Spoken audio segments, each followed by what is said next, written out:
Paramashivoham Om Nityananda Paramashi.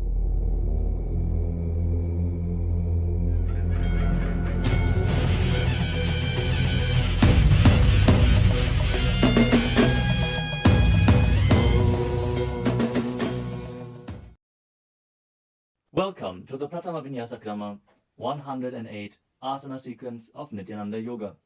Before we start the yoga session, we request all the male bodies to please remove your upper cloth, for yoga is a ritual, and male bodies remove the upper cloth for any Hindu ritual.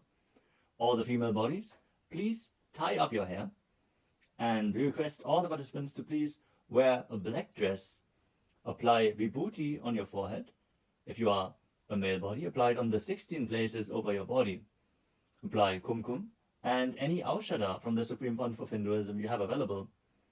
Wear your Rudraksha mala, the Abharanam, to intensify the energy which you can hold throughout the yoga practice. Also, make sure to keep a Shri Yantra, which is a sacred mandala, in your room where you practice the yoga. If you don't have a Shri Yantra available, don't worry, we are projecting it in the background of our acharyas. Now settle down on your yoga mat and get ready for the ritual of yoga. Sit straight with your head, neck and spine in a straight line. Join your hands in Namaskara Mudra in front of your heart center. Close your eyes. Visualize Swamiji in your inner space as we chant the Sadguru Vandanam. Nityanandam Paramasukadam Kevalam Jnanamurtim Dvandvatitam Gaganasadrasham Tattvamasyadilaksham Ekam Nityam Vimalamachalam Sarvadhi Sakshibhutam Bhavatitam Trigunarahitam Sadgurum Tam Namami. Next, we are going to chant the Shiva Mula mantra. Om Ham Haum Shivaya Namaha 11 times. Please follow along internally. Om Ham Haum Shivaya Namaha. Om Ham Haum Shivaya Namaha. Om Ham Haum Shivaya Namaha. Om Ham Haum Shivaya Namaha. Om Ham Haum Shivaya Namaha. Om Ham Haum Shivaya Namaha. Om Ham Haum Shivaya Namaha. Om Ham Haum Shivaya Namaha. Om Ham Haum Shivaya Namaha. Om Ham Haum Shivaya Namaha. Om Ham Haum Shivaya Namaha. We will be performing the Tadvachamanam, the ritualistic cleansing. Now keep your hand, the right hand, in the shape of a cow's ear in the Gokarana Mudra, as our acharyas are demonstrating. Then take an udani of water, pour it into your right palm. We're going to chant a mantra thrice. Each time, sip the water from the bottom of your palm whenever the word Swadha is chanted. Om Atmatattvam Shodhayami Swadham. Take another udani of water. Om Vidyatattvam Shodhayami Swadham. Pour another udani of water into your palm. Om Shivadattvam Shodhayami Swadham. Now wash your right hand with the water from the Panchapacham and wipe your lips twice with the bottom of your thumb as we chant. Om Ham Hridayaya Namaha. Now wash your hand again. With the index, middle and ring fingers joined together, touch above the upper lip and below the lower lip. Wash your hand again. With the index fingers and thumbs joined together, touch the right nostril, the left nostril, and with the ring finger and thumb joined together, touch the right eye, left eye, and the right ear and the left ear. Wash your hand again. With the little finger and thumb joined together, touch the navel, the right chest and the left chest. And with all fingertips joined together, touch on top of the head, the right shoulder, left shoulder, and your heart center. Now wash your hand again. As you clasp the right hand over top of the left, place both hands on the right thigh. Set the sankalpa, the conscious resolution, what it is that you want to manifest today. in today's Nityananda Yoga session as we chant the Sankalpa mantra. Om Mamopatta Samasta Duridakshayadvara Bhagavat Shri Nityananda Paramashiva Prityartham Shri Nityanandeshwari Paramashiva Shakti Sameta Shri Nityanandeshwara Paramashiva Prityartham Cha Adya Purvokta Evam Guna Visheshena Vishishtayam Asyam Shubhadito पूर्ण आरोग्य युक्त दृढ़गात्र यौगिक शरीर सिद्ध्यर्थम परमशिव शक्ति आविष्करणार्थम नित्यानंद योगाभ्यासम करिष्ये. Now wash your hand once more as we chant. Om अपौपस्पृश्य. Keep your Panchapatram and Udani out of harm's way as we are getting ready to start the yoga. Now sit in a comfortable cross-legged position with your head, neck, and spine in a straight line. Bring the index fingers and thumbs joined together on top of the knees in Bindu Mudra. Engage the three bandhas, the energy locks, which are contracting the perineal region and pulling it in and up. The Uddiyana Bandha, the stomach lock, contracting your stomach muscles and pulling your stomach in and up towards your spine. And the Jalandhara Bandha, the throat lock, tucking your chin to the chest and internally contracting your throat muscles. Together they form Mahamudra Bandha, which is a great secret of the yogic practice and will enhance your yoga practice manifold. Next up is the visualization. Hold the visualization for the right context of each of the asanas. The first visualization is Lord Shiva. You will always be able to see the visualization in the top right corner of the screen. So whenever you don't know how the visualization looks, you can just check the screen. Next up is Samana Kumbhaka. Now fill your stomach with prana as you meditate on a flame in your stomach, kindling the prana and raising up your spine. Chant the japa soham and visualize it rotating around your throat until the nectar oozes out into your body. Let us now perform the first asana, which is Sukhasana. तत्सुखासनमित्युक्तम् अशक्तस्तत्समाचरेत् आसनं विजितं येन जितं तेन जगत्त्रयम्. The next asana is Parvatasana. Now bring your legs into Padmasana with the feet on top of the opposite thighs. Then bring your palms together in Anjali Mudra and raise them up above your head, keeping your elbows straight. Engage all three bandhas, Mahamudra Bandha, as you visualize yourself as Mount Kailash. अथ वक्षे महादेव पर्वतासन मंगलम्. The next asana is Hali Pavasana. Now bring the soles of your feet together in front of your body and hold the left hand by the right behind your back. As you lean forward and place your forehead on the ground behind your heels. Engage all three bandhas as you gaze to the nose and visualize Swamiji in your inner space. पूर्व विधियाहु मे जानो उभय पगतले संपुट ठानो.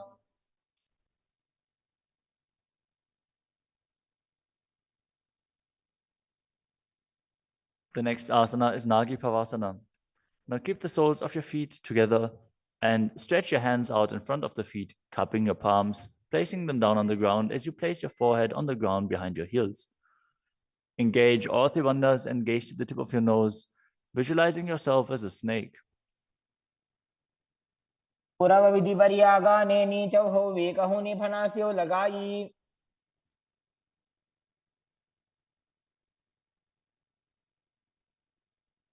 Next up is Kokilasana.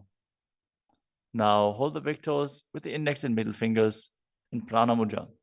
Then raise the legs up straight and then cross them into Padmasana, leaning forward and down onto your elbows. Engage all three bandhas as you visualize yourself as a bird. स्थान्यदासनं वक्ष्ये yen Sidho भवेन्नरः. The next asana is Neti Asana. Now place one ankle on top of the opposite knee as you hold onto the opposite elbows. Engage all three bandhas, rotate your arms in a circle and gaze to the nose, visualizing Swamiji in your inner space, and after some time change the direction of the movement. घोड़ा बामा पादगी आशमाहिली सोये दक्ष चरण को वार लोता परिकुल्फ समोय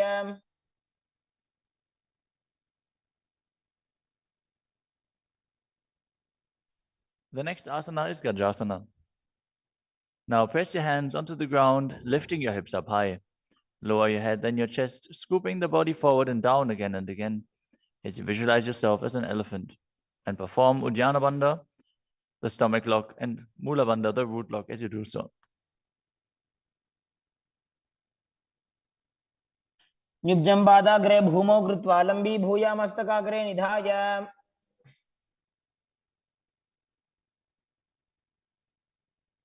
The next asana is Vrikshasana. From the same position, alternate pressing the heel of one foot into the ground while lifting the other heel up.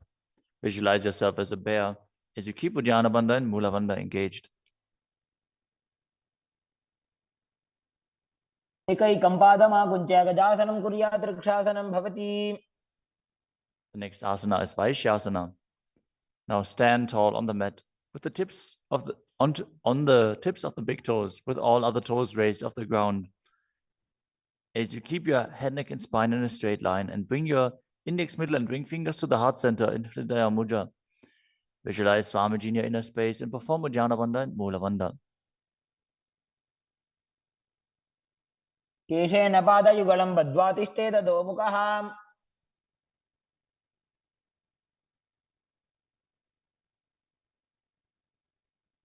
Next up is the Urdhva Janukarana. Stand with your heels touching, toes facing outwards at a 45-degree angle, and the knees bent in Adimandi. Now, bring both hands to the chest with the elbows parallel to the ground. Then lift one knee up towards the center of your body, followed along with the respective hand as you make circular motions on both sides again and again.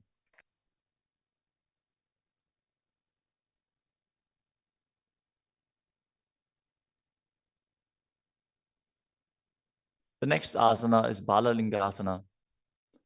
Now interlace your fingers from the outside in Sarvashankari Mudra and hold on to one knee, pulling it up towards your chest. Keep your head, neck, and spine in a straight line and visualize yourself holding a baby as you engage all three bandhas, Mahamudra Bandha.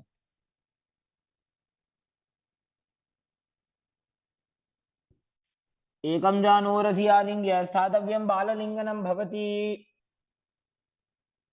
You move on to Padapidanasana. Now take the foot and pull it behind towards your buttocks. Hold it with both hands. Be straight.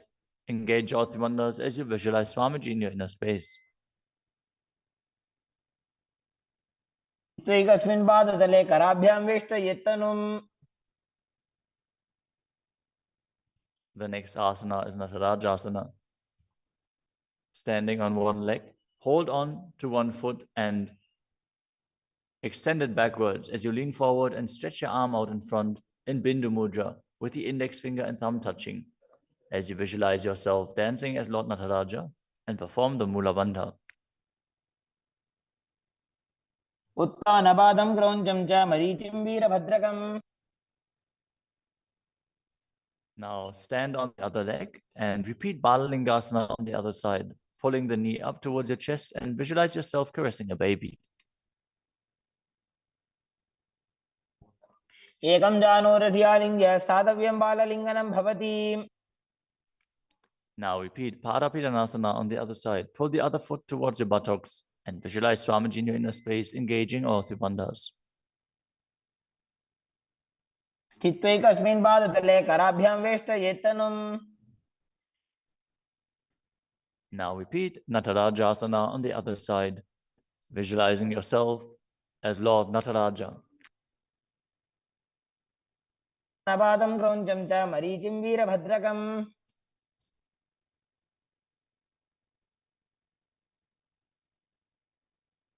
Next up is the Ardha Rechita Karana. From Adimandi position, bring the right foot behind the other with the toes down and the heel up. Keep the left hand at the chest and swing the right arm back and forth, gracefully moving the fingers one by one. Now keep the right hand over top of the nose, uncross your ankles, and repeat the movement on the other side.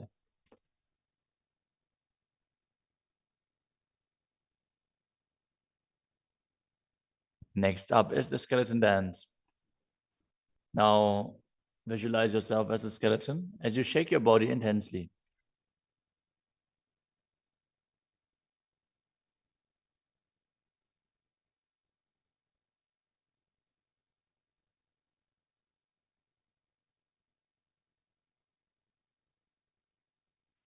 We move on to Karana. From Arimandi, with the heels together, toes pointing outwards and the knees bent, bring your hands above your head with the arms crossed, palms facing backwards. Now open your hips to one side and open the arms along above your head. Return to the center and repeat the movement on both sides again and again.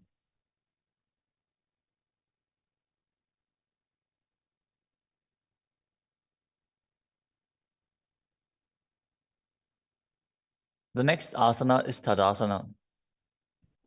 Now stand tall on the tips of the big toes as you raise your hands up above your head, beside your ears.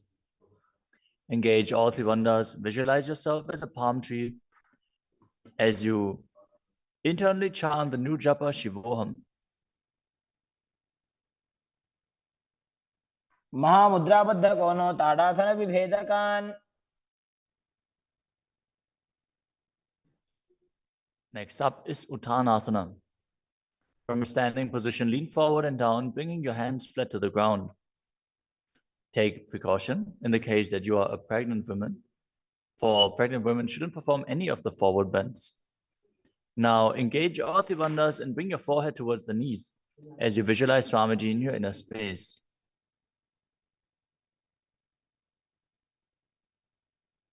महामुद्राबद्ध कोनो ताड़ासन विभेदकान. The next asana is Tadakshvasana, the plank position. Now lower your body down onto your arms and feet as you tuck your chin to the chest and rotate your head from side to side, contracting your perineal region. Visualize Swamiji in your inner space. Keep breathing in the Samana Kumbhaka, filling your stomach with prana and visualizing a flame rising up your spine. गजासनवस्थित्वा मस्तकं वारं वारं दक्षिणकुक्षिं सव्यकुक्षिं नजेत्. The next asana is Bhujangasana. Now lower your entire body down onto your stomach as you keep the toes pointing backwards and your hands next to the chest. Now raise your head up using the strength of your lower back. Don't lift your body any higher than your belly button up. And open your mouth wide as you inhale through the hollow of your throat in Bhujangani Mudra. Visualize yourself as a cobra as you perform the Mula Bandha. अंगुष्ठनाभिपर्यन्तम् अधोभूमौ विनिन्यसेत्. The next asana is Shashasana. Now push your body up back into the plank position and alternate bringing one knee in towards your chest back and forth as you visualize Swamiji in your inner space and calmly breathe through your nose in Sahadra Kumbhaka. जासन संस्थितो जानुद्वयमाकुञ्च्य वारं वारं कर्तव्यं शशासनं भवति. The next asana is Rathasana. From a tall plank position, place one foot in between the two hands as you simultaneously jump one foot back and bring the other one in between the hands. Alternate again and again as you visualize yourself as a chariot. गजासन संस्थितो एकैकं पादं पुरोमार्गेण भ्रामयित्वा कर्तव्यं रथासनं भवति. The next asana is Viravatrasana. Now keep one foot flat on the ground with the toes pointing forwards and the knee bent at a 90-degree angle. Now extend the other leg back, keep the knee straight and the toes pointed outwards.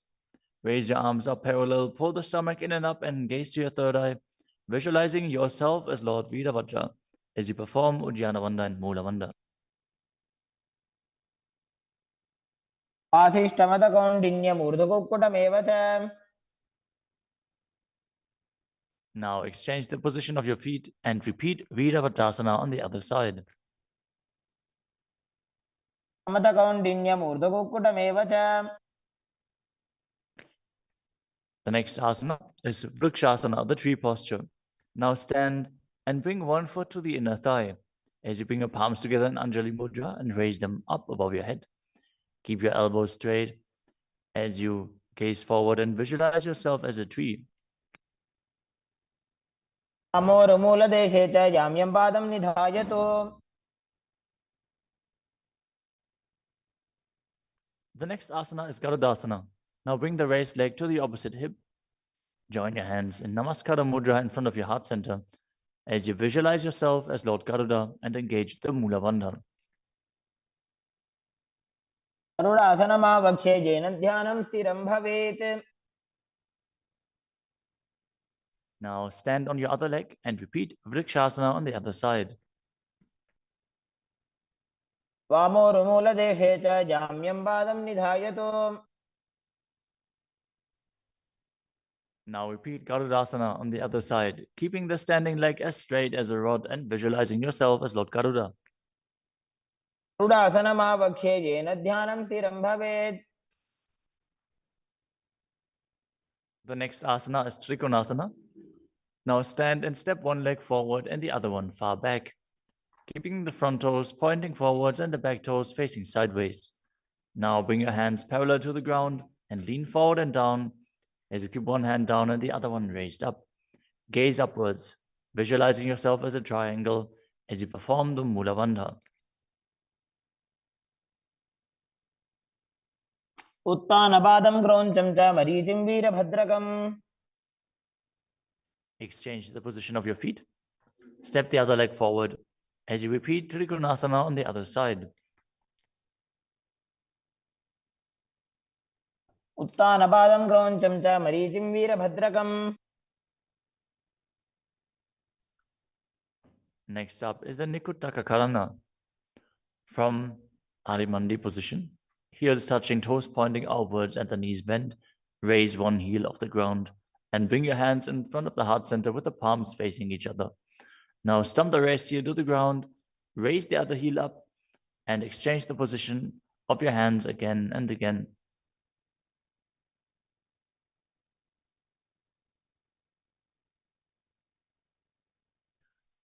The next asana is Angushtasana. Now lower your body down onto the tips of your toes, placing the perineum on the back of your heels. Raise your knees off the ground and keep them together as you join your palms in front of your heart center in Namaskara Mudra. Visualize Swamiji in your inner space as you breathe in Brahmari Kumbhaka, buzzing like a bee on the inhalation and exhalation as you perform the Mula Bandha and internally chant the new japa Sadashivoham. बन्धासनमित्याहुः गोरक्षासनमेव च. The next asana is Saurasana. From the tips of the toes, extend one leg straight out with the heel down and the toes up. Keep your fingers down on the ground by the sides with the palms facing forward in Vara Mudra. Visualize Swamiji in your inner space as you perform the Mula Bandha. प्रसार्य एकं पादतलं संस्थाप्य त्वेकपादकम्. The next asana is Vidunanasana. Now, from Saurasana, lean forward and hold on to the big toe in Prana Mudra. As you hold the back heel with the other hand, balance. Visualize Swamiji in your inner space and perform the Mula Bandha. गुल्फस्थितो पादमेकं प्रसार्य तत्पादाग्रं संस्पृश्य तत्करेण. Now exchange the position of your feet. Stretch the other leg forward as you repeat Saurasana on the other side. प्रसार्य एकं पादतलं संस्थाप्य त्वेकपादकम्. Now again, lean forward and down, holding on to the front foot and the back heel, repeating Vidunanasana on the other side. स्थितो पादमेकं प्रसार्य तत्पादाग्रं संस्पृश्य तत्करेण. The next asana is Brahmajarankushasana. As you keep the toes on the ground and the perineum placed on top of the heels, which are raised off the ground, keep a gap between your legs and place the back of your hands on top of the respective knees. Contract the perineal region and tuck your chin to the chest as you gaze in between the two hands in Shambhavi Mudra, with eyes opened wide, unblinking, actually gazing within. As you visualize Swamiji within and perform the Jalandhara Bandha and Mula Bandha. द्वौ भणपाणि होय वैसे एड़ी mail रघुदानि वैसे. The next asana is Kapilasana. Now drop your knees to the ground with the toes tucked behind, sitting your perineum on the heels. As you keep your hands on top of the respective thighs and pull your stomach in and up, contract the perineal region, gaze to the tip of the nose and visualize yourself as sage Kapila Muni. उभय पगदली समटारावे तिनकी Mahuli core मिलावे.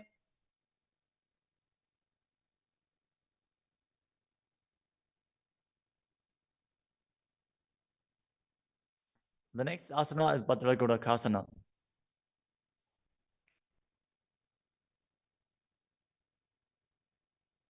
Maintain the same position as you shift your gaze up to the third eye. Visualize Swamiji in your inner space as you buzz like a bee in Brahmari Kumbhaka.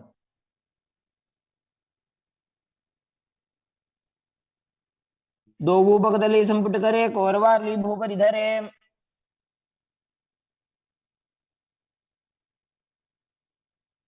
The next asana is Suryasana. Now sit with your toes tucked, perineum placed on top of the raised heels.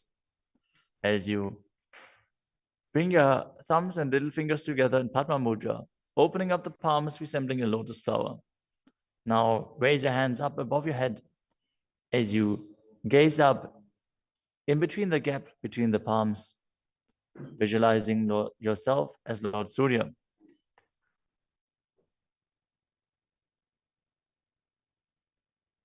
AD दो गुदातरी आने फना पानी बैठक अब निठाने.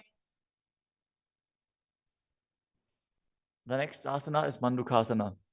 Now sit with the toes flat, perineum on the heels. As you keep your hands on top of the knees, lift the tongue up against the roof of your mouth. As you catch the nectar of immortality dripping from the Sahasrara chakra with your frog tongue. As you visualize yourself as a frog in Manduki Mudra. Gaze to your third eye, breathe calmly through your nose in Sahajra Kumbhaka as you perform the Mula Bandha. तलो पृष्ठ देशे अंगुष्ठे द्वे च संस्पृशेत्.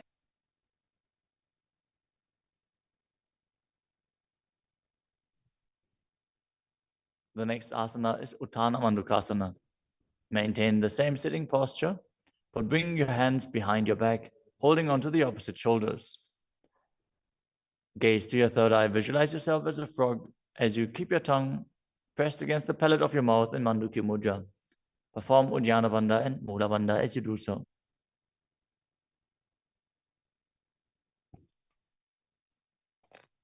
मंडूकासन मध्यस्थं कुर्पराभ्यां धृतं शिरः. The next asana is Simhasana. Now cross your ankles and sit on your feet. As you keep the knees wide, fingers spread on top of the knees, open your mouth wide, stick out your tongue and exhale forcefully as you gaze at the tip of your nose and visualize yourself as a lion.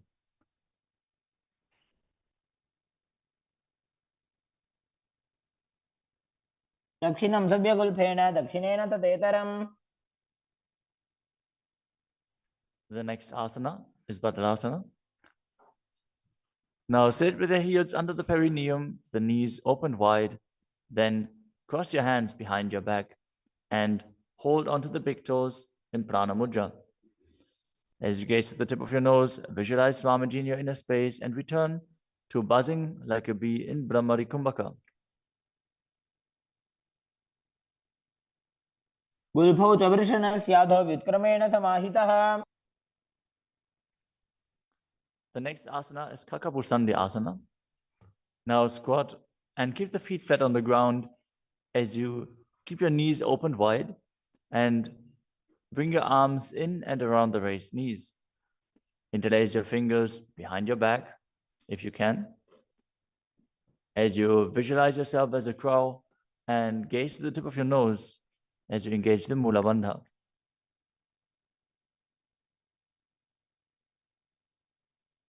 प्रथमे वेशक उपदठाने दो वो हाथ भगवी च आने.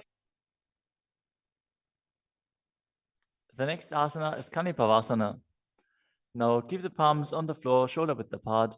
Bring your knees onto the back of your arms towards your armpits. Lean forward, raise your feet off the ground as you visualize Swamiji in your inner space and balance on your arms. को गुण आशी दुष्टता होई तो आछी होई. The next asana is Kapali asana. Now place your hands on the ground, shoulder width apart. Bring the top of your head onto the ground. Please take precautions if you have any neck injuries or high blood pressure. Any of the inverted postures.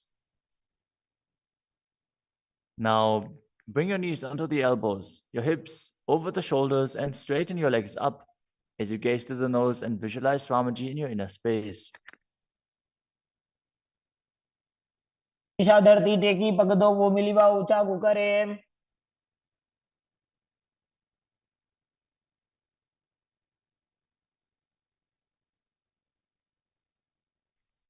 The next asana is Paramashivoham. Now squat on the toes with the legs together, twist your body and place both hands to the side as you align your elbows with the knee and hip and lean onto your arms, balance, extending your legs to the side.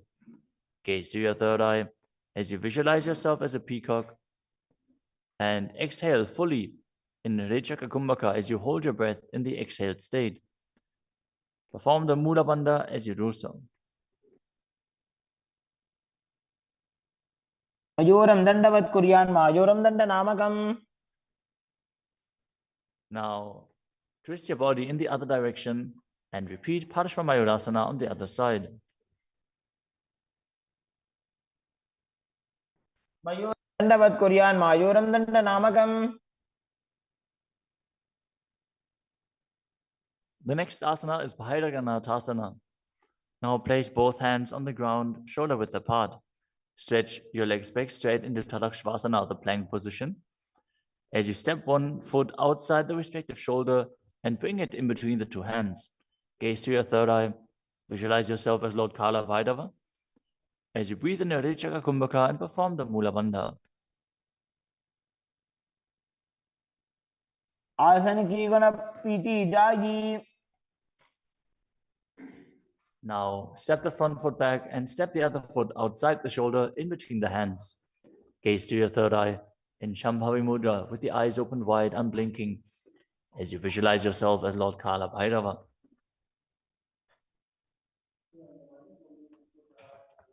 आसन को गुण पीती जाई. The next asana is Unmukha Pitasana. From Tadakshvasana, the plank position, bring your forearms down on the ground as you walk your feet forward, raising your hips. Lift your chest and head up and gaze to your third eye, visualizing Swamiji in your inner space.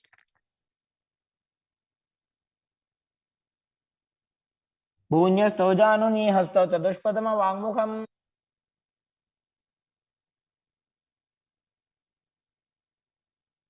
The next asana is Vashishthasana.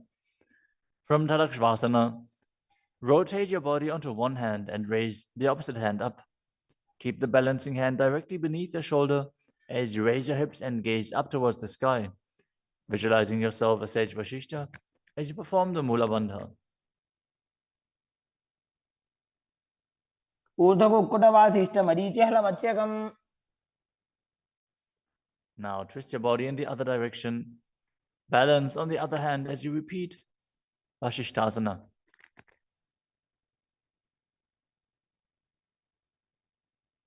ऊर्ध्व कुक्कुट Vasishtha Marichi हलमच्यकम. Now come to a seated position and extend your legs out in front with the heel down and the toes pointing up. Now bring your hands under the buttocks with the palms facing up. Keep your spine straight, elbows close to your body. Tuck your chin to the chest. Contract the perineal region. As you gaze through the nose, visualize yourself as Lord Hanuman and internally chant the new japa Mahasadaशिवोहम.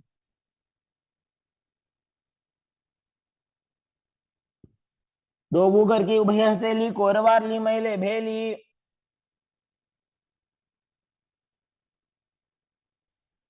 Next up is Paschimottanasana. Now visualize Swamiji in your inner space as you lean forward and down, holding onto the big toes in Prana Mudra. Perform Mahamudra Bandha, all three bandhas engaged, and exhale all the air from your lungs in Rechaka Kumbhaka. जानो Barela लाटंतो पश्चिमं दानमुच्यते. The next asana is Ugrasana, with your legs straight. Interlace your fingers behind your neck. Lean your chest forward and down, bringing your head to the knees by the strength of your core. Engage all three bandhas as you visualize Kali in your inner space. शुभानिभ्यां दृढं धृत्वा जानुभरि शिरोन्यसेत्. The next asana is Marichi Asana. Now, sit with the legs extended, bring one heel to the groin with the knee raised, and reach your arm in and around the raised knee as you clasp your hands behind your back. Bring your chest to the thighs, head to the knee, and visualize yourself as Sage Marichi. उत्तानपादं क्रौञ्चं च मरीचिं वीरभद्रकम्.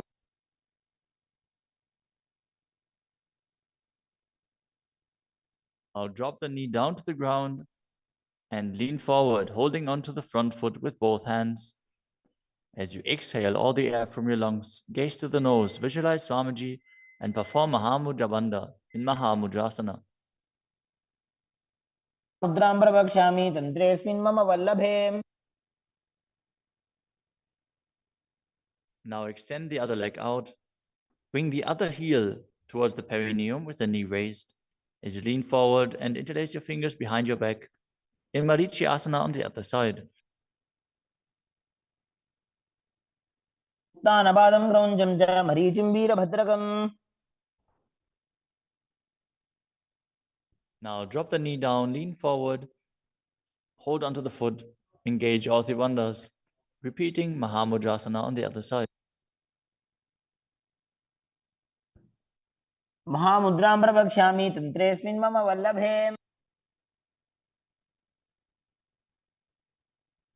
The next asana is Bhadrasana 2.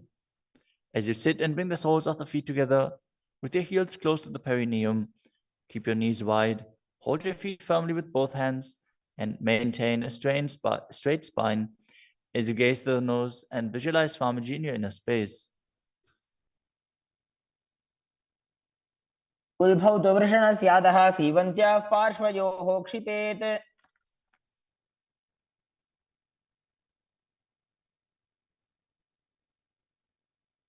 The next asana is Gvalipavasana. From Bhadrasana, extend your feet away from your body. Keep the toes together, heels apart, knees wide open. As you place your hands on the respective knees, tuck your chin to the chest and gaze to the nose. Visualize Swamiji in your inner space. Perform the Jalandhara Bandha and Mula Bandha. पूर्वचरपट चौक कख्यो सोई वाही विधियो की जे सोई. The next asana is Joni Asana. Now sit, keep the soles of the feet together and the heels close to your perineum as you visualize the Yoni Mandala, which is projected on the screen. Now hold the soles of the feet as you lean forward and down and bring the forehead to the feet as you gaze to the nose and perform the Mula Bandha. दोगो बगतले संपुट करे एड़ी मेड़ के ढिंग धरे.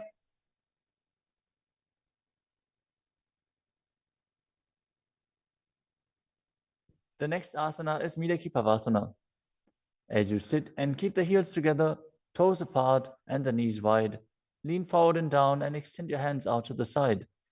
Keep the palms facing down on the ground to the sides as you bring your forehead to the ground behind your heels. Gaze to your nose, visualize Swamiji and perform the Mula Bandha. पूर्व विधि परिबगधली संपुट शोल एड़ी मिली राशे.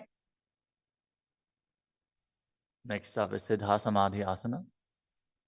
Now sit and keep the toes together, heels apart, as you bring your arms below the shins, extend them out to the sides and keep the palms facing up. Bring your forehead to the ground above your feet as you bring your toes near your throat if you can. Gaze to the tip of your nose, visualize Lord Surya in your inner space and perform the Mula Bandha. दोगो बगतले संपुट करे शोले मेड़ आगा में धरे. Next up is Chinaki Pavasana.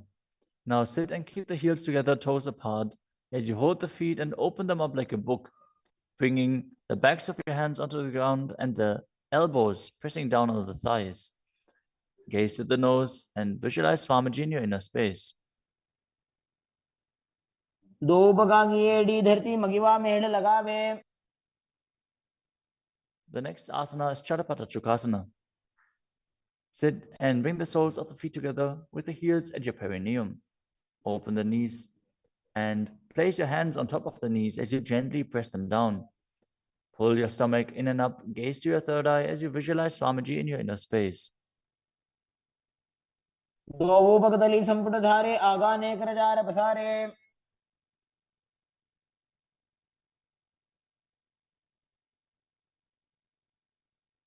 The next asana is Bhairavasana. Now sit and bring the soles of the feet together with your knees open wide. Lift the heels up and bring the toes down onto the ground. As you keep your knees on the ground, pull your stomach in and up and place your hands on the knees in Bindu Mudra. Gaze to your third eye as you visualize yourself as Lord Kala Bhairava. उल्भव संपेड्य जान्योन्यं विक्रमेणोत्थितं शनैः. The next asana is Samanasana. Now sit with one heel at the perineum. Lift and hold the other foot, pulling the sole of the foot to your chest. Gaze to your third eye as you perform the Mula Bandha and visualize Swamiji in your inner space. समान आसनमावक्षे सिद्धमन्त्रादि साधनात्.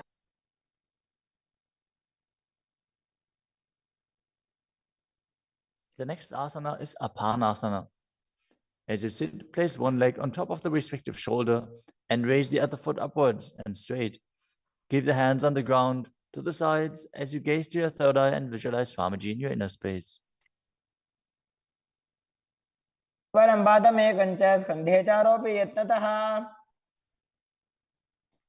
Now repeat Samanasana on the other side. Bring the other heel towards your perineum and pull the opposite foot towards your chest. समान आसनमावक्षे सिद्धमन्त्रादि साधनात्. Now repeat Apanasana on the other side. Bring the other leg over top of the respective shoulder, extending the opposite leg forward and up.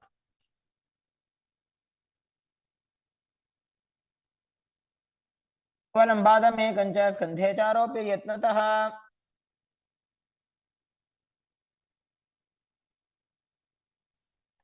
Next up is Gomukhasana. Now sit and cross one leg over the other, aligning the knees at the center of your body with the feet by the opposite hips.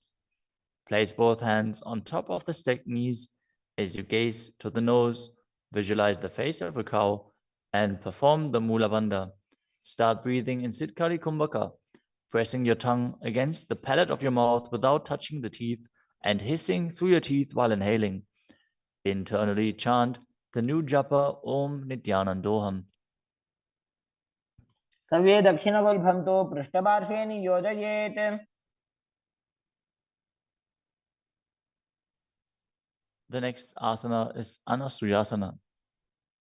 Now maintain the same posture. Hold on to the big toes of the feet in Prana Mudra as you gaze to the tip of your nose and visualize yourself as Rishika Anasuya. Engage Udyana Bandha and Mula Bandha. दक्षिण कोडो नीचे उठाने वावोता के ऊपर आने. Maintain the same position. Interlace your fingers behind your back and lean forward and down as you bring your chin over the knees, the nose towards the ground, and visualize yourself as Rishika Anasuya in Anasuyasana too. जीमणा गोदा की संधि उपरिड़ा वागोड़ा की संधि. The next asana is Garudasana too.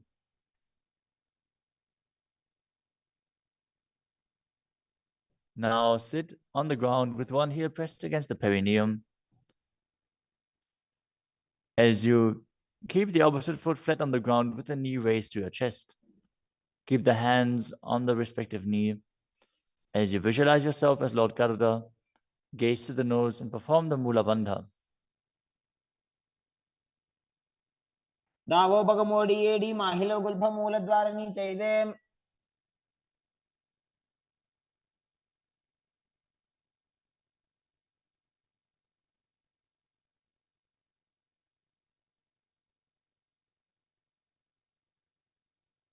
The next asana is Nadadasana. Now, sit and place your perineum on top of one heel as you interlace your fingers behind your neck and twist your elbows outside of the raised knee. Gaze to your third eye and visualize yourself as Sajnadada as you perform the Mula Bandha. पिष्टि जवाम पगदली केरी भूपरिता ही लगा बेफेरी. Next up is Matsya Pitakasana. Now place one foot on top of the opposite thigh. Wrap the respective arm around the knee, holding onto the opposite shin as you hold the big toes with the other hand in Prana Mudra. Visualize yourself as Matsya, the fish avatar of Lord Vishnu, as you perform the Mula Bandha. नवामाङ्गुष्टन्तो गृहीतं मध्य पीठकम्.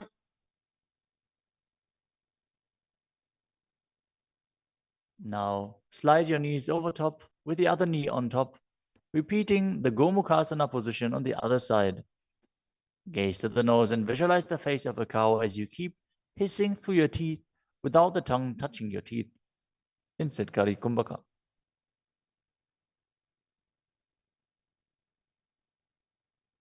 सव्ये दक्षिणगुल्फं तु पृष्ठपार्श्वे नियोजयेत्.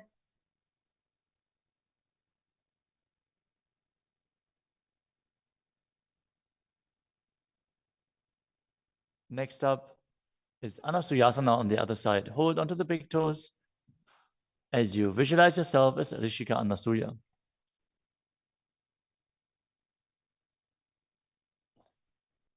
दक्षिण कोडो नीचे उठाने wow तागे ऊपर आने.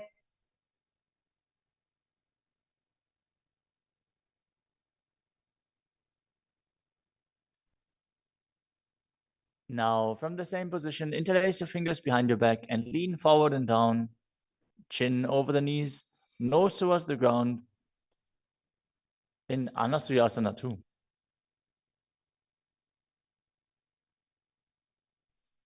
जीमणा गोदा की संधि उपरिड़ा वा गोड़ा की संधि.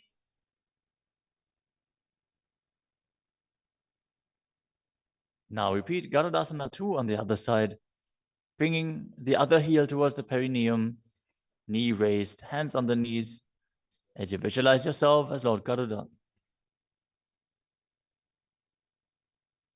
डावो पगमोड़ी एड़ी माहिलो गुल्फमूल द्वार नीचे दे. Next up is Narudasana on the other side. Raise the perineum onto the heel, interlace your fingers behind your neck, and twist your elbows outside of the raised knee, visualizing yourself as Sage Naruda. पिष्टि जवाम पगदली केरी भूपरिता ही लगा बेफेरी.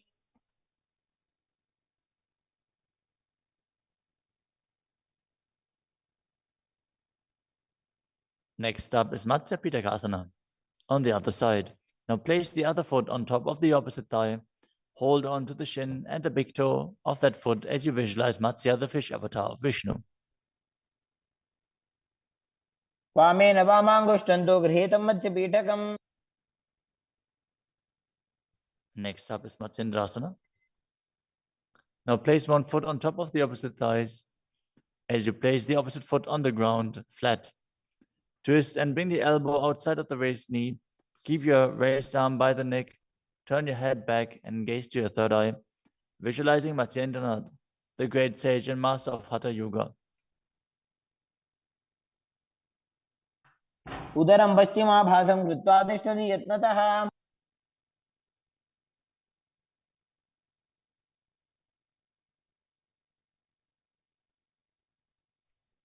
The next asana is Kubhasana. From Matsyendrasana, twist and bring your elbow outside of the raised knee as you extend your hand down to the foot, keeping the opposite hand at the respective ear. Twist your body back. Gaze back and up towards your third eye, visualizing yourself as a camel. आसन को गुण झोल हो जाए.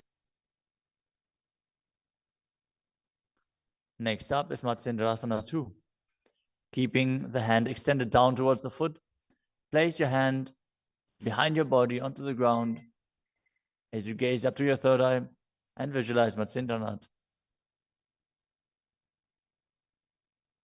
मत्स्येन्द्रपीठं जठरप्रदीप्तिं प्रचण्डरुक्मण्डलखण्डनास्त्रम् Now repeat Matsendrasana on the other side. Extend the other leg out. Bring the opposite foot onto the thigh as you twist your elbow outside of the raised knee and gaze back.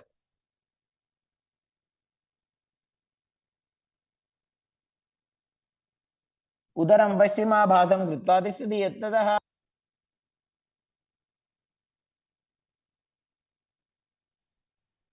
The next asana is Kubhasana on the other side. Now hold on to the front big toe in Prana Mudra as you keep the other hand towards the respective ear, gazing back and up towards your third eye and visualizing yourself as a camel. आसन को गुण झोलो जाए The hand to the ground behind you, twist your body even further as you visualize Matsyendranath in Matsendrasana too.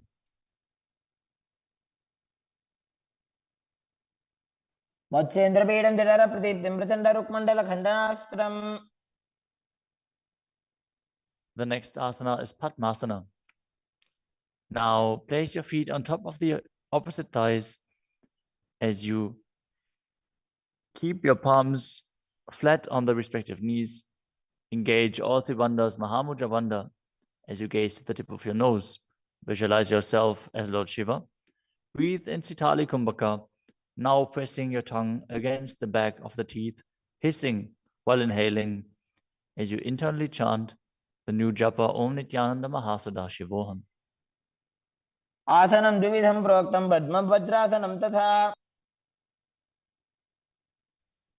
The next asana is Padmasana too. As you sit in Padmasana, cross your hands in front of your body and hold onto the big toes in Prana Mudra. Gaze to the nose, visualize yourself as Goddess Parvati, the consort of Shiva, as you perform the Mula Bandha. अनुचरणौ कृत्वा ऊरू संस्थो व्रजेत्ततः The next asana is Kukutasana. Now sitting in Padmasana, place your hands on the ground between the two thighs as you lift your body up off the ground. Visualize yourself as a rooster as you breathe calmly in Sahajra Kumbhaka and perform the Mula Bandha. पद्मासनं सुसंस्थाप्य नान्बोरौरन्तरे करौ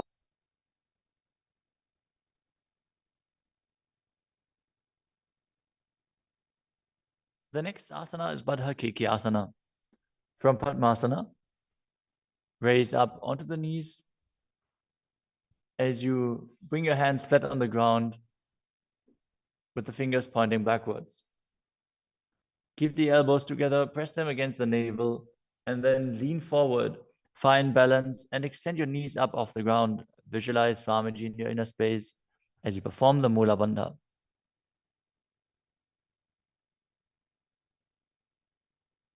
धरामवष्टभ्यकरद्वयेन तत्पूर्वपरि स्थापिता नाभिपार्श्वः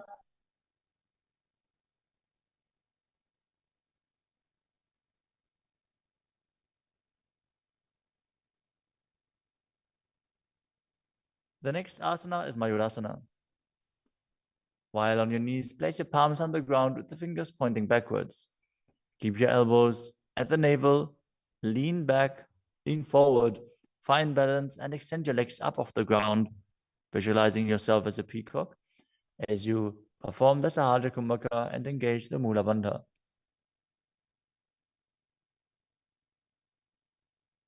अथ वक्षे Mahadev मयूरासनमुत्तमम्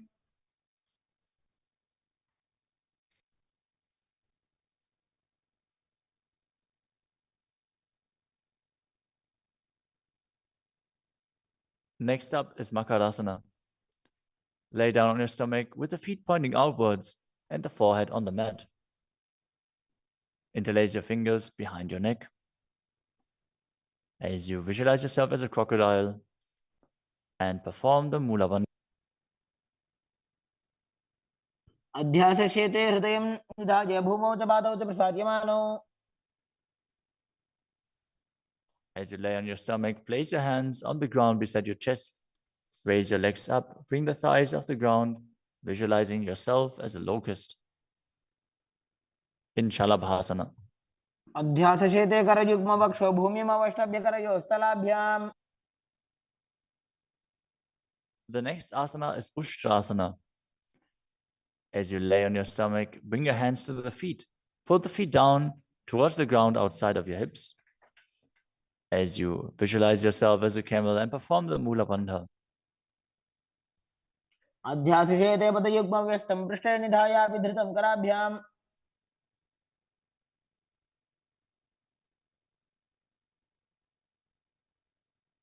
The next asana is Dhanurasana. From Ushtrasana, tighten the grip on your feet and kick the legs back and up as you lean forward and lift your chest off the ground. Gaze up to your third eye and visualize yourself as Pinaka, Lord Shiva's bow. Perform the Mula Bandha as you do so.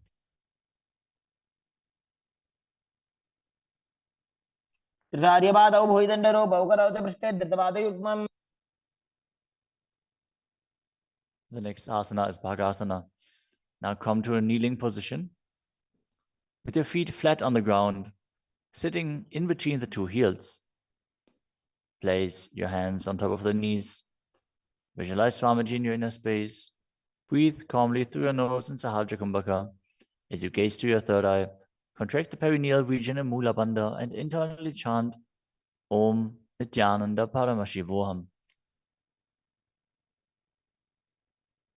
उल्टा मोड़ी पाओ दो वैसे बहुरो जगते करे कैसे. The next asana is Gohi Asana. From the kneeling position, place your elbows on the ground, shoulder width apart. As you interlace your fingers, bring your head towards the ground and hold it with your hands. Now raise your hips up. Walk your feet forward until your hips align with your shoulders. And then raise your legs up off the ground and pull the knees close to your chest. Try to touch your chin with the knees as you roll your body up in the inverted posture. Gaze to the nose and visualize Swamiji in your inner space. दो हाथ की कहुनी जोई पुनिह कलाजी जाने दोई. Now, from Gohi Asana, extend your legs up straight into Shirshasana. Gaze to the nose and visualize Swamiji in your inner space as you perform the Mula Bandha.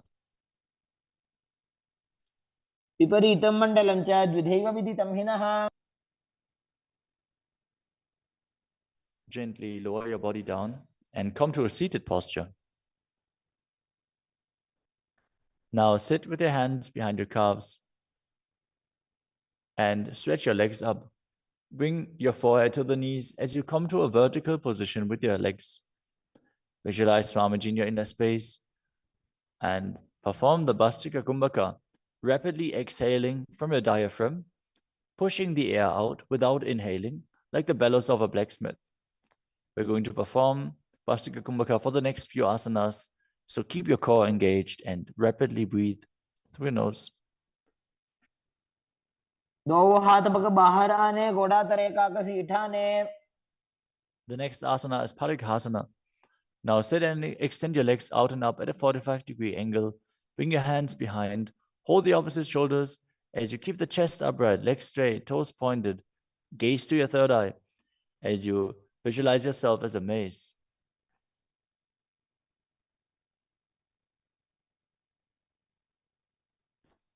उत्तानशयनं कृत्वा पादौ मिलित्वा प्रसार्य.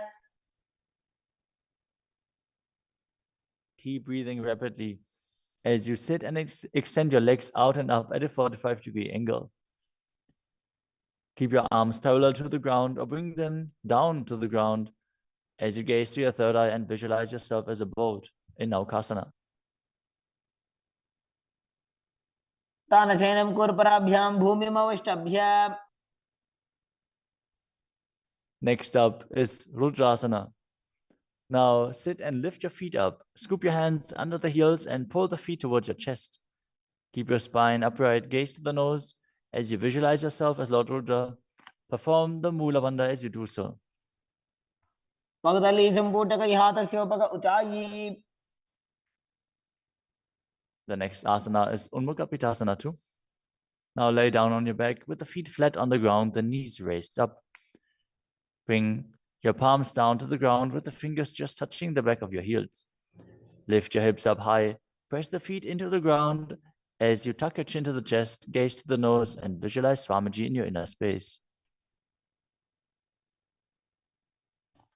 ऊर्ध्वे च जानुनी कृत्वा शवित्वोर्ध्वमुखं तथा उत्थाप्य हस्तौ तिष्ठेत्तु पीठ उन्मुखनामके.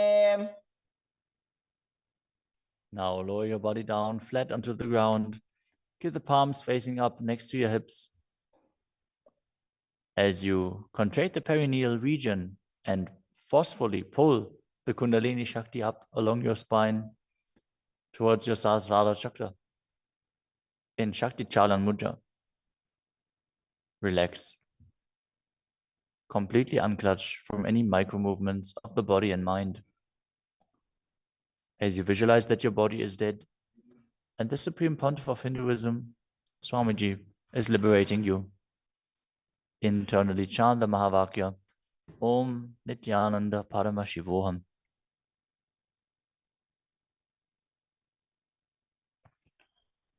उत्तानं शववद्भूमौ शयनं तोषवासनं शवासनं श्रान्तिहरं चित्तविश्रान्तिकारकम्. ॐ नित्यानन्द परमशिवोऽहम् ॐ नित्यानन्द परमशिवोऽहम्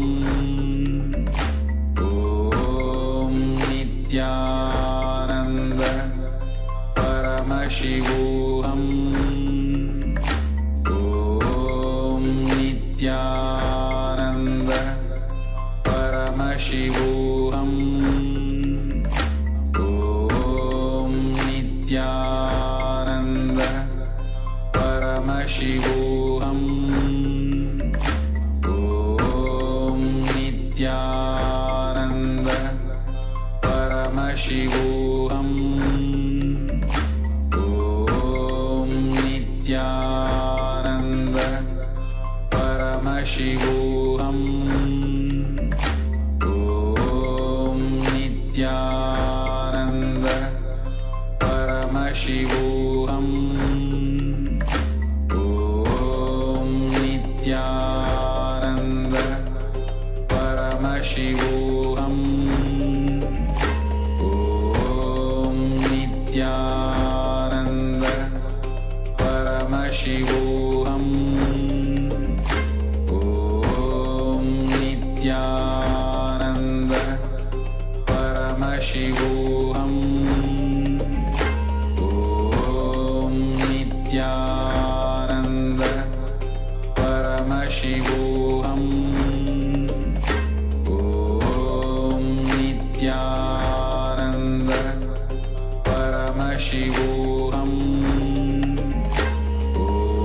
ॐ नित्यानन्द परमशिवोऽहम् ॐ नित्यानन्द परमशिवोऽहम् ॐ नित्यानन्द परमशिवोऽहम् ॐ नित्यानन्द परमशिवोऽहम् ॐ नित्यानन्द परमशिवोऽहम्. Now slowly return to your physical body. Start to wiggle your fingers and toes, your wrists and your ankles, your elbows and your knees. Pull your knees up towards your chest and rock your body from side to side as you return to a comfortable seated position.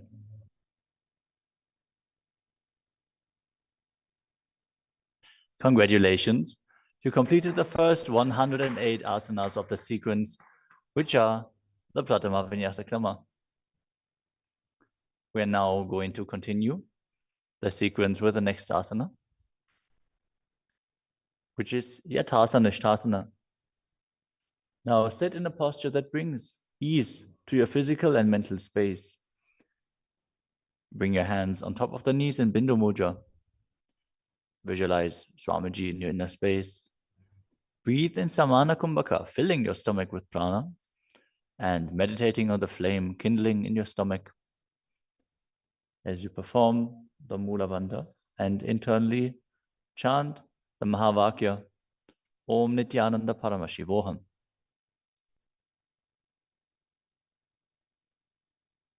पर्यङ्कं तत्समाख्यातं यथासंस्थं यथा स्थितिः. Next up is Samasana. Now sit in a cross-legged position. Keep your hands on the knees with the thumbs and index fingers touching. Take a long, deep inhalation and hold your breath. After exhaling, breathe deeply in and out, visualizing Swamiji and performing the Mula Bandha. इदानीं गर्भिणीनां योगाभ्यासो यथा लघो. Next up is Muktasana. Now place the left foot against the genital region and place the right foot over top of the left. Keep your hands facing down on top of the knees. Gaze to your nose as you visualize yourself as a sage liberated by the Supreme Pontiff of Hinduism in Muktasana. निबीड्य सीविनीं सूक्ष्मां दक्षिणेतरगुल्फतः. Next up is Siddhasana. Maintain the same position as Muktasana. As you switch your gaze to your third eye, visualize Swamiji in your inner space and perform the Mula Bandha.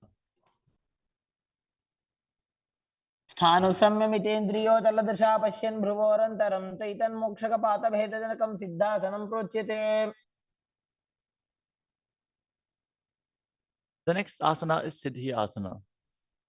Now maintain the same position as in Siddhasana. Switch your gaze to the ground in front of you as you engage all the bandhas and visualize Swamiji in your inner space.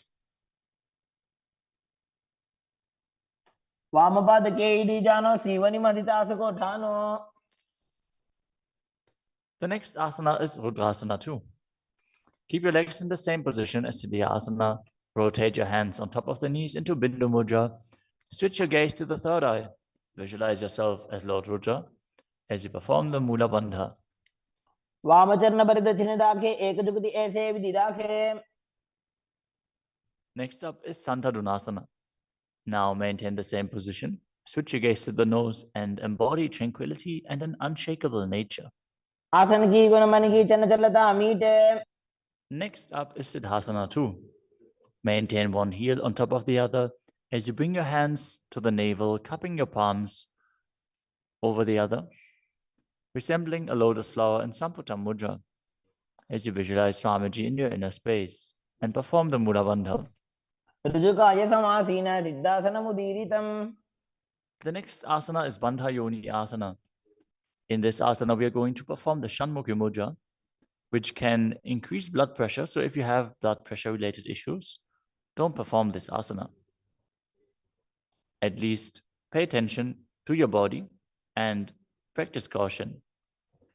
Now set your sankalpa of manifesting through the womb of creation as you maintain the same sitting posture, and then exhale fully as you bring your little fingers beneath the bottom lip, ring fingers above the upper lip, middle fingers closing the nostrils, ring fingers over the eyes, and the thumbs closing the ears. मध्ये महादेव बन्धयोन्यासने शृणु. The next asana is Virasana. Place one foot on the thigh and the other foot under the opposite thigh. Touch your thumb and index fingers together in Bindu Mudra. Place them on top of the knees as you embody the space and state of bravery. Vida. एकं पादमथैकस्मिन् विन्यस्योरुणि संस्थितः. The next asana is Valmikasana. Now keep the left heel on the right side of the regenerative organs and the toes under the thigh, with the right foot on top of the left, with the toes by the knee. Keep your hands on the knees, thumbs and index fingers touching. Gaze to your third eye and visualize Sage Valmiki, the great poet, sage, and author of Ramayana. डावा पग की भगतली पुनि AD है Zoya. The next asana is Joni Mudrasana. Now keep your legs in the same position. Switch your gaze to the nose as you visualize the Yoni Mandala, which is representing Devi Parashakti and is a representation of the creative energy of the universe. वापा की भगतली जाहि माहिली core.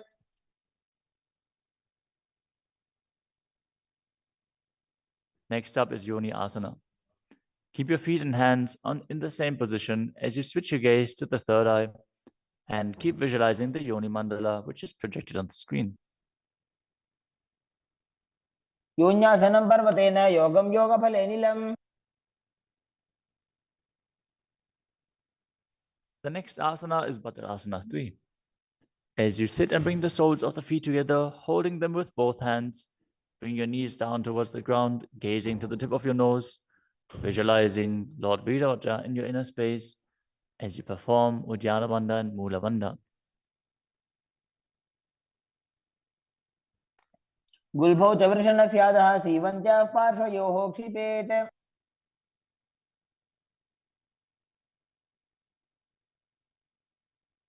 The next asana is Aghodasana. Now keep the soles of the feet together, heels at the perineum. Press your tongue up against the roof of your mouth or even higher, if you can, into the nasal tract in Kechari Mudra. Gaze to your third eye. As you cover your mouth with the right hand, close the left nostril with the index finger. Inhale through the right nostril, close both nostrils, and then hold your breath. After you exhale through the left nostril, repeat on the other side in Abhyantara Kumbhaka. As you gaze to your third eye, visualize yourself as a Naghori. पूर्वकहो विश्रिका Choi वाही विधि जो कीजे सोई. Next up is Kanadi Pavasana. Bring the feet together in front, with the toes together and the heels apart. Place your elbows onto the heels. As you rest your chin on the palms, gaze to the tip of your nose and engage Uddiyana Bandha and Mula Bandha. As you perform Rechaka Kumbhaka, fully exhale and hold your breath in the exhaled state as you visualize yourself as a female elephant drinking water.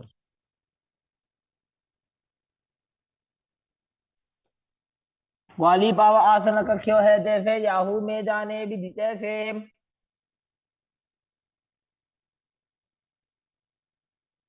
Next up is Padasana. Now sit with the knees raised, arms between the thighs and calves, and interlace your fingers as you lift your feet off the mat. Gaze to the nose and visualize Swamiji in your inner space as you perform the Mula Bandha. ततोर्ध्वम्रे च येत् वायुं मृदुनिश्वास संयुतम्. The next asana is Gopi Chandasana. Now interlace your fingers around the feet with the soles together and place the toes at the groove of your throat, the heels on your chest. Tuck your chin onto the hands and gaze to the nose, embodying the state and space of a king as you perform the Mula Bandha. पूर्व विधि पगा का अंगूठा कंठ को पराशे. The next asana is Uddarasana. Now sit with the soles of the feet together. Insert your hands underneath the legs as you hold the feet with interlocked fingers. Bring your feet up to the chest. Bring your head down and touch the chin to the soles as you gaze to the tip of the nose and visualize your body free from any defects. दोवो पगदली संपुटटाने उभय हस्त करि उरद हिताने. Next asana is Vishishtasana. From the same position, raise your feet up even higher. Bring your feet in front of your face with the interlocked fingers in front of your forehead. Visualize yourself excelling in everything as you perform the Mula Bandha. दोवो पगदली जोड़ी संपुट करे. The next asana is Bhujasana.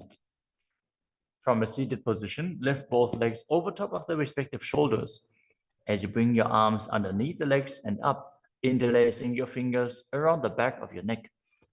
Visualize yourself as a cobra as you perform the Mula Bandha. शिरासनं त विज्ञेयं कक्षासनमतः परम्. The next asana is Kalyanasana. Now maintain a seated posture, raise your legs up, And bring your elbows under the knees as you wrap your arms around your back with the palms clasped behind. Gaze to the tip of your nose and visualize yourself as a beautiful, auspicious goddess. दो हाथ भगवान नीचे आने, तिनको घोड़ा नीचे ठाने. The next asana is Sankatasana. With the left knee on the mat, place the left foot flat on the ground and sit down on the left heel.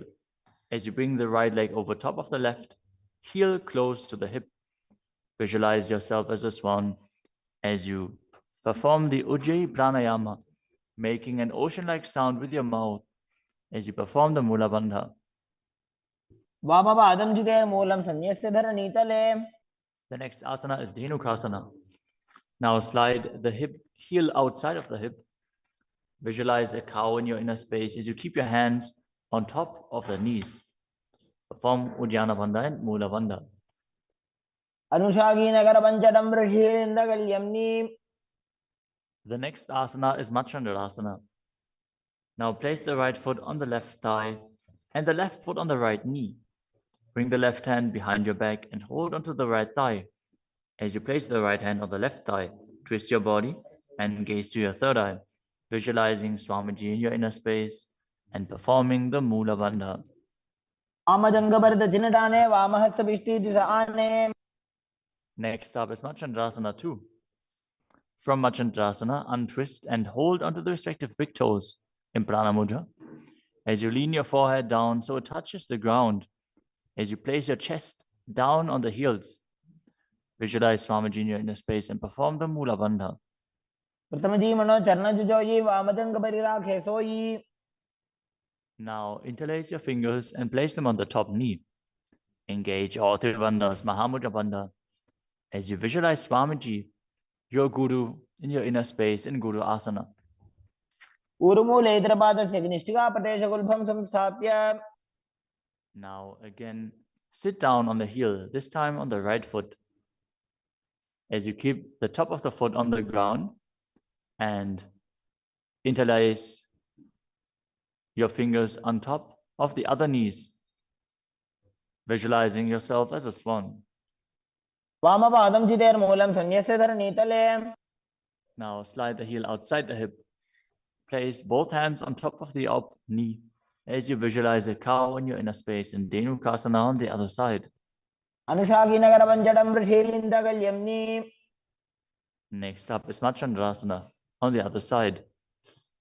Bring the left foot on the right thigh and the right foot on the left knee. Twist your body. Keep one arm behind your back and hold on to the opposite thighs as you gaze to the third eye and visualize Swamiji in your inner space. वामजंगभरदचिनटाने वामहस्तभिष्टि दिशा आने. Next up is Machandrasana 2. Now hold on to the feet as you lean forward and down, bringing your chest towards the heels and your forehead onto the ground. Visualize Swamiji in your inner space.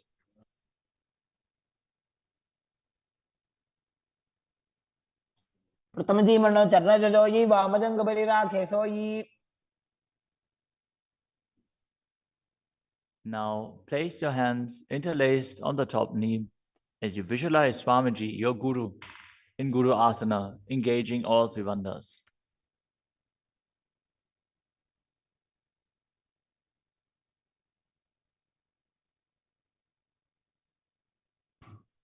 प्रथमजी मनो चरणजुजोयि वामजंगभरिराखे सोयि. The next asana is Pashasana. Now sit with the feet flat on the ground, knees against the chest, with the hands holding onto the opposite knees. Keep your thighs together, spine straight, the tongue pressed against the roof of your mouth in Kechari Mudra as you gaze to your third eye and visualize Swamiji in your inner space. पादतले भूमो निधाय जानु निवृषि निधाय. The next asana is Bodhashukasana. As you keep the feet flat on the mat, wrap your arms around the legs and hold onto the opposite wrists. Place your chin onto the knees as you gaze to the nose and visualize yourself being in an abode of bliss.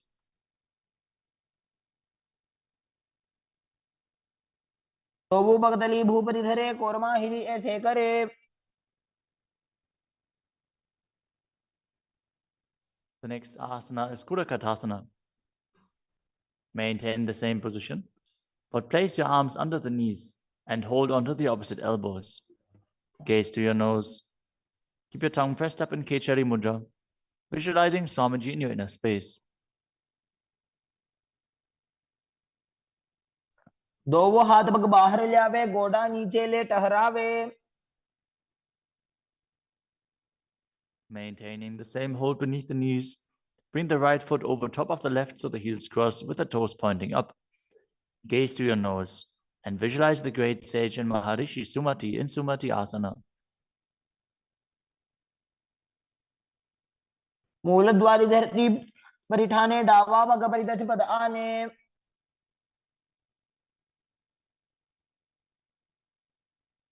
The next asana is Dandasana.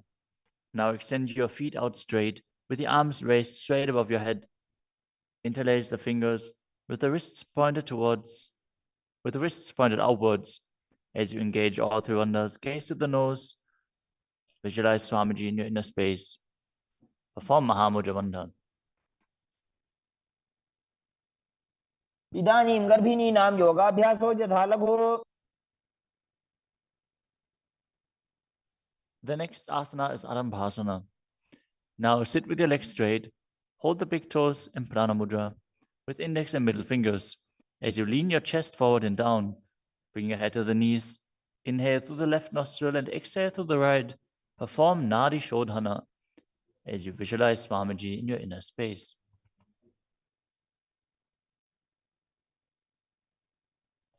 दोवो पग मिलिवा पसारी, पगा का अंगूठा पकड़ी लीलाट गोड़ा लगावे.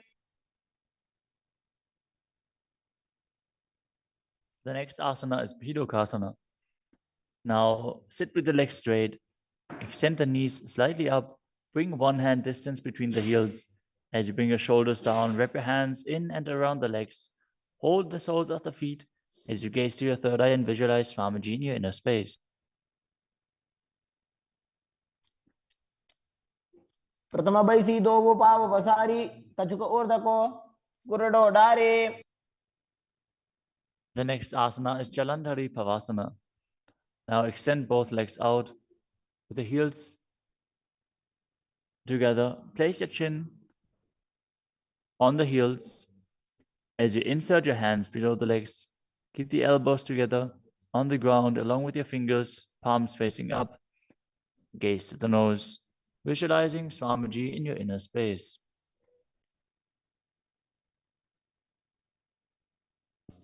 दोवो एड़ी मेली कह दीजिए, हाथ पसारी. The next asana is Urdhva Paschimottanasana. As you sit with the legs extended, lift one foot behind the neck. Lean forward and down as in Paschimottanasana. As you visualize Swamiji in your inner space. If you can't, bring your leg behind your neck.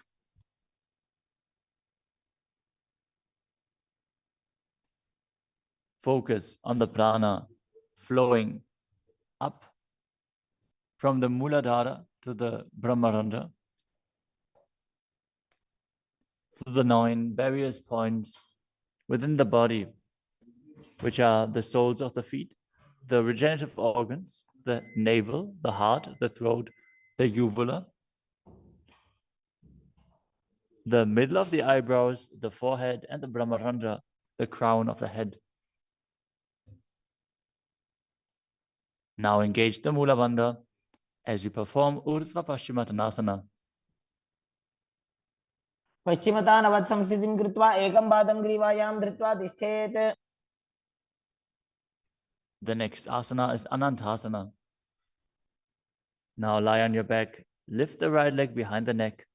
The left hand holds the foot from the top. As you straighten your body, concentrate on the prana moving from Muladhara to Brahmarandha. Gaze to the nose as you visualize yourself as infinite, endless, or eternal, Ananta. उत्तानशयनी एकैकं पायी ग्रीवायां विन्यस्य. The next asana is Ankushasana. From Anantasana, rest on the elbow of the hand holding the foot. Concentrate on the prana flowing up. as you gaze to the nose and feel in complete control. उत्तानसहित एकैकं पादं ग्रीवायां विन्यस्य. The next asana is Drushasana. Lie down on the back as you bring your knees to the chest. Encircle your thighs and calves with your arms as you rock your body from side to side, visualizing Swamiji in your inner space. उत्तानसेनं जानुनी हृदयवष्टम्भा.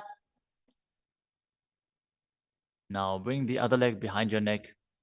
Repeat Urdhva Paschimottanasana on the other side. Again, if you can't bring your leg behind your neck, just pull it up as high as you can and then lean forward. Hold on to the foot. पश्चिमतारवत् संस्थितिं कृत्वा एकं पादं ग्रीवायां धृत्वा तिष्ठेत्. Now with the leg still behind your back, straighten your body, lay on your back, hold onto the foot with the opposite hand as you gaze to the nose and visualize yourself as being endless. उत्तानसेने एकैकं बाजी ग्रीवायां विन्यस्य. Now roll onto your elbow and feel in complete control in Ankushasana. उत्तानसहित एकैकं पादं ग्रीवायां कुर्वन्. The next asana is Yoga Nidrasana. As you lie on your back, lift your legs one by one up behind your head. Hold your hands behind your back as you gaze to the nose. Visualize Swamiji in your inner space and focus on the upward flowing prana. पादाभ्यां वेष्टयेत् कण्ठं हस्ताभ्यां पृष्ठबन्धनम्. The next asana is Atmadhammasana. While laying on your back, raise your legs towards your head, wrap your hands around the legs and interlace your fingers behind your neck. Gaze to the nose as you visualize Lord Vishnu blessing you from within.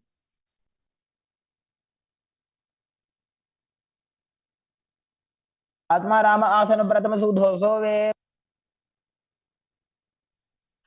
The next asana is Kochikasana. As you lay on your back, bring your knees to the chest with the soles facing up and extend your arms out sideways. Gaze to your third eye as you visualize Swamiji in your inner space.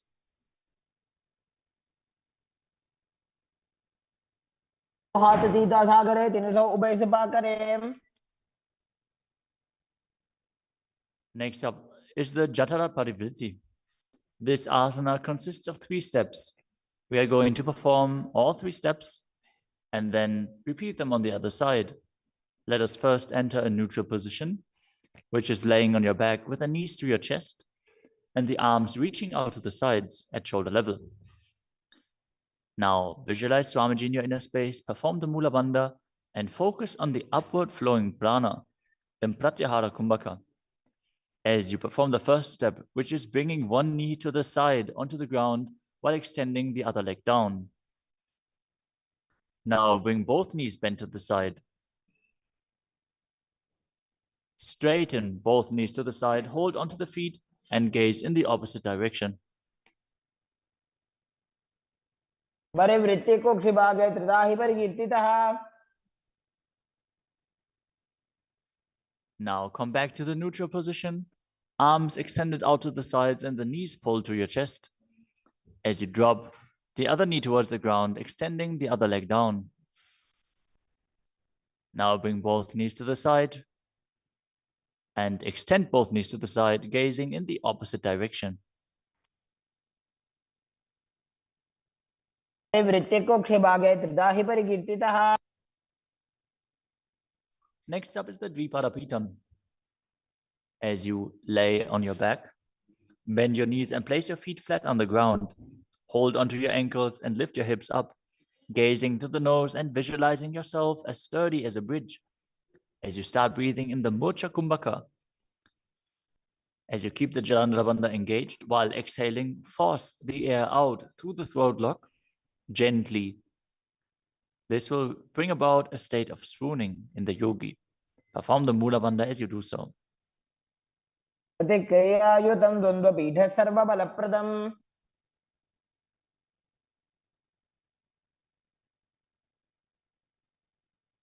Next up is Palyankasana. Laying on your back with the feet flat on the mat, bring your arms over your head and place your hands flat on the mat as well. with the fingers pointing towards your feet. Lift your entire body up off the ground as you visualize yourself as sturdy as stone furniture. Breathe through your nose in Sahajra Kumbhaka as you perform the Mula Bandha. उत्तानशयनं हस्ततलाभ्यां भूमिमवष्टभ्य. The next asana is Shvatanasana. Lay on your back with the knees to your chest. With the hands on the respective shoulders, move your hips in a circular motion and visualize that you're a dog playfully laying on its back. Perform the Mula Bandha as you do so. शरीरं संस्थाप्य जानुनी सम्मील्य नाभवानीय. Next up is the Viparita Karani. Lie supine, raise your hips and legs up as you extend your hands down on the mat below, helping you balance your body as your legs are raised up. Move your legs in a circular motion as you visualize Swamiji in your inner space and keep Jalandhara Bandha and Mula Bandha engaged. भूतले सशिरो दत्त्वा खेनये चरणद्वयम्. Next up is the Viparita Karani too.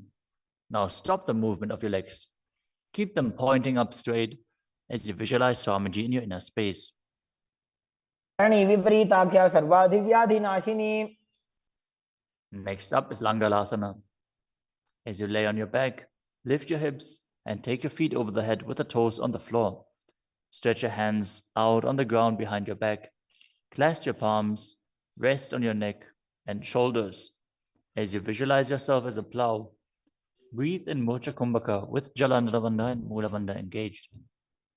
दिवा contain भूमिं विष्टंभा पादाग्रद्वयम् ऊर्ध्वमुन्नयेत्.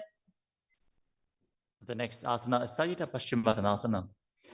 As you lie on your back in the same position, bring your hands to the feet.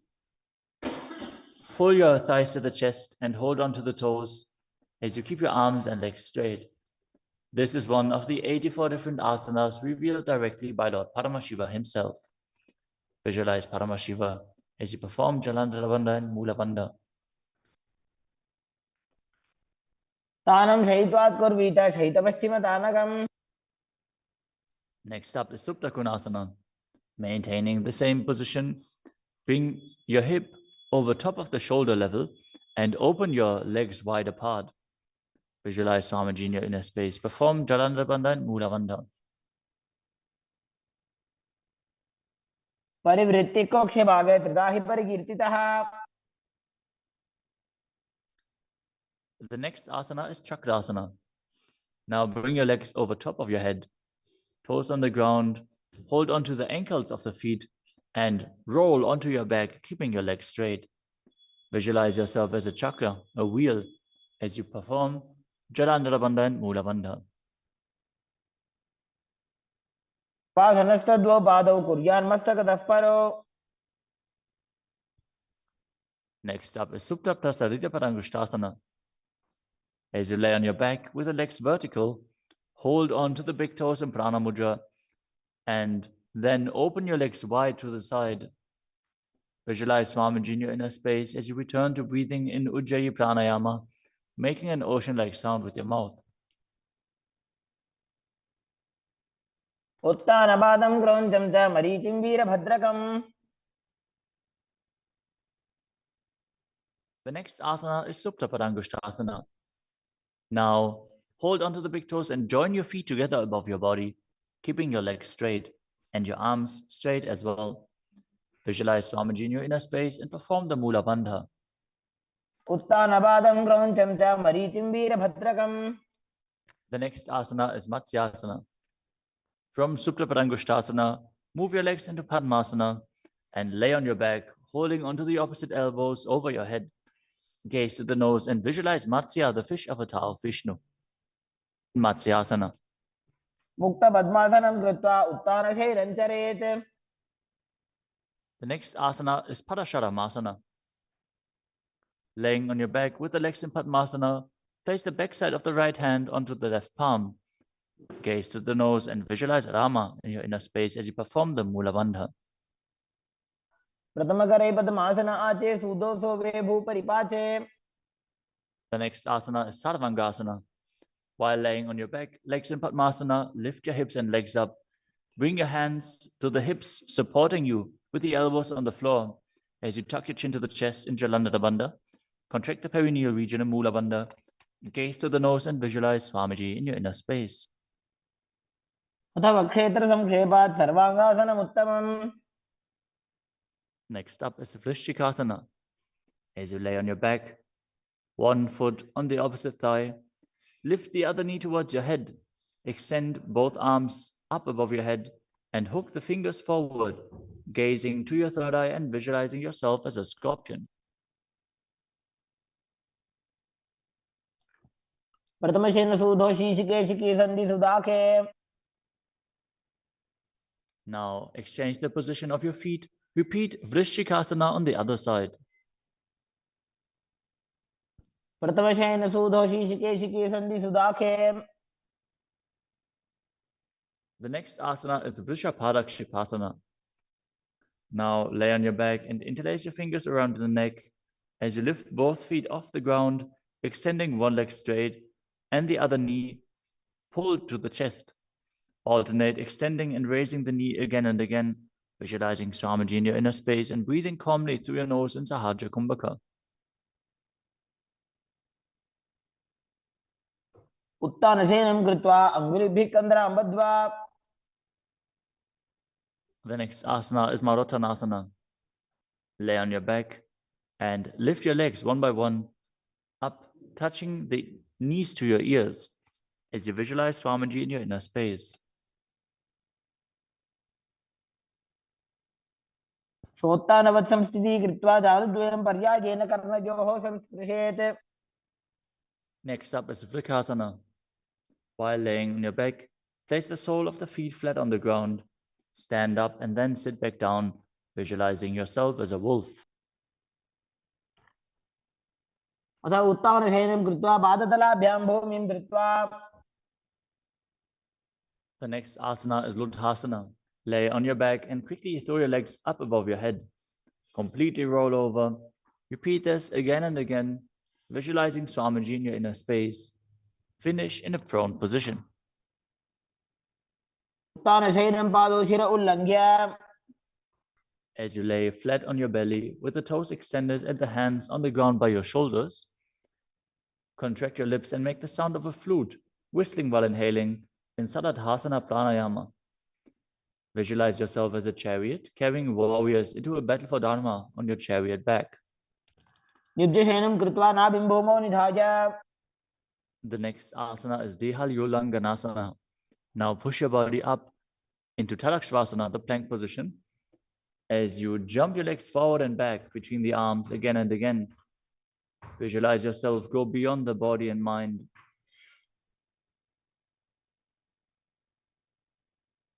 हस्तद्वयं बद्ध्वा तन्मध्यचरणद्वयम् उड्डानैव बहिरानीज्य. The next asana is Jatyasana. From a standing position, bend forward and place your hands on the mat, walking back and forth as you visualize yourself as a wise 60-year-old elephant. अथ जात्यासनं वक्ष्ये येन जाति स्मरो भवेत्. Next up is the Luritika Karana. Stand with your knees bent, feet pointing outwards, and bend your elbows. Keep your hands at the chest level. Swiftly move your arms across your body and then bring them back to the center. Tilt your head back, open up your chest towards the sky, and move your head in all directions. The next asana is Saripasana. As you tie your feet with a rope, stand erect like a rod. Keep your arms at the side of your body with the hands touching your thighs. Visualize that your Kundalini, Devi, is raising and curling upwards around your body. As you breathe calmly through your nose in Sahajra Kumbhaka, leading the prana along your spine, contract the perineal region. Force the Kundalini Shakti up. As you internally chant Om Nityananda Paramashivoham. अथ सर्पासनं वक्ष्ये वायुपाणाय केवलम्. The next asana is Ushtrasadhanasana. While standing, place all fingers on the mat and then stand on your hands. Keep your feet on the fists as you begin to move and walk like a camel. Visualize yourself as a camel as you walk around on the mat.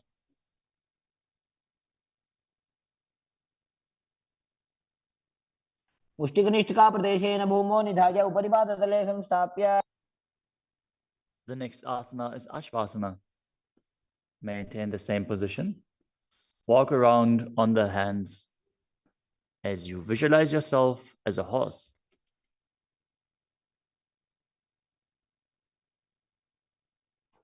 मुष्टिकनिष्ठिका प्रदेशेन भूमौ निधाय. The next asana is Kapota Nitakasana. As you stand straight with the feet together, interlace your hands behind your back in Padusha Mudra. Pull them down towards your calves as you open up your chest widely. Visualize yourself as a soaring bird diving. पादतले भूमौ निधाय.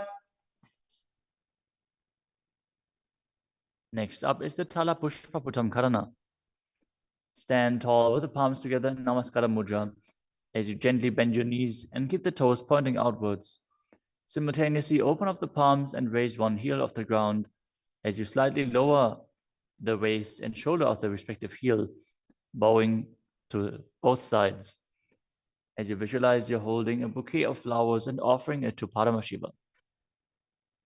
Next asana is Khadgasana. As you lay down on your stomach, jump your feet up towards your hands and stand. As you bring the palms together, forming the horn of the rhinoceros in Namaskara Mudra, visualizing yourself as a rhinoceros and gaze to the nose.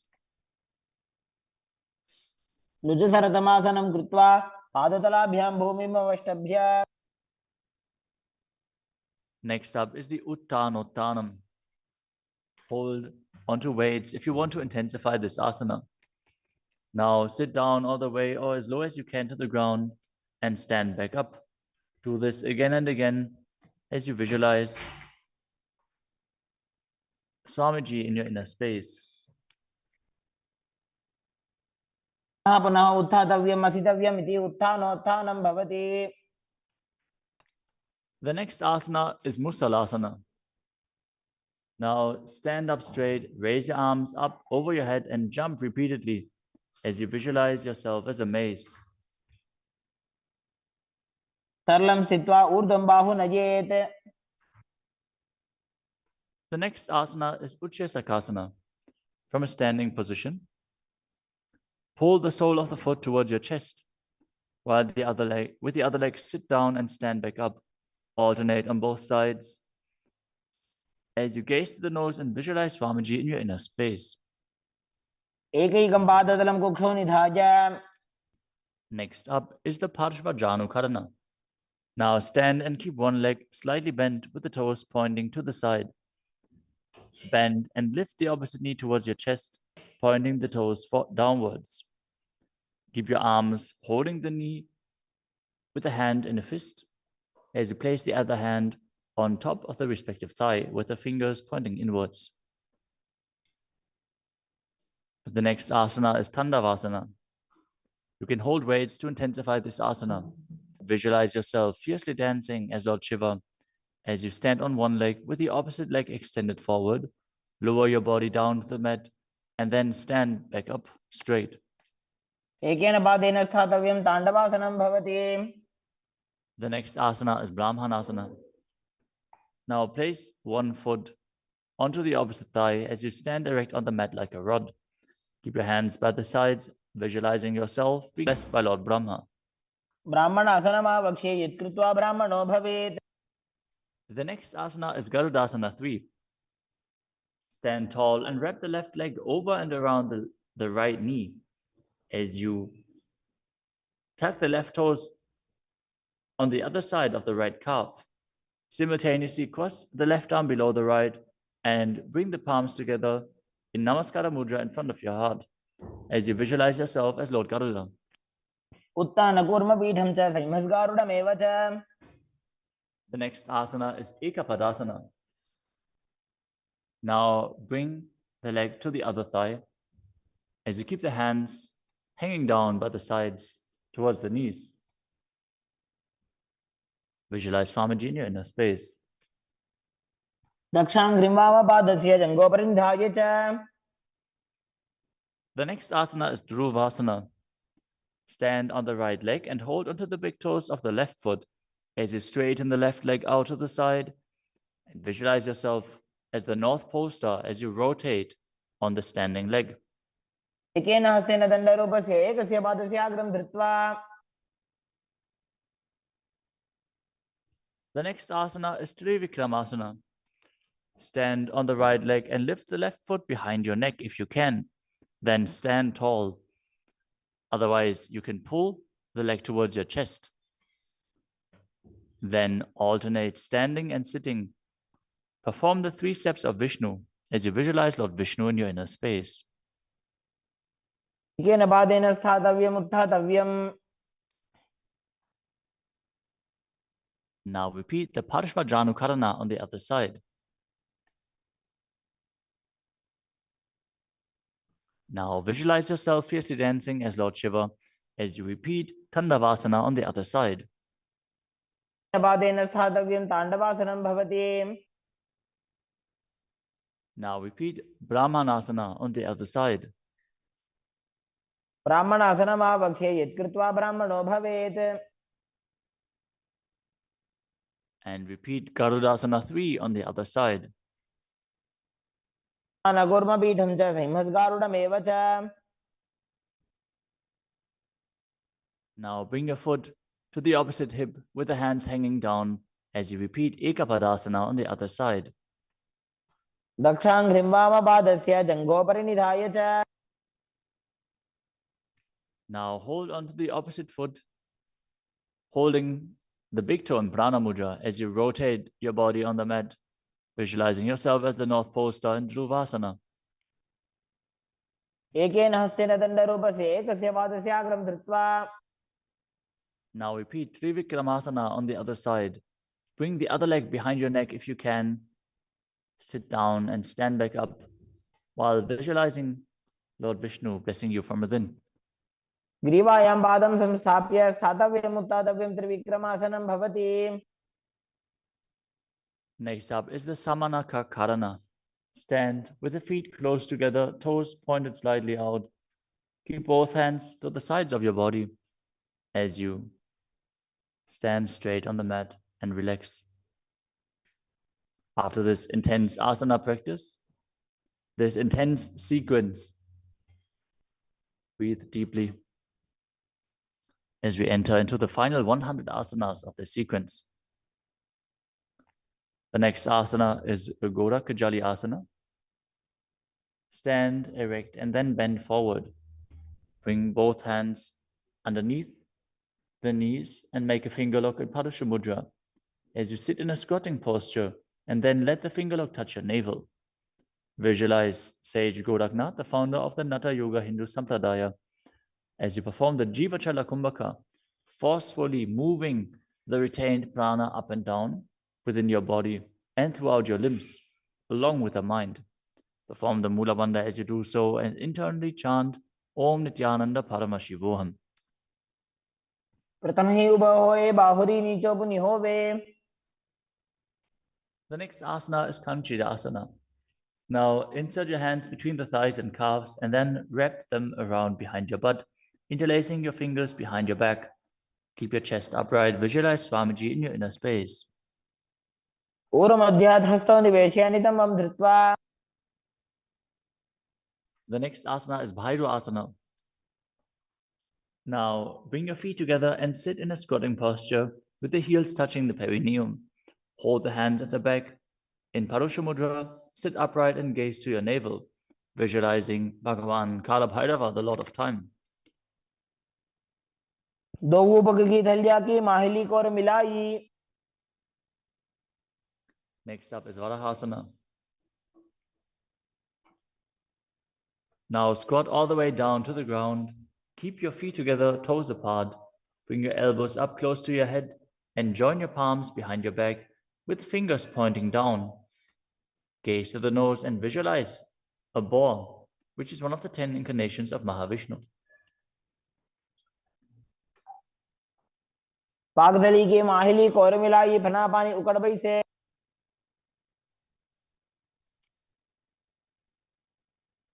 The next asana is Tripitasana. With the heels touching, bring your hips to the same level as your knees. Let your hands hang down, hold on to the big toes in Prana Mudra as you visualize Swamiji in your inner space and perform the Mula Bandha. पार्श्वद्वयं मील्य स्थित्वा नितम्बं जानुप्रदेश आनीय. Next up is Bakasana. Now place your hands on the mat, fingers wide, and place your knees onto the back of your arms with the eyes forward. Lean forward and down, lifting your feet off the ground as you visualize yourself as a crow.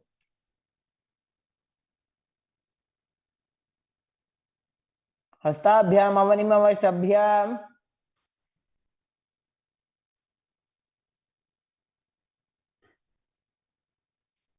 The next asana is Sushtanga Kapali Asana. Now kneel down, head on the ground with the palms spread for support. Raise your body on your head and place your legs into Padmasana as you gaze to the nose and visualize Swamiji in your inner space. आसन को गुण कपाल आछो होई. The next asana is Guptasana. Lower your body down onto the mat and sit in a kneeling position.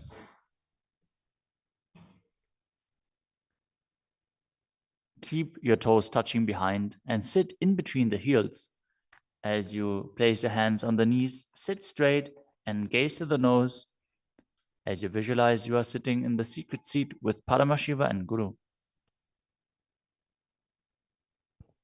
ध्यानोर्वोरन्तरे पादौ कृत्वा पादौ च गोपयेत्.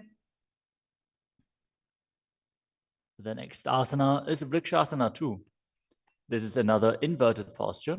So if you have any blood pressure related issues, please take precautions. If you need aid in support performing this asana, if you have a partner available, they can aid you. Otherwise, you can use a wall for support. You can walk the wall up and down. This is a progression where you can increase your arm strength and finally be able to perform this asana yourself. Now, place your hands on the ground, shoulder width apart, and lift your body up straight into a handstand. Visualize you're a tree with deep roots into the ground as you breathe calmly in Sahaja Kumbhaka.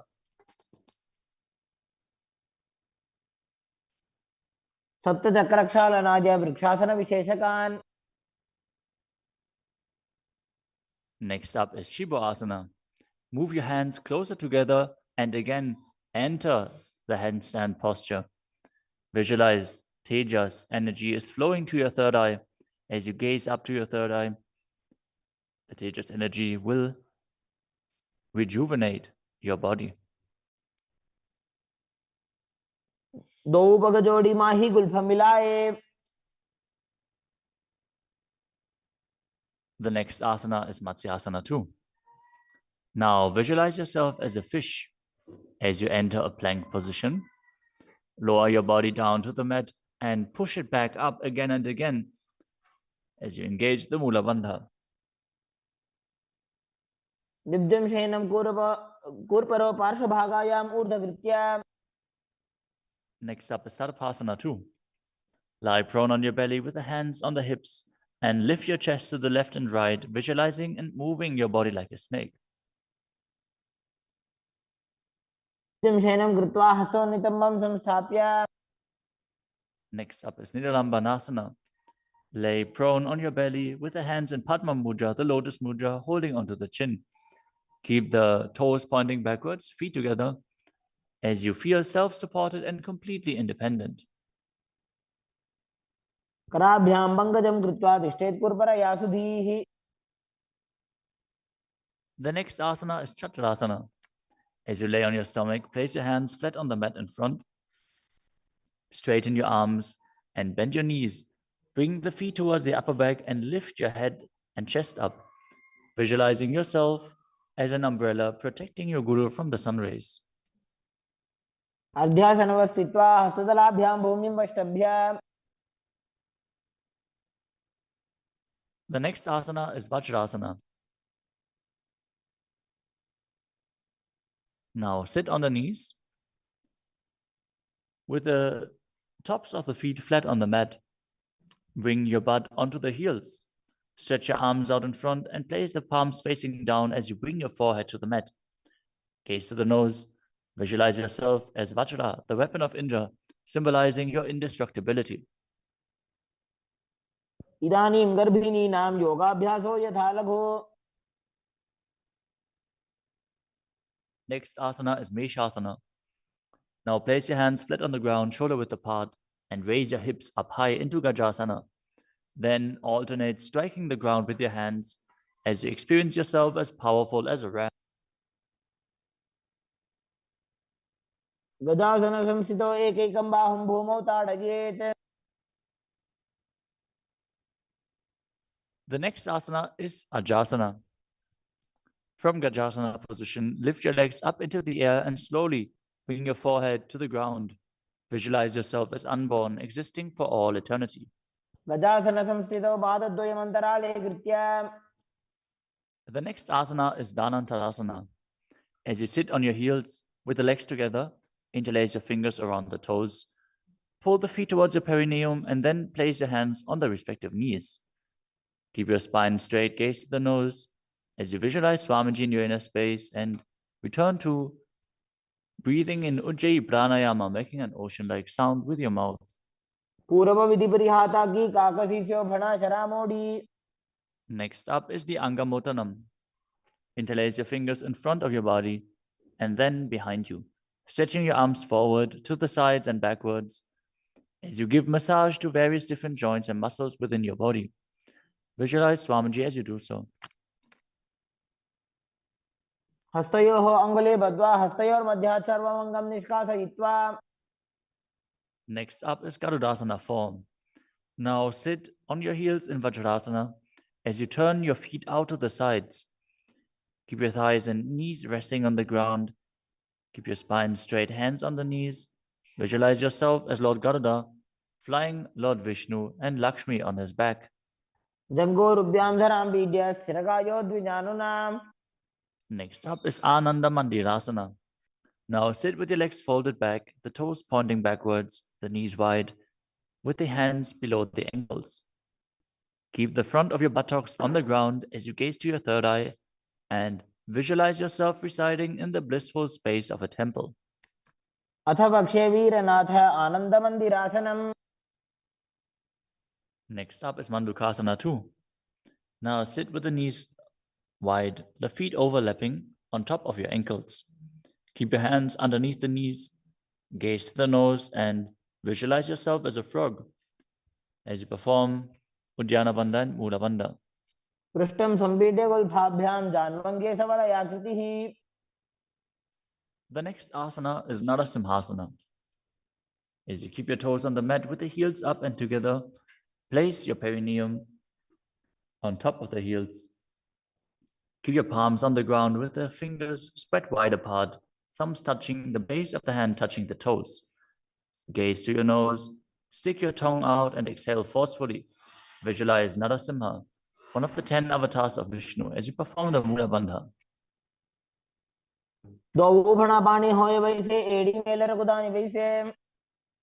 The next asana is Vishrakasana. Sit on the toes and place your perineum on the heels as you separate your knees and place them on the ground. Make a hollow of your palms and place it on your mouth. Keep your thumbs under the teeth and close your lips.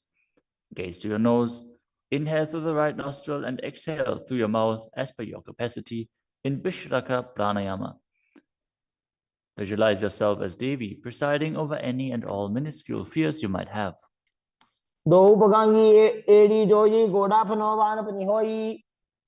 The next asana is Makadasana.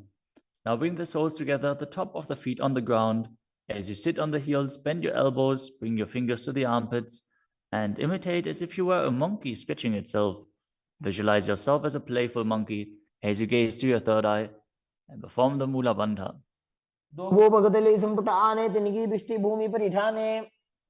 The next asana is Vajrasangarasana.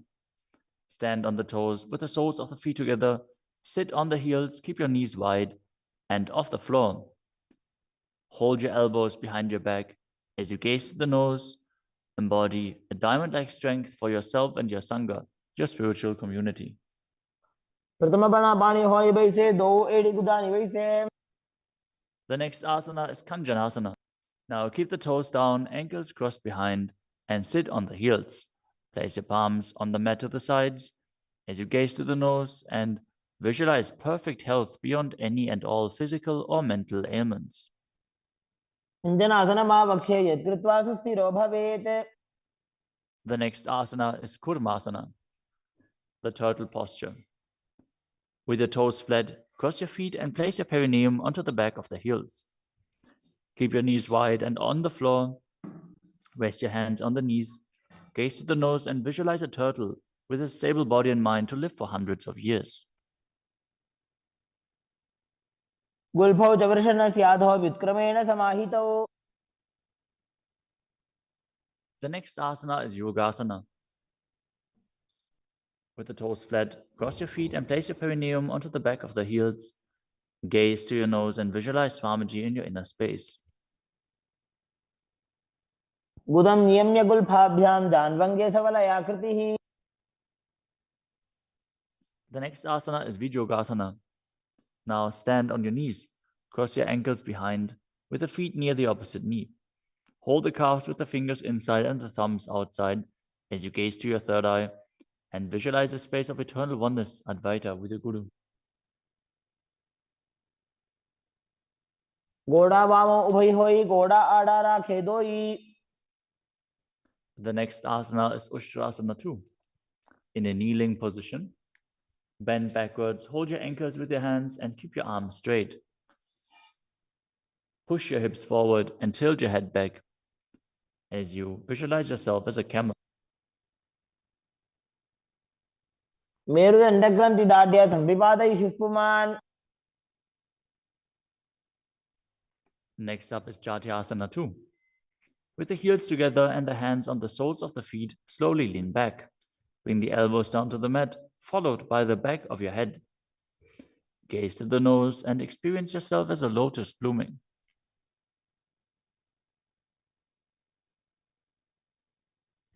दो एड़ी संपुट करे सोले मूल द्वारित हृदरे. Next up is Viratasana. Sit on the knees with the thighs and calves together. Lean back and touch your back to the ground. Then rise back up. Do this again and again as you visualize the healing and liberation of all causal, subtle forms of your body. Gaze to the nose and perform the Mula Bandha. जंगा पृष्ठभूमो निधाय जंगोदरयोः ऊरुनि संस्थाप्य. Next asana is Kapotasana. From Viratasana, raise your hips higher.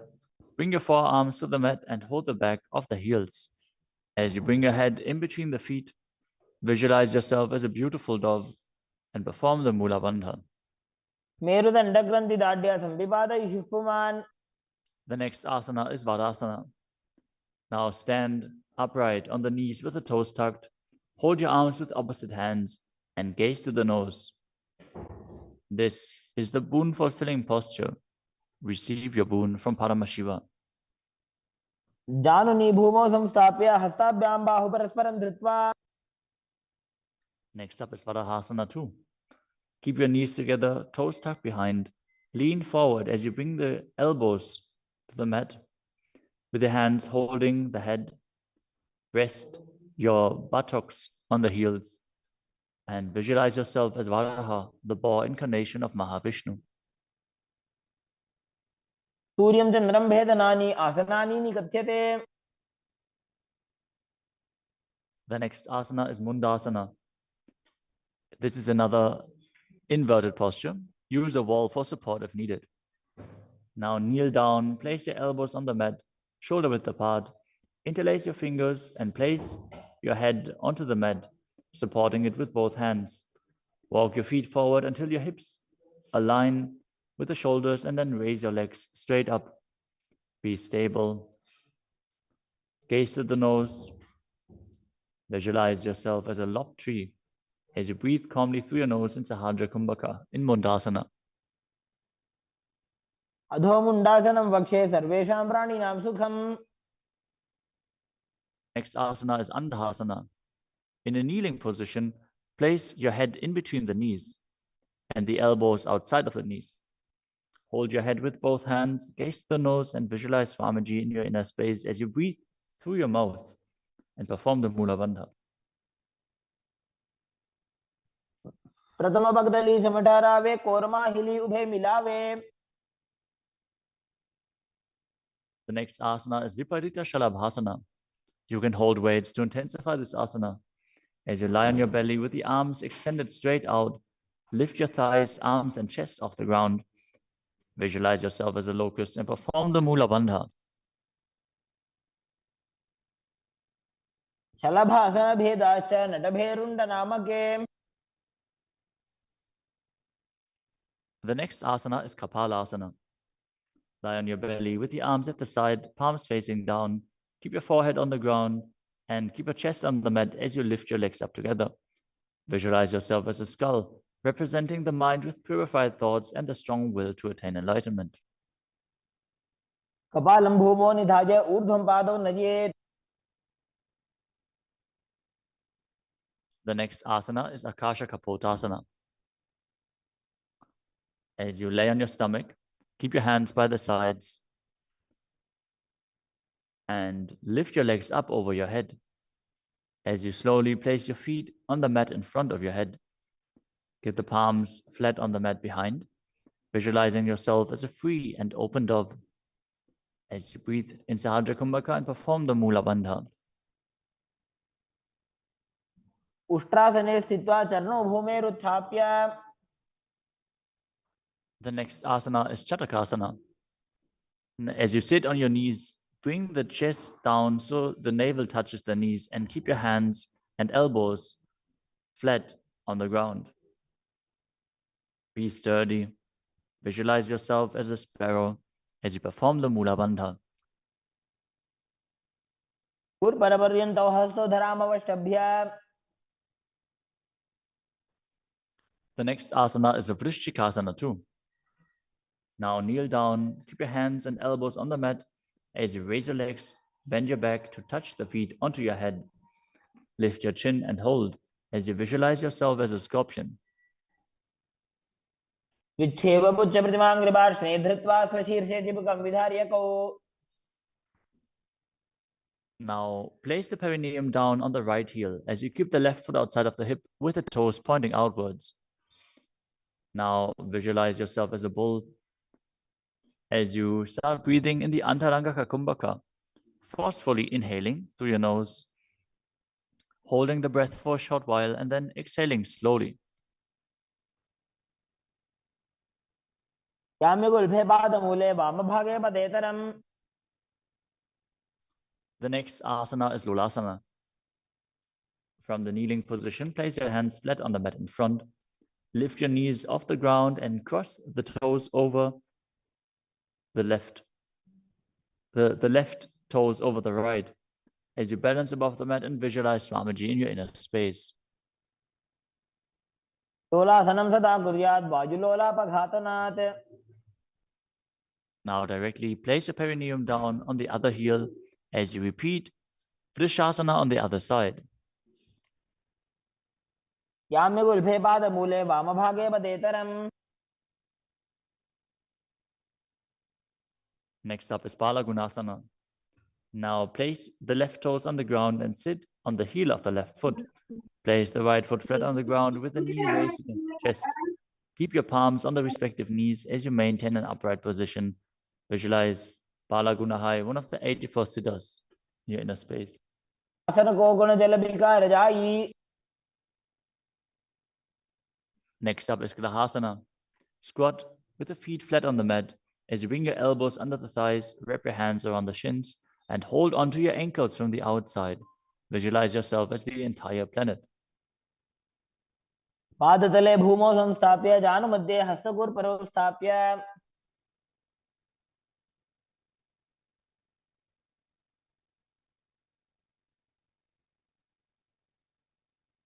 Next up is Balagunasana on the other side. Visualize Balagunahai, one of the 84 siddhas in your inner space. आसन को गुण जल विकार जाई. Next up is Utkatasana. You can use weights to intensify this asana. As you squat on your toes with the heels up, the knees off the mat, place your perineum onto the heels and your hands on the respective knees. Keep your spine upright, visualize Swamiji in your inner space, and perform the Mula Bandha.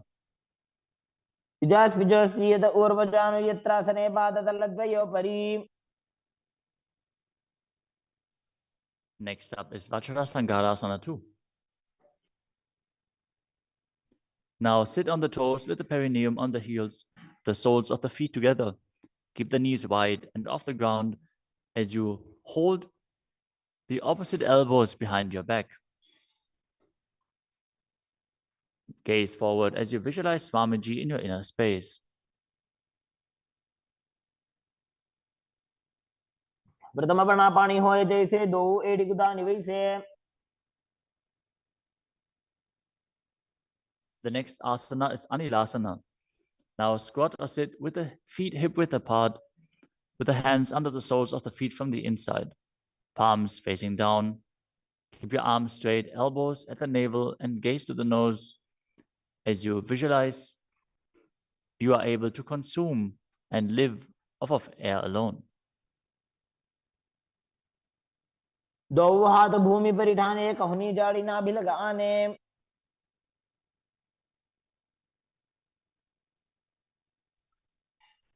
Next up is Padukasana. Now place the back of your hands on the mat with the fingers facing towards your body. Step the feet on top of the hands with your hands wrapped around the feet like a shoe. Start walking around on your mat as you visualize you're wearing padukas walking across India. हस्ततलयोः पादतले कृत्वा.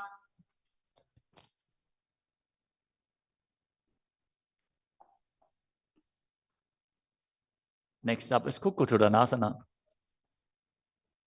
Now place your palms on the mat, raise both feet upwards into the air, and let them fall back down. Do this again and again as you visualize yourself as a rooster. हस्ततले भूमौ कृत्वा पादतले च ऊर्ध्वमुड्डानं कृत्वा. Next up is Viparita Nrityasana. Now place your hands on the mat and raise your legs upwards into a handstand.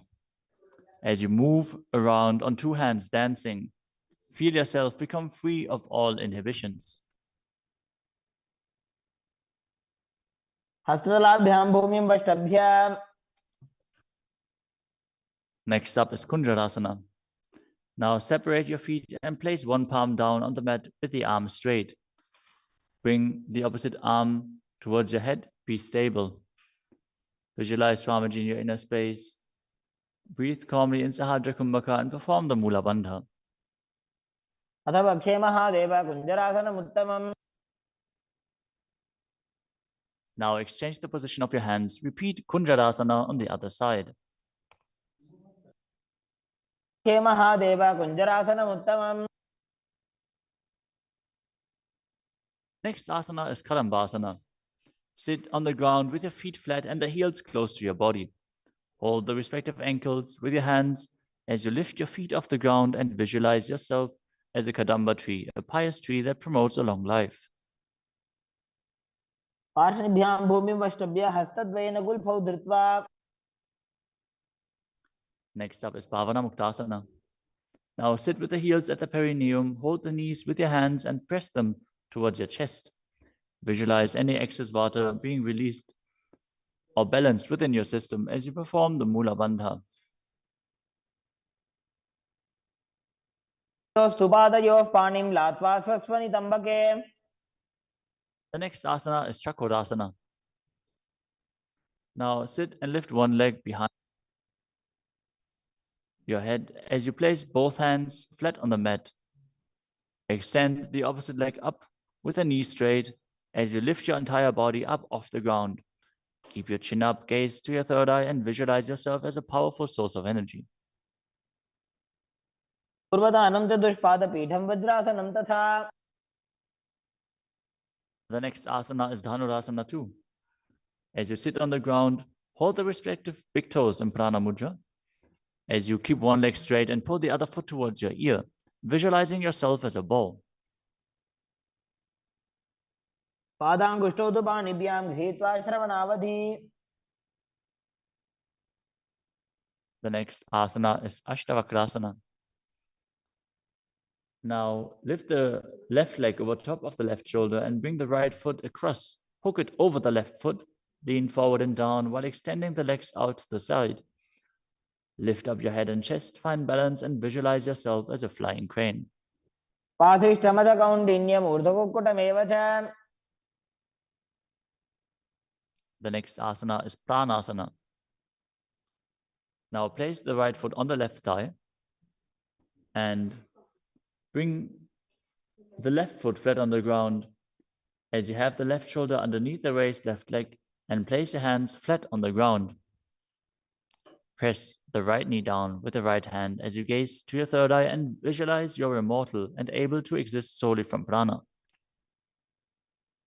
एतत् प्रभेदं वक्ष्यामि करोति यस्य चामरः. Next up is Parshvamatyendrasana. Now keep one leg bent on the ground with a foot at the opposite hip and bring the other leg over top as you twist your body around the raised knee and interlace your hands below the raised knee. Gaze to your third eye and visualize the great sage and yogi Matsyendranath, the master of Hatha Yoga. वामोरुमूलार्पितदक्षपादो जान्वो बहिर्वेष्टितदक्षदोष्णा. Now repeat Chakrasana on the other side. Now sit and lift the other leg behind your neck, keeping your hands at the side and raising your whole body up with the other leg extended, gazing to your third eye and visualizing yourself as a powerful source of energy. पूर्वतानं चतुष्पादपीठं वज्रासनं तथा. Now repeat Dhanurasana 2 on the other side, holding the big toes of both feet in Prana Mudra as you pull the opposite foot towards your ear, visualizing yourself as a bow. पादाङ्गुष्ठौ तु पाणिभ्यां गृहीत्वा श्रवणावधि. Now repeat Ashtavakrasana on the other side. Now lift the right leg over top of the right shoulder, cross the left foot over the right, and extend the legs out to the side, balancing as you visualize yourself as a flying crane. पाशिष्ठमदकौण्डिन्यम् ऊर्ध्वकुक्कुटमेव च. Now repeat Pranasana on the other side. Bring the other foot over top, shoulder underneath, push the knee down and place the other one on the ground as you visualize yourself being immortal and able to exist solely from prana. एतत् प्रभेदं वक्ष्यामि करोति यस्य चामरः. Now repeat Parshvamatyendrasana on the other side, bringing one heel to the opposite hip, the other leg over top of the knee as you twist your body around and bring your hands underneath and interlace the fingers behind your back, twisting your body even further, gazing up to your third eye and visualizing Matsyendranath. वामोरुमूलार्पितदक्षपादो जान्वो बहिर्वेष्टितदक्षदोष्णा. Next up is Ardha Paschimottanasana. As you keep one leg straight and press the perineum with one heel, lean your chest forward and down, hold onto the front foot and bring your head towards the knee. Visualize Swamiji in your inner space. एकं पादं प्रसार्य एकं पादस्य पार्श्वना Seoni सम्पीड्य. Next up is Kranchasana. Now place your left ankle outside of the hip, hold the sole of the right foot and lift the leg up towards your forehead. Keep the knees straight. Visualize yourself as a crane as you engage the Mula Bandha. उत्थानपादं क्रौञ्चं च मरीचिं वीरभद्रकम्. Now repeat Ardha Paschimottanasana on the other side, keeping the opposite heel against the perineum, leaning forward and down. Perform the Jivachala Kumbhaka, moving the prana up and down within your body. एकं पादं प्रसार्य एकं पादस्य पार्श्वना Seoni सम्पीड्य. Now repeat Kranchasana on the other side. As you bring the other heel outside of the hip, extend the opposite leg up, holding the foot with the knee straight, visualizing yourself as a crane. उत्तानपादं क्रोञ्चं च मरीचिं वीरभद्रकम्. Next asana is swastikasana. Now sit with the soles between the thighs and calves. Keep your spine straight, the palms resting on the knees. Gaze to the tip of the nose and embody peace, well-being, good fortune, and prosperity as you visualize a swastika. तानूर्भोरन्तरे सम्यक् कृत्वा पादतले उभे. Next up is Gorakshasana. As you keep your feet in the same position, cover your heels with the respective hands. Tuck your chin to the chest and gaze to the tip of your nose, visualizing the great sage Goraknath as you perform Jalandhara Bandha and Mula Bandha. तानूर्भोरन्तरे पादौ उत्तानो व्यक्तसंस्थितौ. Next up is Pakasana 2. Now bring the left heel to the perineum and the right foot on the left thigh. Visualize Swamiji in your inner space. Meditate on Arihanta, the Enlightened One. As you gaze to your third eye, perform the Mula Bandha and re-enter the Shanmukhi Mudra once more. As you exhale, close your eyes with the index fingers, nose with the middle fingers, mouth with ring and little fingers, the ears with your thumbs. वामपार्श्वे गुदौ संस्थाप्य दक्षाङ्घ्रिवामजगने. Next up is Yogasana 2. As you keep your feet on top of the opposite knees, place your hands on the ground beside your body with the palms facing up. Keep your spine straight, gaze to your nose as you visualize Swamiji in your inner space. Start breathing in Kakachantra Kumbhaka, rolling up the tongue and keeping your mouth in the shape of the beak of a crow. As you inhale through the rolled up tongue, cooling down your body. उत्तानौ चरणौ कृत्वा संस्थाप्योपरि जानुनोः. Next up is Urdhva Kukutasana. Now rotate your hands next to your body and push your body off the mat, visualizing yourself as a rooster.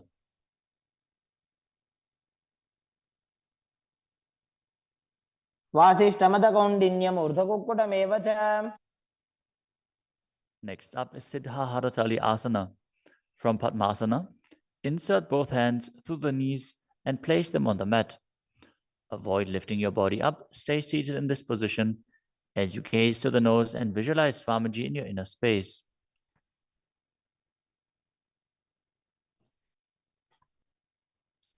प्रथम पद्मासन को करे हस्तदो वो गोड़ासन दिधरे. Next up is Hamsasana. From Padmasana, lift your body off the ground as you gaze to your third eye and visualize yourself as an elegant swan. कुक्कुटासने स्थित्वा स्कन्धपर्यन्तं ऊरोनि नीत्वा. Next up is Karmukasana. From Padmasana, place your hands between the thighs and calves. Lean forward and while sitting, reach your hands behind your body in Parasha Mudra.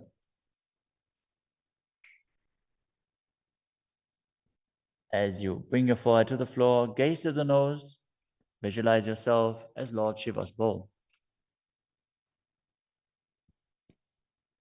प्रथम पद्मासन को करे गोड़ासन दिमाही करिधरे. The next asana is Kurmasana 2. Sitting in Padmasana, lift your knees and insert both hands through the thighs and calves. As you bend your elbows and hold onto the respective shoulders with your hands, visualize yourself as a turtle, having a stable body and mind to live for hundreds of years. बाईजंग पर दक्षिण बावा दाईजंग पर बाईं ल्यावा. The next asana is Granthi Bedasana. From Padmasana, insert both hands through the thighs and calves. Bend your elbows, hold the respective shoulders, tuck your chin to the chest. Gaze at the nose and rejoice, knowing you're in Shiva's secret knot posture. अथ वक्षे नीलकण्ठाकृतिभेदासनं शुभम्.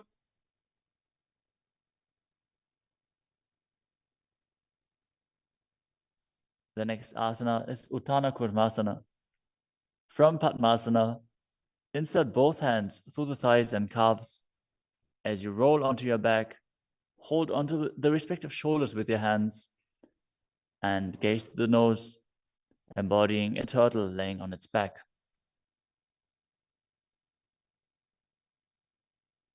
Kukkutasana बंधस्थम कराभ्याम धृतगंधरम. Next up is Pangukukutasana. From Padmasana, place both hands through the gap of the thighs and calves. Place one hand flat on the mat and hold its wrist with the other hand. Lift your body up off the mat, balancing on one arm as you visualize yourself as a rooster and perform the Mula Bandha. Kukkutasana स्थित्वा एकेन हस्तेन अन्यस्य प्रतिबन्धं धृत्वा. Now exchange the position of your hands. Lift your body up onto the other hand as you repeat Pangukukutasana on the other side. Kukkutasana स्थित्वा एकेन हस्तेन अन्यस्य प्रतिबन्धं धृत्वा. The next asana is Gridrasana. From Padmasana, place your elbows on the toes, interlace your fingers, and rest your chin on the knuckles. Keep your thumbs pressed to the throat as you visualize you have gone beyond all greed and covetous.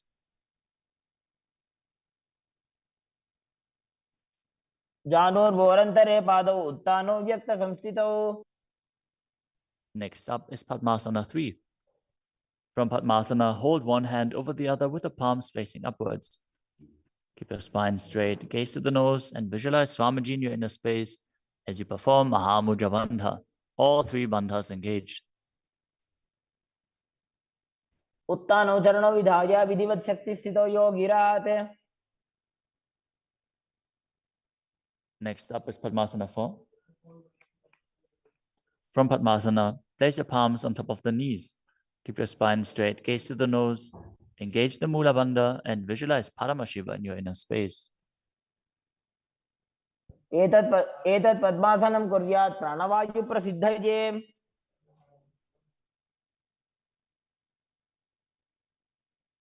Next up is Karmakasana 2. From Padmasana, keep the left hand on the left knee and hook the right hand around the big toes in Prana Mudra with index and middle fingers. As you pull your elbow back as if you're pulling a bowstring, moving the big toe in a circular motion. Visualize yourself as Pinaka, Lord Shiva's bow, as you repeat the movement on the other side as well. वक्ष्ये योगपूरकरक्षणात्. Next up is Karmakasana 3. From Padmasana, cross your arms behind your back and hold onto the big toes in Prana Mudra as you gaze to the nose and visualize yourself as Paramashiva's bow.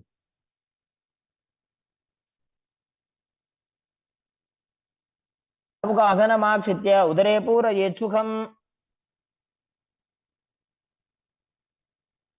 Next up is Dridhasana. Now maintain Karmakasana 3. Lift your chest up and gaze to your third eye, visualizing that you are the action of Paramashiva's third eye, destroying anything you come across. ऊरुभ्यामुपरि स्थाप्य पादयुग्मं प्रयत्नतः. Next up is Nagadasana. From Karmakasana 3, with your arms behind your back, roll onto your back. Hold on to the big toes if you can. Otherwise, lay on your arms in Padmasana as you gaze to the nose and visualize yourself as a snake. प्रथम पद्मासन कोटाने दो भूहात पाछाने आने. Next up is Kandukasana. As you lie on your back, bend your knees with the feet off the ground. Embrace your knees to the chest with the head touching the knees. Roll your body up into a ball as you breathe in Sahadra Kumbhaka.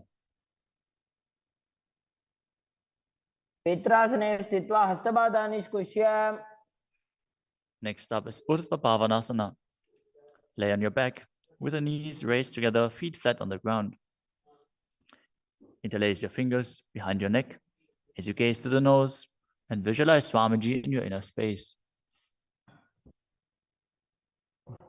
प्रथमे सूधो सैनग्राभे गोडा उभा राशि मिलावे.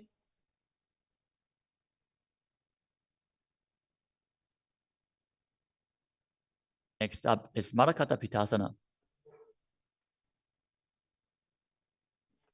Lie on your back and bend your knees as you keep your feet flat on the mat and place the upturned palms underneath your heels. Lift your hips up as you visualize yourself as a powerful alpha ape. Perform the Murcha Kumbhaka with Jalandhara Bandha and Mula Bandha engaged. उत्तानशयनं पादतले उत्तानहस्तयोः स्थापयेत्. Next up is Uttana Shiki Pitakasana. Lie supine and raise your hips up. Support your hips with your hands, placed at the waist, as your elbows bear the weight of your body. Press your chin to through the throat, gaze to the nose, and visualize Swamiji in your inner space. जङ्घोरुबलहीनश्चेत् उत्तानशीपीठकम्. Next up is Nadakasana. As you lie supine, raise your hips and legs up. Bring your hands to the lower back for support if needed, but then place your elbows and hands flat on the mat below. Balance as you visualize traversing Naraka, hell unscathed. ग्रीवाकण्ठेन भूमिं विष्टम्भ. Next up is Tiryanokasana. From Nadakasana, bring your hands to the lower back and keep your elbows on the mat. Raise your legs up vertically and slowly lower and angle them down, keeping your core engaged. Visualize your abode crossing the ocean of samsara. नौकावत् स्थित्वा ऊर्ध्वं पादाग्रद्वयं नजेत्. The next asana is Dvajasana. Now bring your arms back flat on the mat. Keep your legs straight as a flagpole as you visualize yourself as the Kailasa flag, respected across all nations. तियन् नौकावत् ग्रीवा पृष्ठकूर्परैः भूमिं वष्टभ्य. Now gently lower your body down to the mat as you lie supine. Contract the perineal region and pull the Kundalini Shakti up your spine, performing the Shakti Chalan Mudra. Bring it up to the Brahmarandha.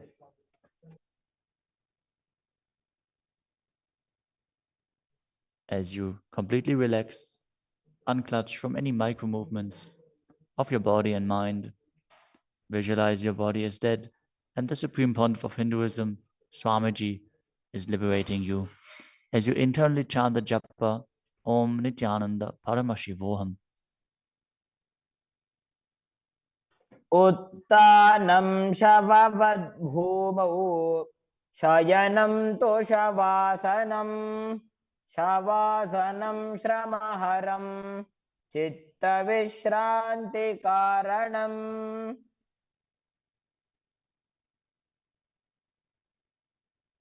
ॐ नित्यानन्द परमशिवोऽहम्.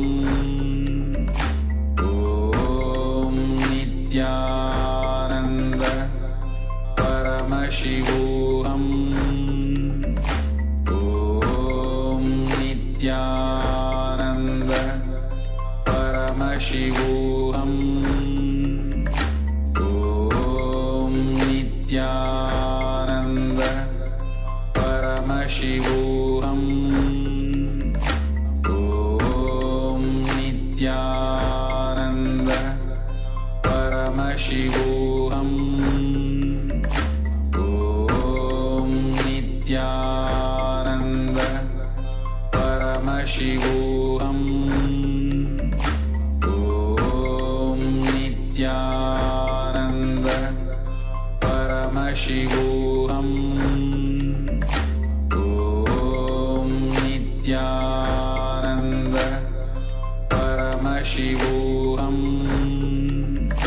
ॐ नित्यानन्द परमशिवोऽहम्. ॐ नित्यानन्द परमशिवोऽहम्. ॐ नित्यानन्द परमशिवोऽहम्. ॐ नित्यानन्द परमशिवोऽहम्. ॐ नित्यानन्द परमशिवोऽहम्. ॐ नित्यानन्द परमशिवोऽहम्.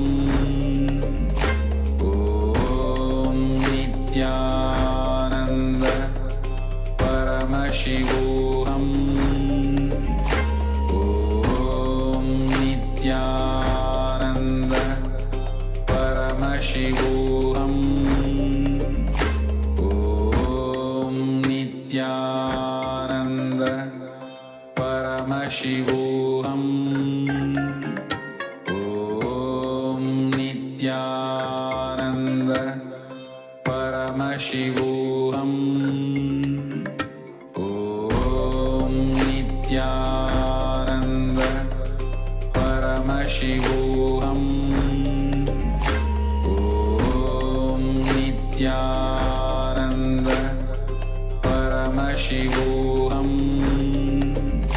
Om Nityananda Paramashivoham Om Nityananda Paramashivoham Om Nityananda Paramashivoham Om Nityananda Paramashivoham Om Nityananda Paramashivoham Om Nityananda Paramashivoham Om Nityananda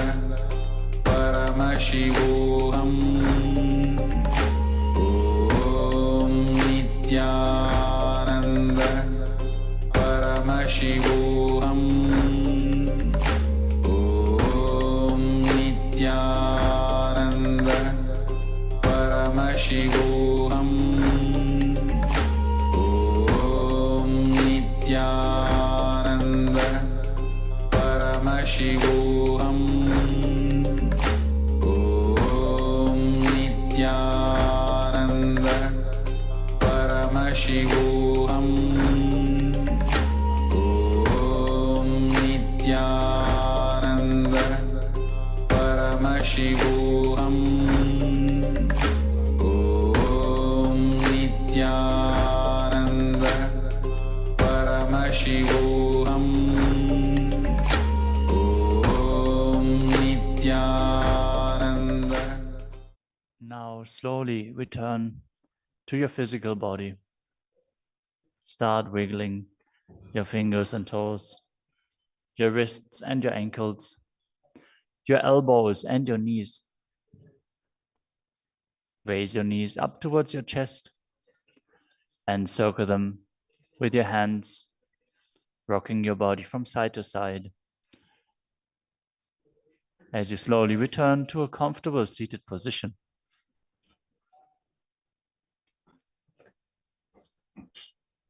Congratulations for completing the Dvitiya Vinyasa Krama 308 asana sequence as revealed by the Supreme Pontiff of Hinduism.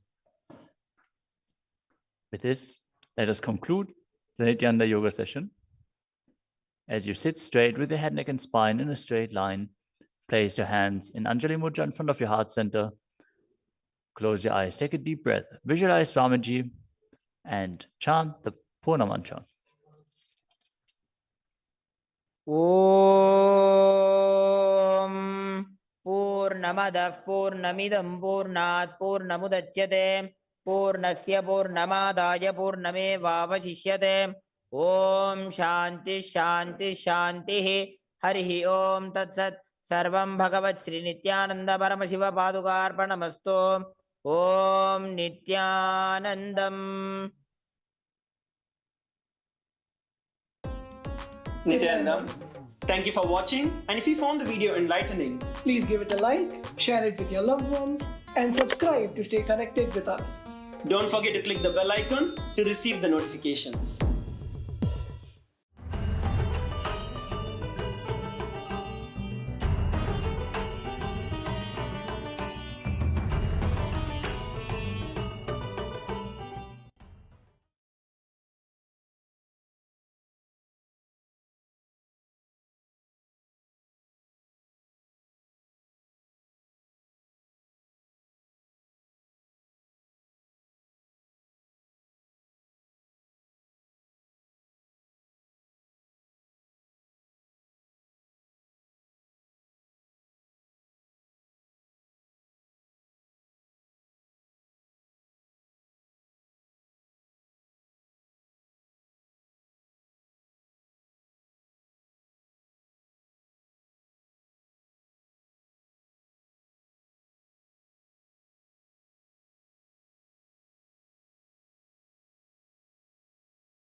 தரும் நித்யானந்தன் தரிசனம். பாதம் குருநாதன் திருப்பாதம், அதை காணும் சுபயோகம் இன்று கூடும்.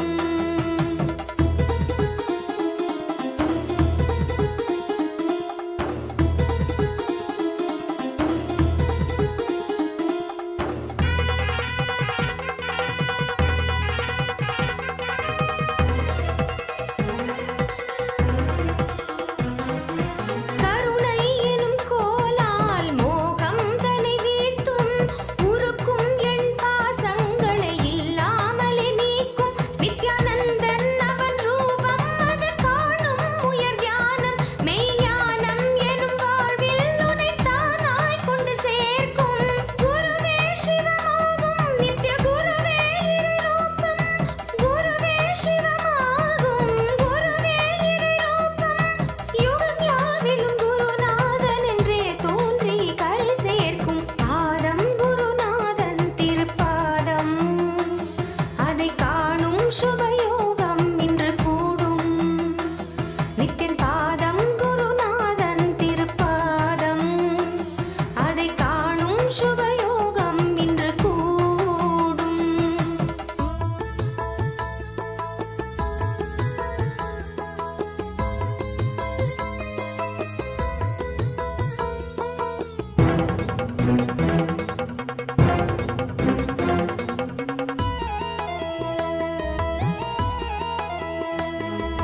காணும் பொருள் யாவிலும் நித்தியன் ரூபம் தெரிவதும், கேட்கும் ஒலியோ அவன் உபதேசமாவதும்.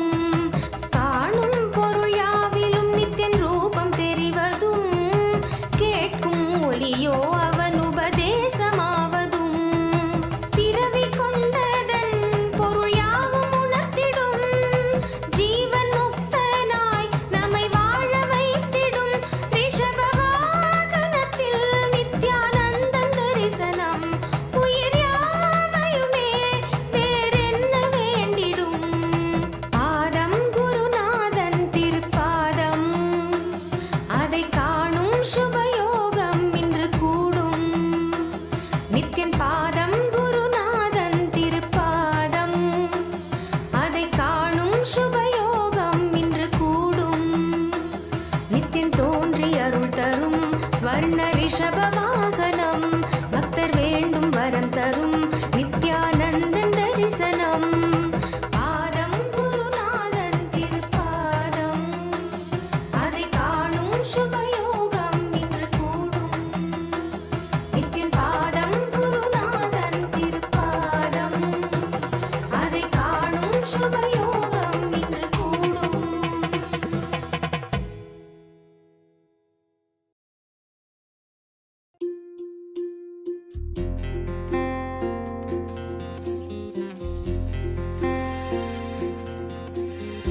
ஆதிசிவன் ஆதி அந்தமில்லாதொரு ஜோதி வடிவமாய் வந்து நின்றார். ஆதிசிவன் ஆதி அந்தமில்லாதொரு ஜோதி வடிவமாய் வந்து நின்றார். ஐந்தோழில் செய்தொழித்தான் அந்த வருத்தம் தீர்த்திட உலகம் வந்தான்.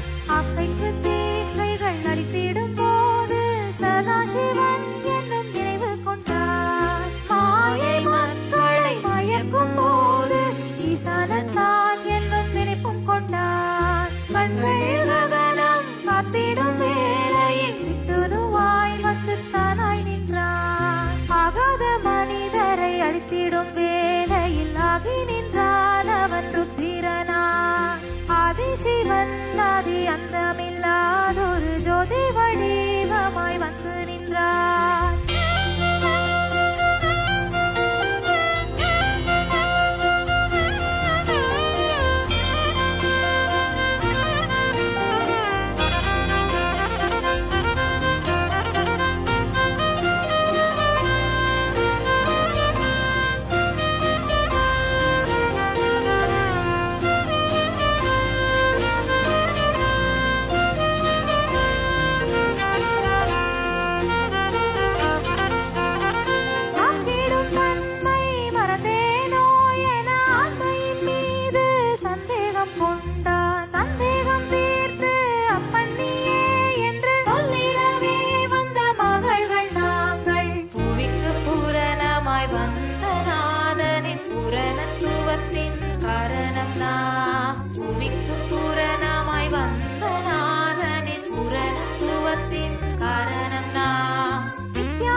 சதாசிவன் எனும் நினைவு கொண்டான். மாயை மக்களை மயக்கும் போது ஈசானத்தான் எனும் நினைப்பும் கொண்டான். கண்கள் ககனம் காத்திடும் வேளையில் விட்டுவாய் வந்து தானாய் நின்றான். ஆகாத மனிதரை அழித்திடும் வேளையில் ஆகி நின்றான் அவன் ருத்திரனாய்.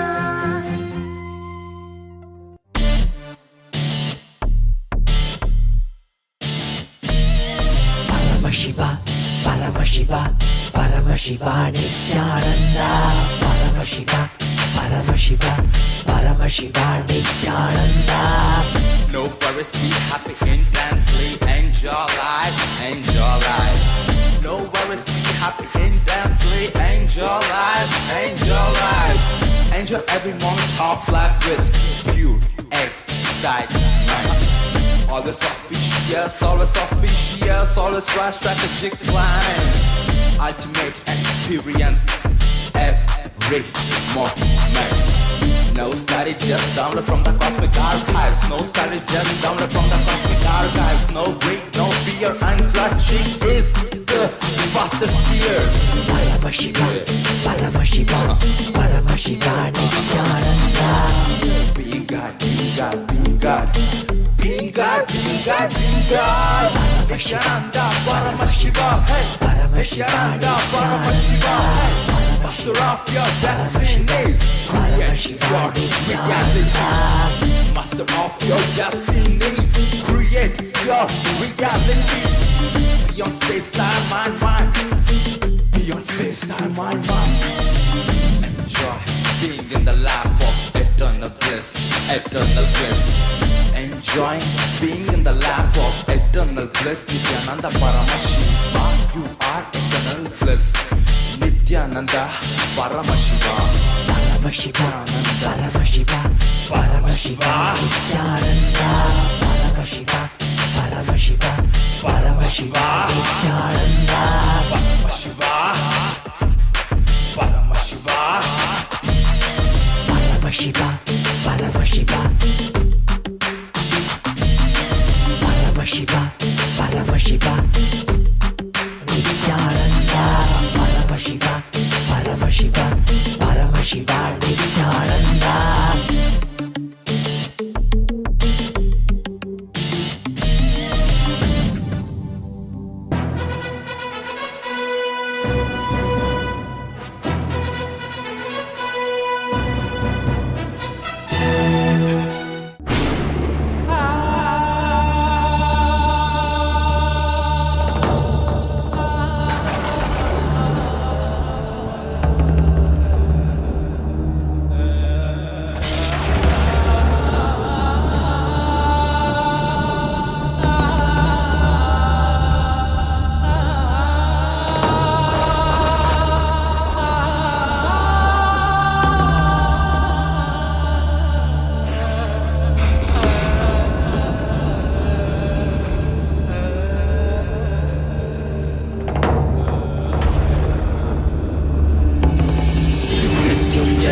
रुद्राय नीलकण्ठाय शाम्भवे अमृतेशाय सर्वाय महादेवाय ते नमः। मृत्युञ्जयाय रुद्राय नीलकण्ठाय शाम्भवे अमृतेशाय सर्वाय महादेवाय ते नमः।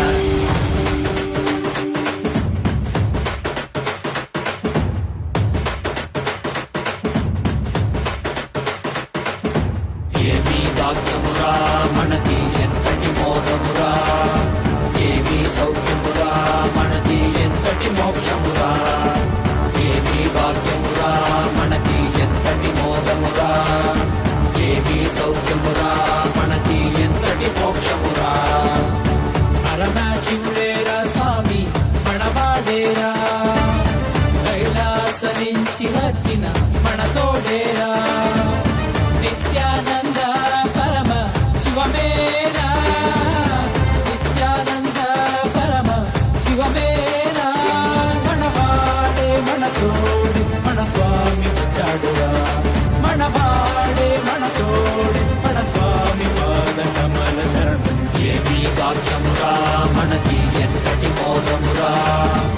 ఏమి సౌఖ్యమురా మనకి ఎంతటి మోక్షమురా, ఏమి భాగ్యమురా మనకి ఎంతటి మోదమురా, ఏమి సౌఖ్యమురా మనకి ఎంతటి మోక్షమురా.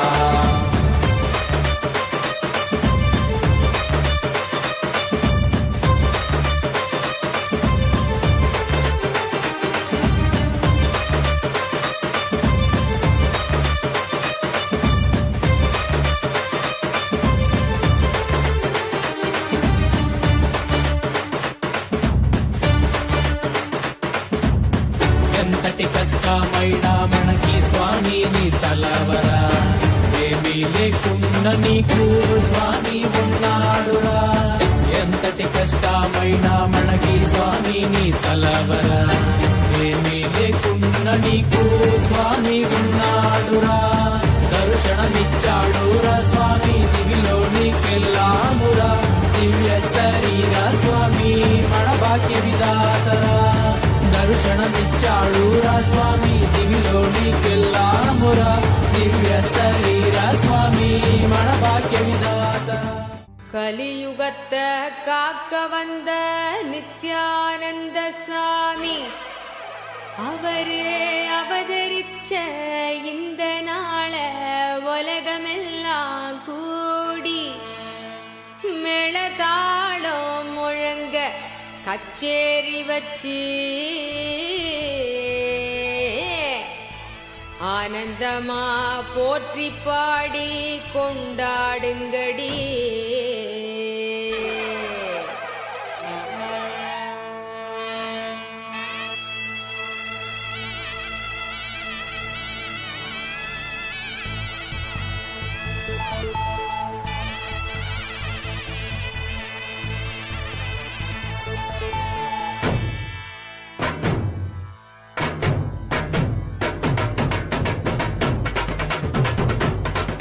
சிவனே இறங்கி இந்த பூமிக்கு வந்தானடி, அவனே வணங்கி என்னால கொண்டாடடி. நித்திய சிந்து சிரிப்புல பூலோகமே நித்திய ஆனந்தமாகுதடி. நித்திய சொல்லும் ஒரு சொல்லு தேடி வந்த தெய்வ வாழ்க்கையும் கூடுதடி. சிவனே இறங்கி இந்த பூமிக்கு வந்தானடி, அவனே வணங்கி இந்த நன்னால கொண்டாடடி. நித்திய சிந்து சிரிப்புள்ள பூலோகமே நித்திய ஆனந்தமாகுதடி. நித்திய சொல்லும் ஒரு சொல்லில் தேடி வந்த தெய்வ வாழ்க்கையும் கூடுதடி. சிவனே இறங்கி இந்த பூமிக்கு வந்தானடி, அவனே வணங்கி இந்த நன்னால கொண்டாடடி.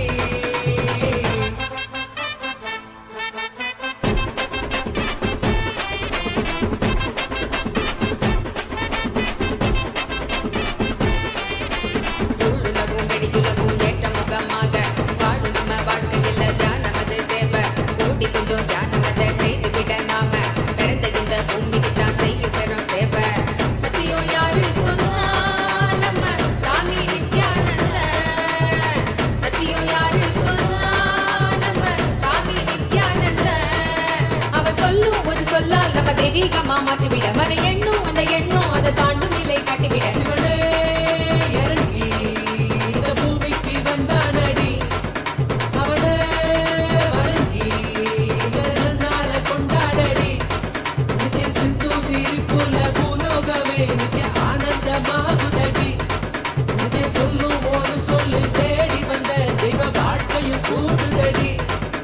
சிவனே இறங்கி இந்த பூமிக்கு வந்தானடி, அவனே வணங்கி இந்த நன்னால கொண்டாடடி. நித்திய சிந்து சிரிப்புள்ள பூலோகமே நித்திய ஆனந்தமாகுதடி.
ஸ்வர்ண ரிஷப வாகனம் பக்தர் வேண்டும் வரம் தரும் நித்யானந்தன் தரிசனம் பாதம் குருநாதன் திருப்பாதம் அதை காணும் சுபயோகம் இன்று கூடும் நித்தியன் பாதம் குருநாதன் திருப்பாதம் அதை காணும் சுபயோகம் இன்று கூடும் நித்தியன் தோன்றி அருள் தரும் ஸ்வர்ண ரிஷப வாகனம் பக்தர் வேண்டும் வரம் தரும் நித்யானந்தன் தரிசனம் பாதம் குருநாதன் திருப்பாதம் அதை காணும் சுபயோகம் இன்று கூடும்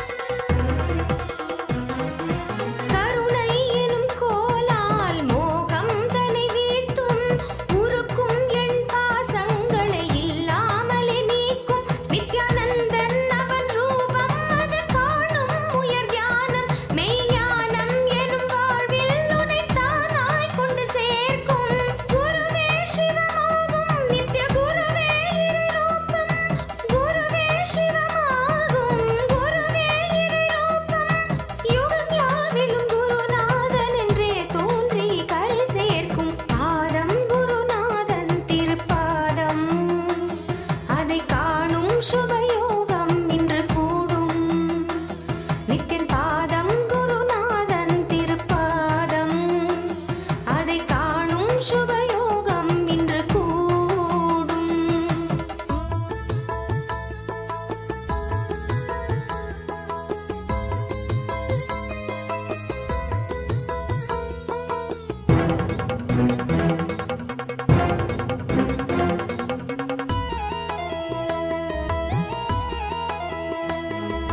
காணும் பொருள் யாவிலும் நித்தியன் ரூபம் தெரிவதும் கேட்கும் ஒலியோ அவன் உபதேசமாவதும் காணும் பொருள் யாவிலும் நித்தியன் ரூபம் தெரிவதும் கேட்கும் ஒலியோ அவன் உபதேசமாவதும் பிறவி கொண்டதன் பொருள் யாவும் உணர்த்திடும் ஜீவன் முக்தனாய் நம்மை வாழ வைத்திடும் ரிஷப வாகனத்தில் நித்யானந்தன் தரிசனம் உயிர் யாவையுமே வேறென்ன வேண்டிடும் பாதம் குருநாதன் திருப்பாதம் அதை காணும் சுபயோகம் இன்று கூடும் நித்தியன் பாதம் குருநாதன் திருப்பாதம் அதை காணும் சுபயோகம் இன்று கூடும் நித்தியன் தோன்றி அருள் தரும் ஸ்வர்ண ரிஷப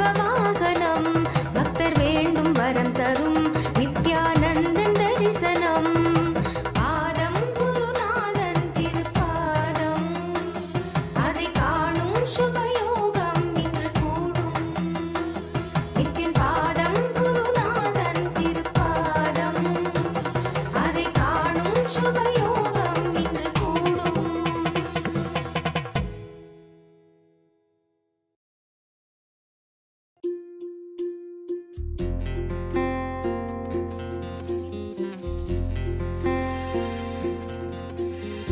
ஆதிசிவன் ஆதி அந்தமில்லாதொரு ஜோதி வடிவமாய் வந்து நின்றார் ஆதிசிவன் ஆதி அந்தமில்லாதொரு ஜோதி வடிவமாய் வந்து நின்றார் ஐந்தோழில் செய்தொழித்தான் அந்த வருத்தம் தீர்த்திட உலகம் வந்தான் அக்கைக்கு தேங்கைகள் அளித்திடும் போது சதாசிவன் என்னும் நினைவு கொண்டார் மாயை மக்களை மயக்கும் போது ஈசானத்தான் என்னும் நினைப்பும் கொண்டார் கண்கள் ககனம் காத்திடும் வேளையில் விட்டுருவாய் வந்து தானாய் நின்றான் ஆகாத மனிதரை அழித்திடும் வேளையில் ஆகி நின்றான் அவன் ருத்திரனான் ஆதிசிவன் ஆதி அந்தமில்லாதொரு ஜோதி வடிவமாய் வந்து நின்றான்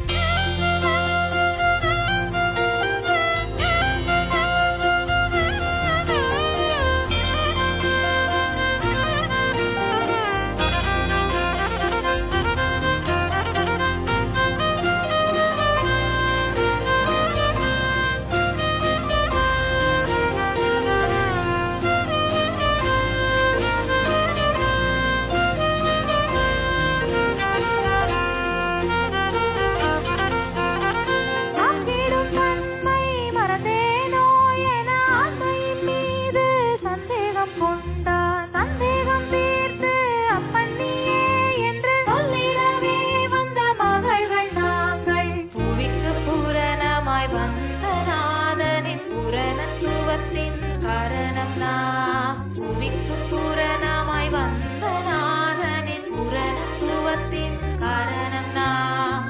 நித்யானந்தர் மகள்கள் என்றால் இன்றே பார்க்கும் உலகம் இங்கு. நெஞ்சில் சுமந்தே பெற்றால் எங்களை நித்யானந்தமாய் வாழ்ந்திடவே.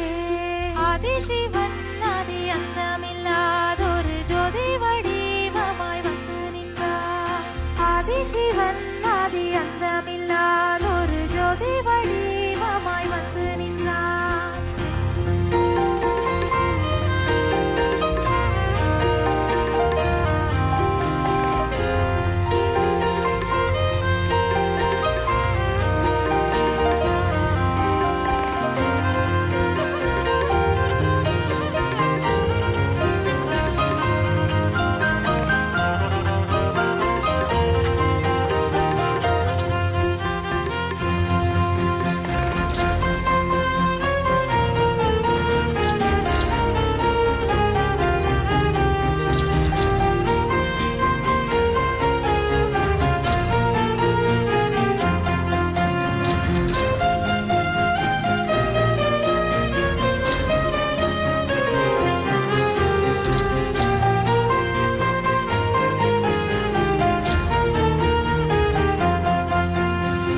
ஆதிசிவன் ஆதி அந்தமில்லாதொரு ஜோதி வடிவமாய் வந்து நின்றான்.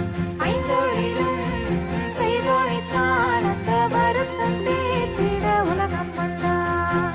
அக்கைக்கு தீக்கைகள் அழித்திடும் போது சதாசிவன் எனும் நினைவு கொண்டான். மாயை மக்களை மயக்கும் போது ஈசானத்தான் எனும் நினைப்பும் கொண்டான். கண்கள் ககனம் காத்திடும் வேளையில் விட்டுணுவாய் வந்து தானாய் நின்றான். ஆகாத மனிதரை அழித்திடும் வேளையில் ஆகி நின்றான் அவன் ருத்திரனாய்.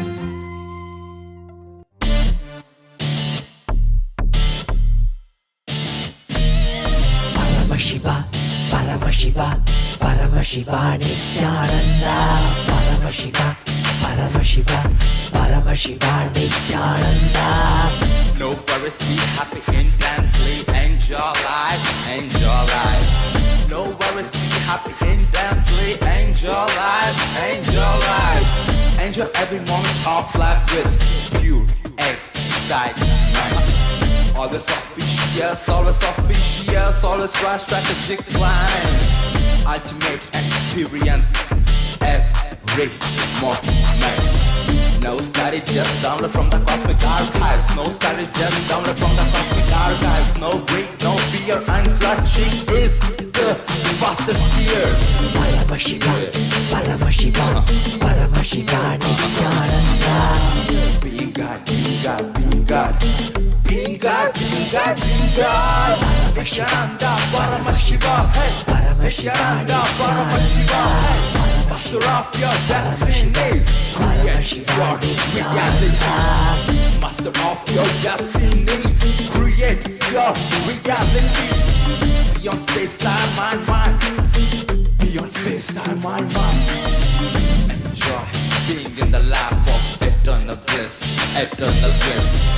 Enjoy being in the lap of eternal bliss. Nityananda Paramashiva, you are eternal bliss.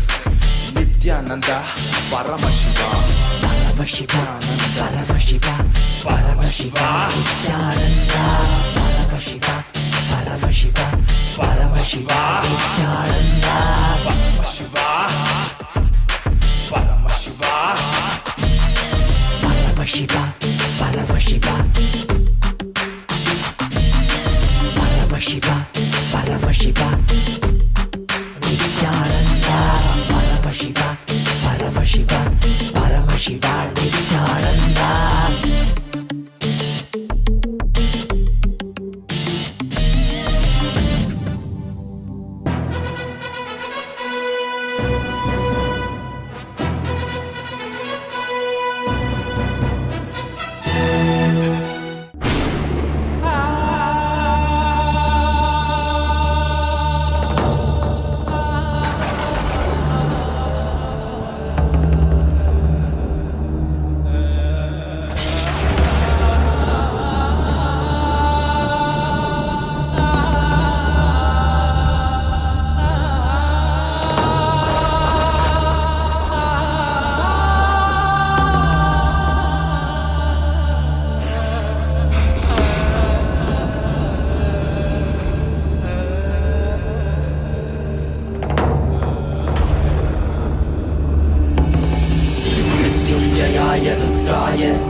शाम्भवे अमृतेशाय सर्वाय महादेवाय ते नमः मृत्युञ्जयाय रुद्राय नीलकण्ठाय शाम्भवे अमृतेशाय सर्वाय महादेवाय ते नमः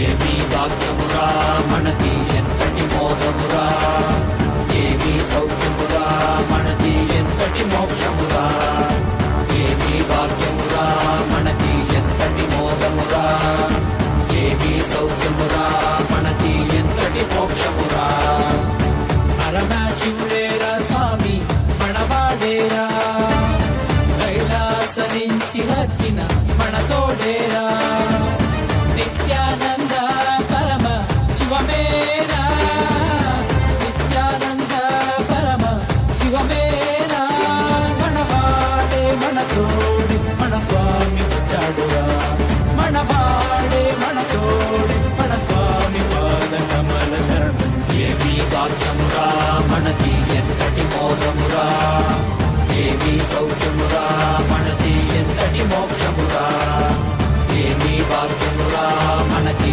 ఎంతటి మోదమురా ఏమీ సౌఖ్యమురా మనకి ఎంతటి మోక్షమురా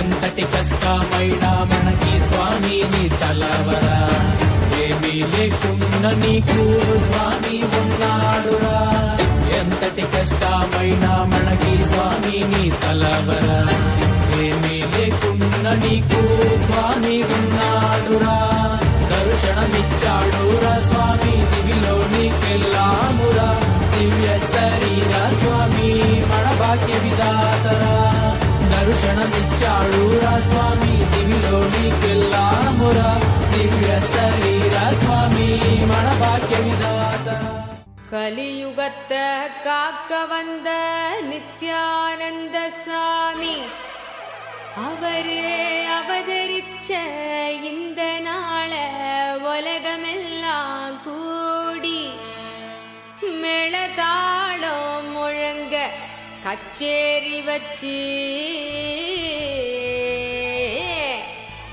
ஆனந்தமா போற்றி பாடி கொண்டாடுங்கடி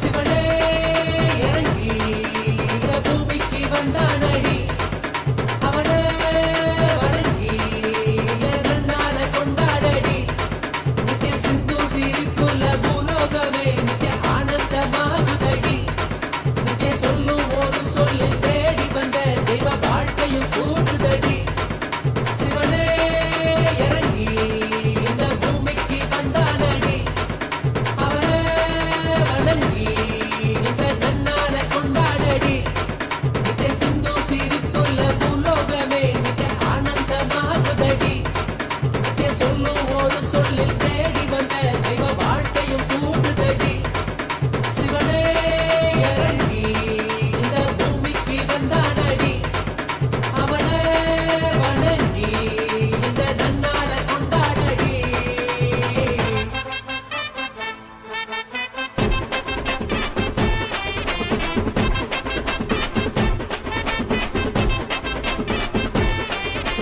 சுள்ளுலகும் வெடிக்குலகும் ஏற்ற முகமாக வாழும் நம்ம வாழ்க்கையில் தியானமது தேவை கூடி கொஞ்சம் தியானமதை செய்துவிட நாம பிறந்த இந்த பூமிக்கு தான் செய்யும் பெரும் சேவை சத்தியம் யாரு சொன்னா நம்ம சாமி நித்யானந்த சத்தியம் யாரு சொன்னா நம்ம சாமி நித்யானந்த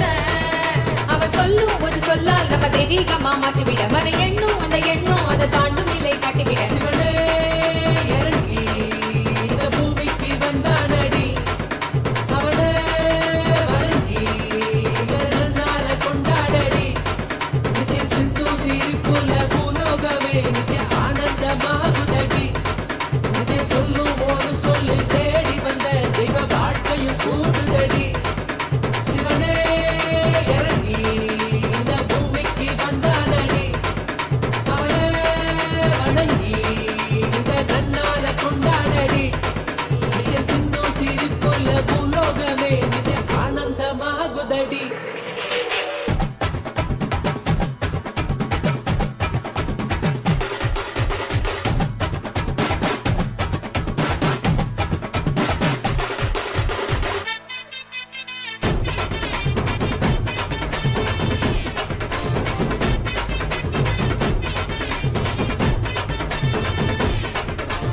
ஆதி சிவபாதமத லோகமெல்லாம் வேண்டி ஒரு ஞான குருவாக வர வேண்டுதல் கேட்க கேட்ட வரம் தந்து குரு நித்யானந்தனாக நம்ம சாமி அவர் அருள் ॐ नित्यानन्द परमशिवोऽहम् नित्यानन्दं परमसुखदं केवलं ज्ञानमूर्तिं द्वन्द्वातीतं गहनसदृशं तत्त्वमस्याधिलक्ष्यम् एकं नित्यं विमलमचलं सर्वदी साक्षिभूतं भावातीतं त्रिगुणरहितं सद्गुरुं तं Namami.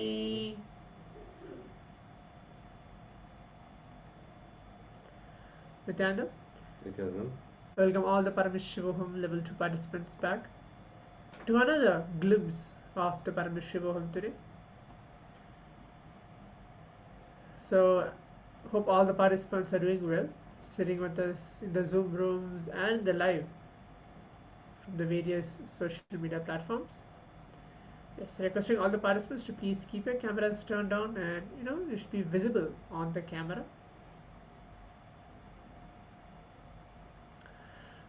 So right after the Nityananda Yoga, we had a short break and we are entering into the power manifestation, manifesting Shaktis of Paramashiva. So let us now start with the power of third eye. With the power manifestation, the power of third eye. Please keep your eyes closed. Please get your blindfold and be seated. That's going to be the first power manifestation which each one of us are going to do. So we're going to see something. It can be either shapes, it can be colors, it can be numbers, it can be words, but something which we're going to see blindfolded. So requesting all the participants to keep your eyes closed. Please blindfold yourself. Get into the space of oneness, remembering Swamiji. Chanting the Mahavakya Om Nityananda Paramashivoham.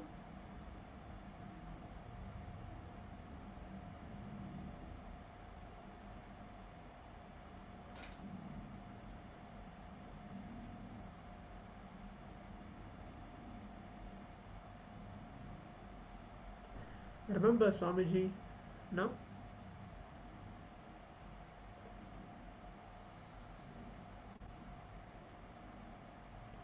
Take a moment to just see through your third eye in the space of oneness to remember Swamiji. Please keep your eyes closed. Please blindfold yourself.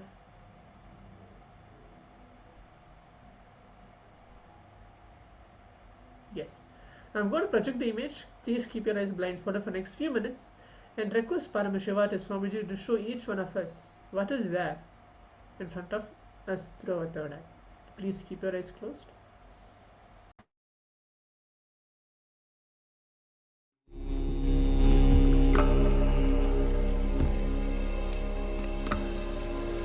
ॐ नित्यानन्द परमशिवोऽहम्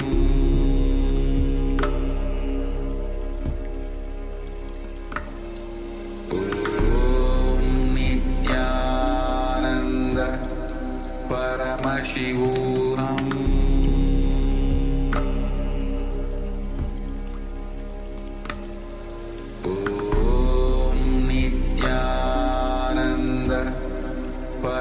परमशिवोऽहम्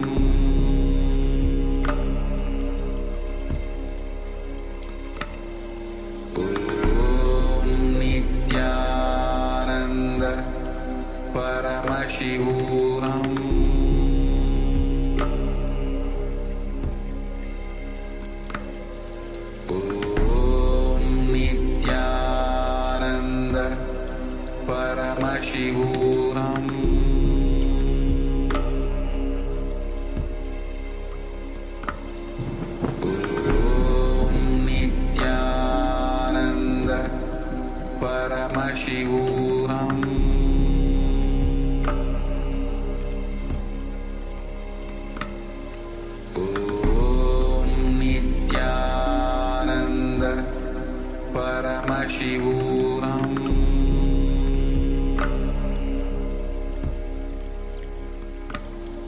Om Nityananda Paramashivoham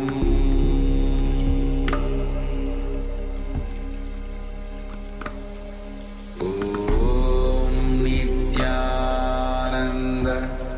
Paramashivoham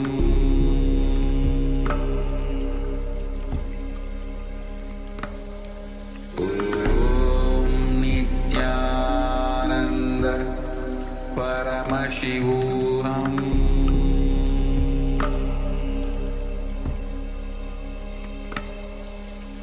Om Nityananda Paramashivoham Om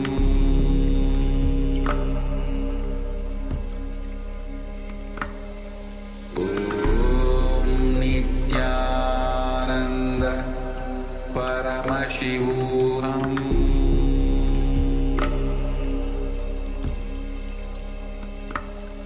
Om Nityananda Paramashivoham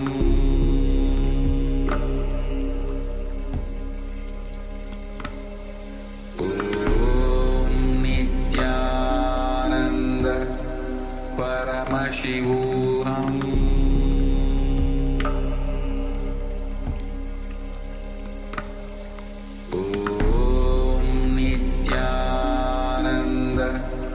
Paramashivoham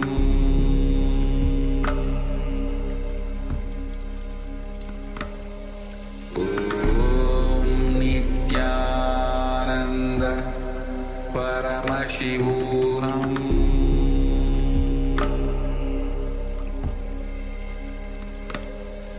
Om Nityananda Paramashivoham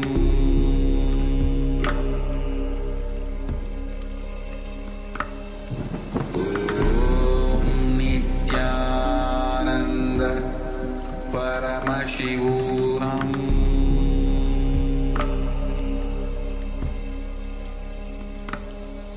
Om Nityananda Paramashivoham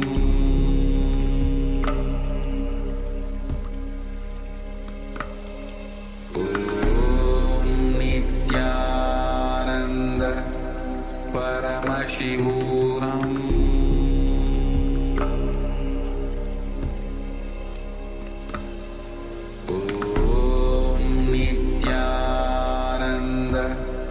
Paramashivoham Om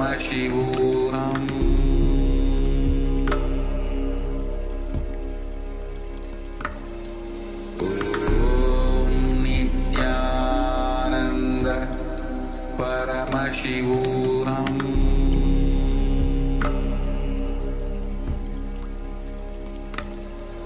Om Nityananda Paramashivoham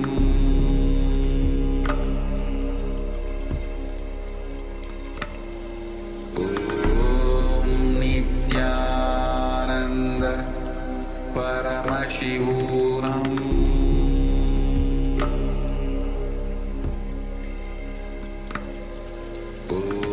Om Nityananda Paramashivoham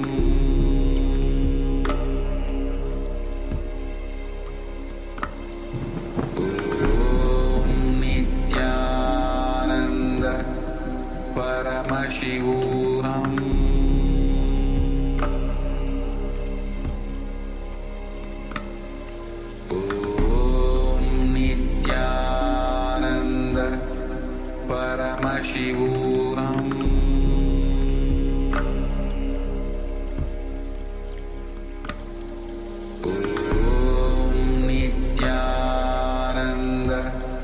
Paramashivoham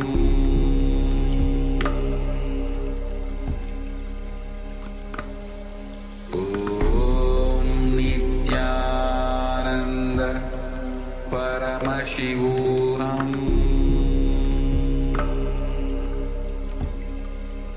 Om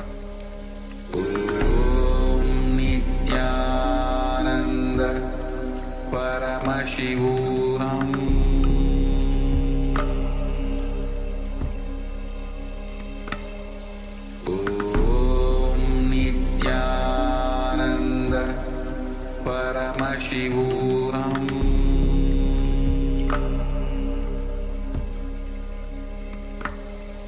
Om Nityananda Paramashivoham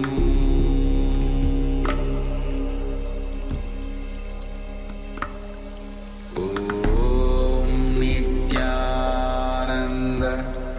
Paramashivoham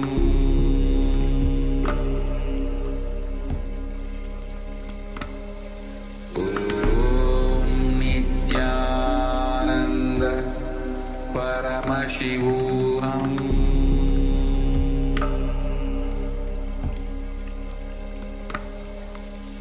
Om Nityananda Paramashivoham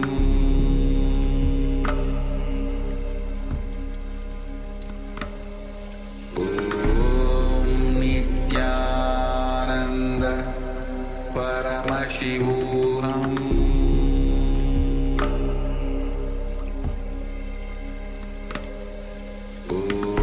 Om Nityananda Paramashivoham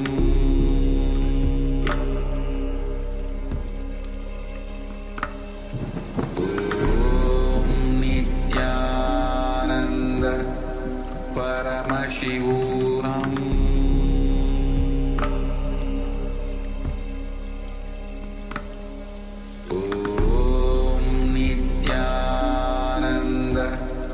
Paramashivoham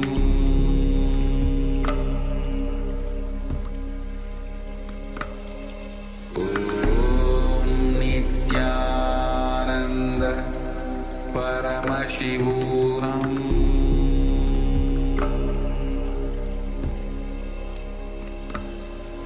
Om Nityananda Paramashivoham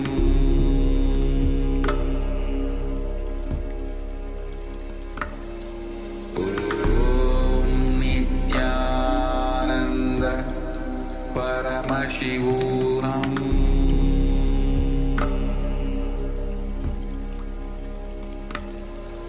Om Nityananda Paramashivoham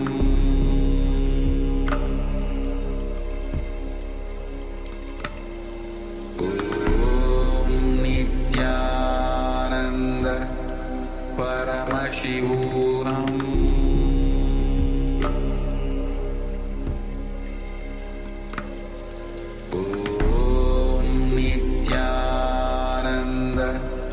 Paramashivoham Om Nityananda Paramashivoham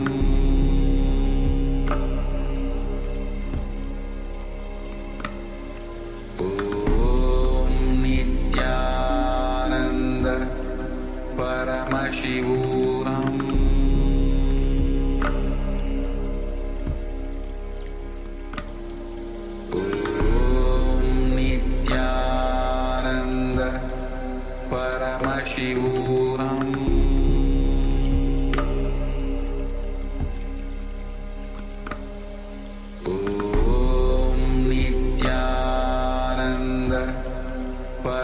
Paramashivoham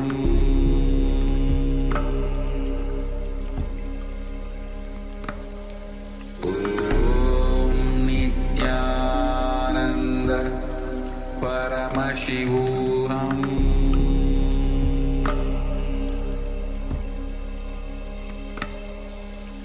Om Nityananda Paramashivoham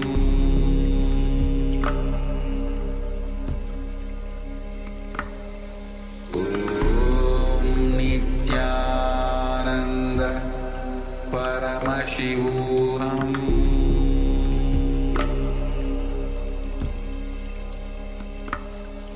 Om Nityananda Paramashivoham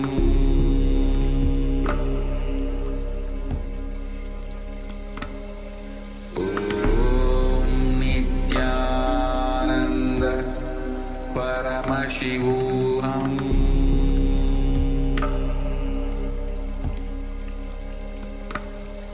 Om Nityananda Paramashivoham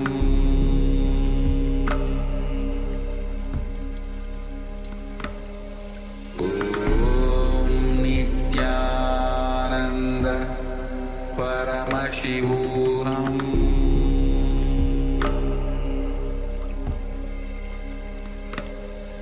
Om Nityananda Paramashivoham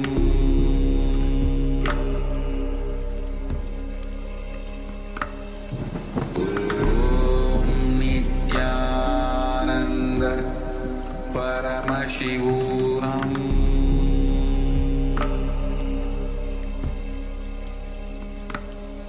Om Nityananda Paramashivoham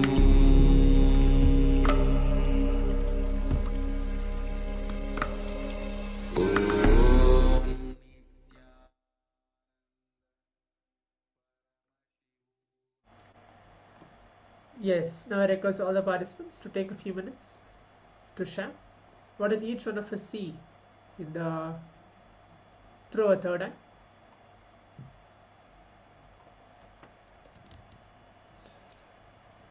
Please type out all the answers.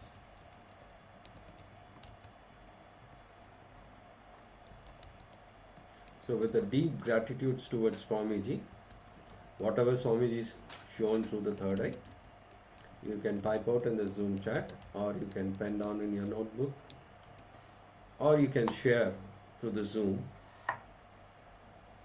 So it is only the oneness, the more and more oneness you connect with Swamiji, the power manifestation will happen. So the only thing which stops is the mind. So drop your mind and see what Swamiji has shown through, whatever it may be. You can put it in the chat so that we Acharyas can help you in the power manifestation.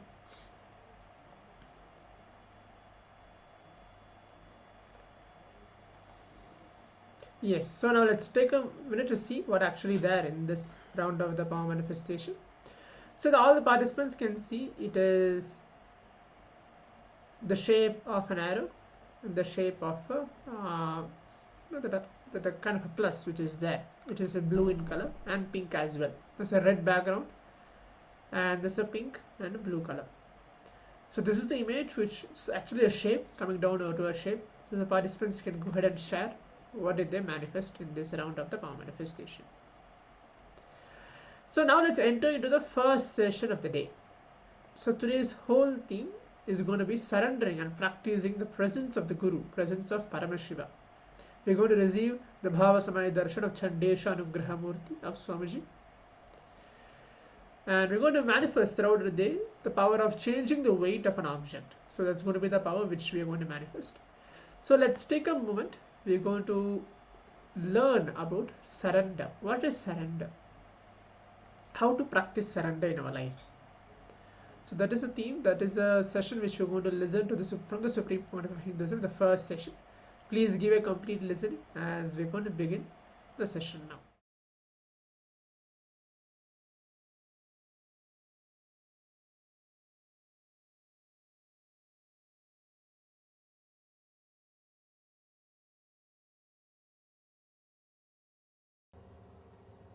Such a great truth. To tell you honestly, there is only one thing still I continue to learn. That is surrender.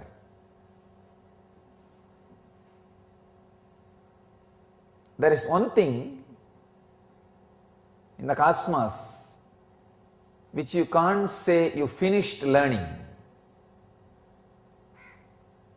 It is unending process. As I always say that enlightenment is final but not ultimate. Sorry, it's ultimate but not final. It's ultimate but not final, constantly happening.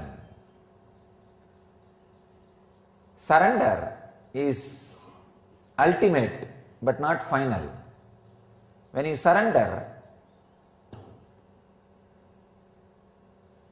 the different qualities of the cosmos starts expressing in you. So after some time, if you think, you become very intelligent, you can analyze the cosmos and you start holding the intellect or your understanding about life or everything. If you just hold, then from that moment surrender stops. The expansion stops. Again, because you are stuck, sometime the cosmos will give you a strong blow again.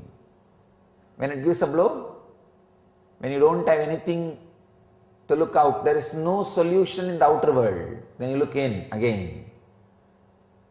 Again, cosmos is sitting there, smiling. Come back.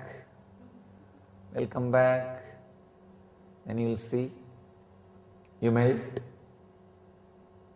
The surrender starts happening again, and the highest possible intelligence and the different qualities of the cosmos starts happening again in you.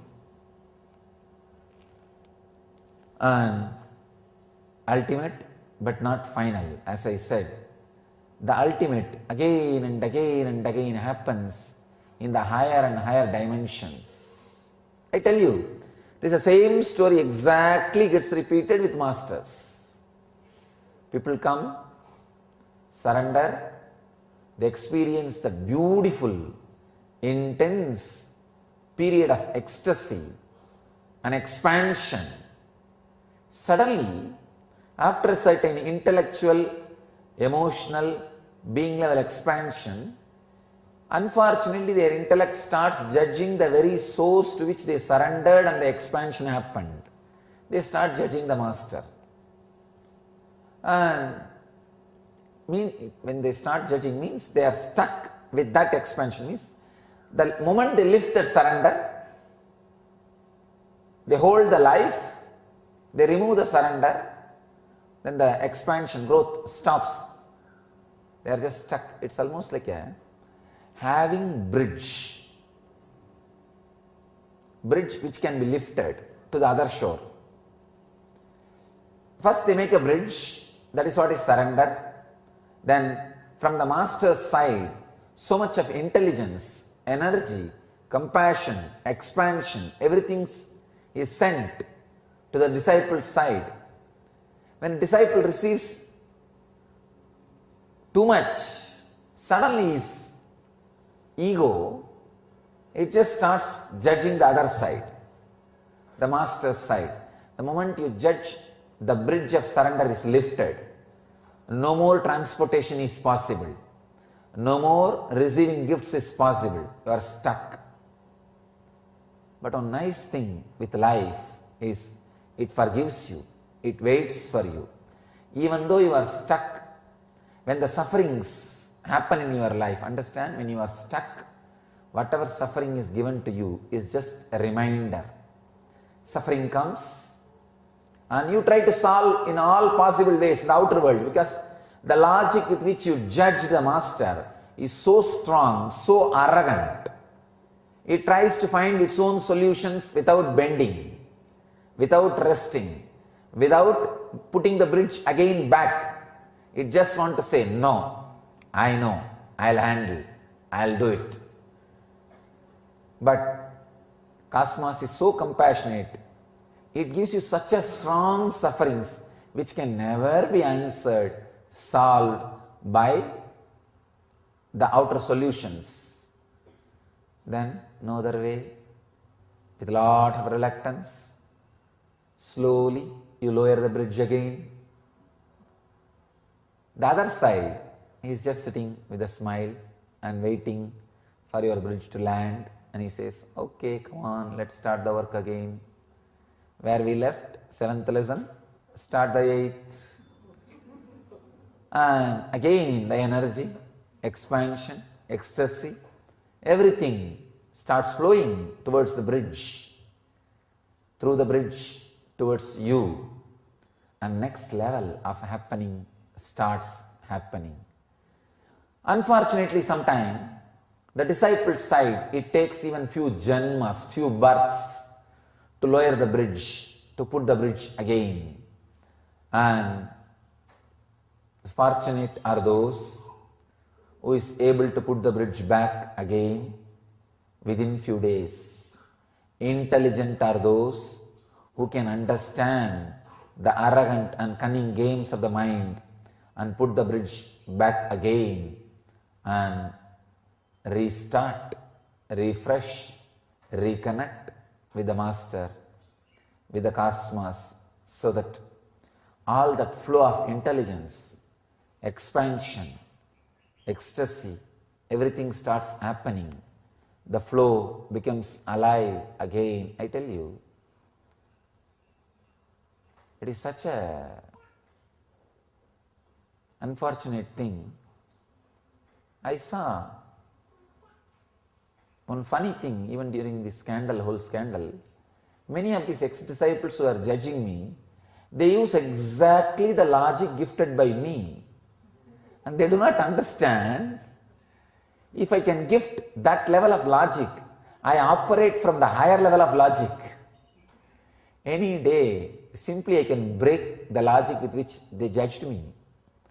And very soon they will realize that logic which they judged me is not complete. I am giving level by level the higher and higher logic and intelligence. Poor fellows, when they think they can judge me, the bridge is lifted and the expansion is stopped and growth is completely destroyed. I tell you, fortunate are those who come back, put the bridge again quickly and start the process.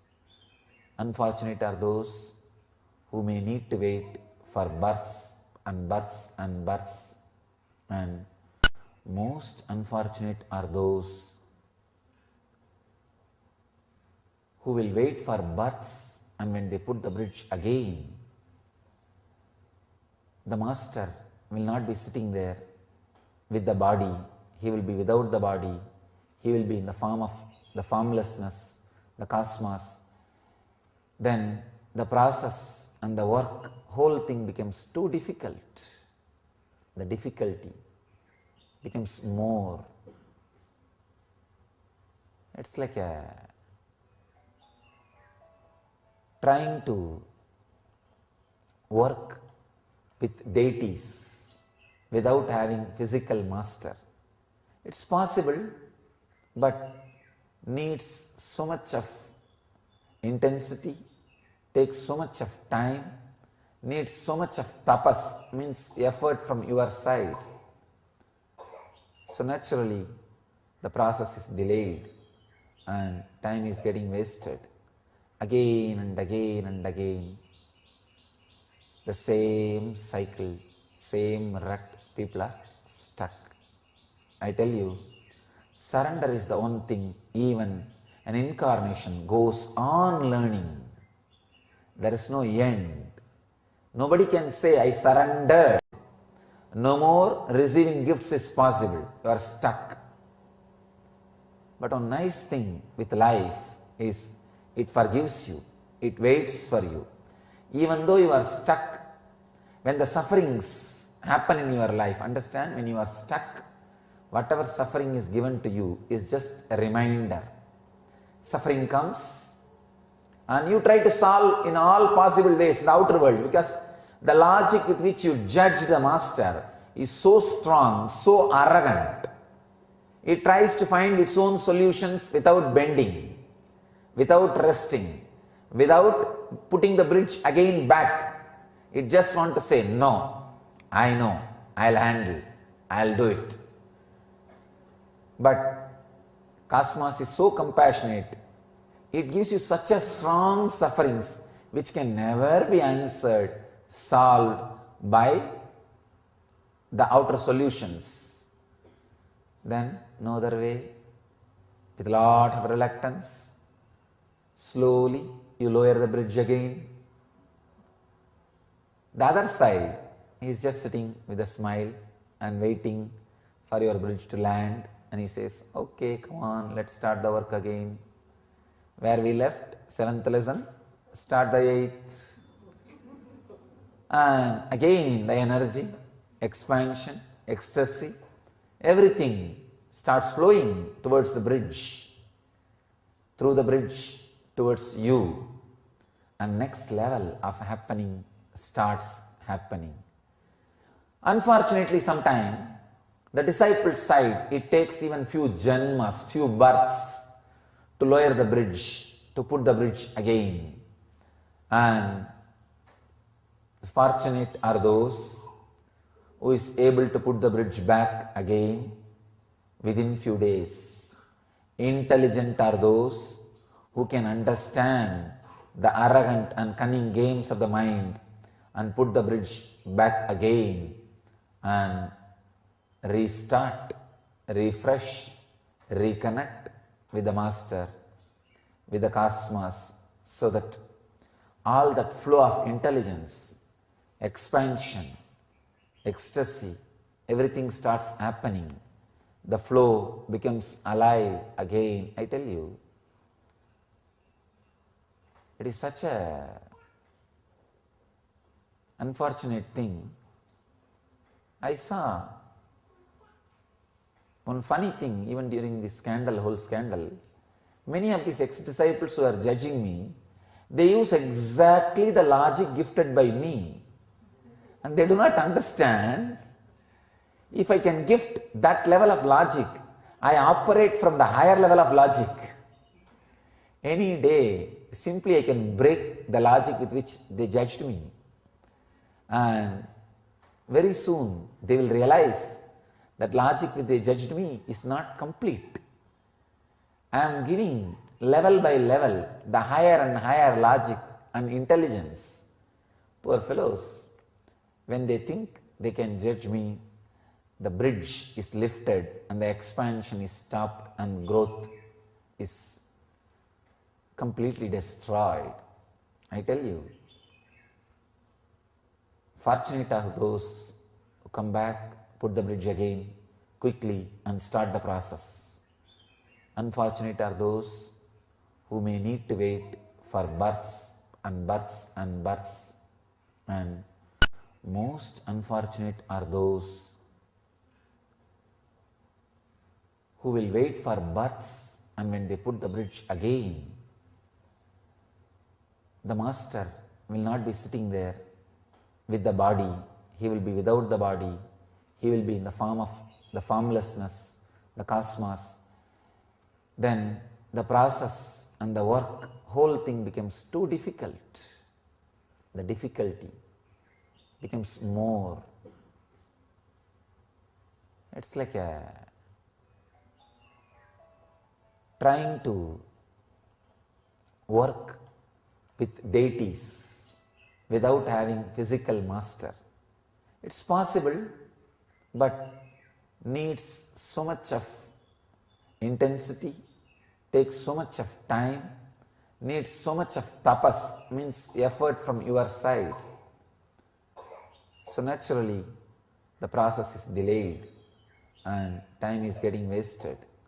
Again and again and again, the same cycle, same rut, people are stuck. I tell you, surrender is the one thing, even an incarnation goes on learning. There is no end. Nobody can say, I surrendered. No, I am surrendering. Because every moment, your logic grows.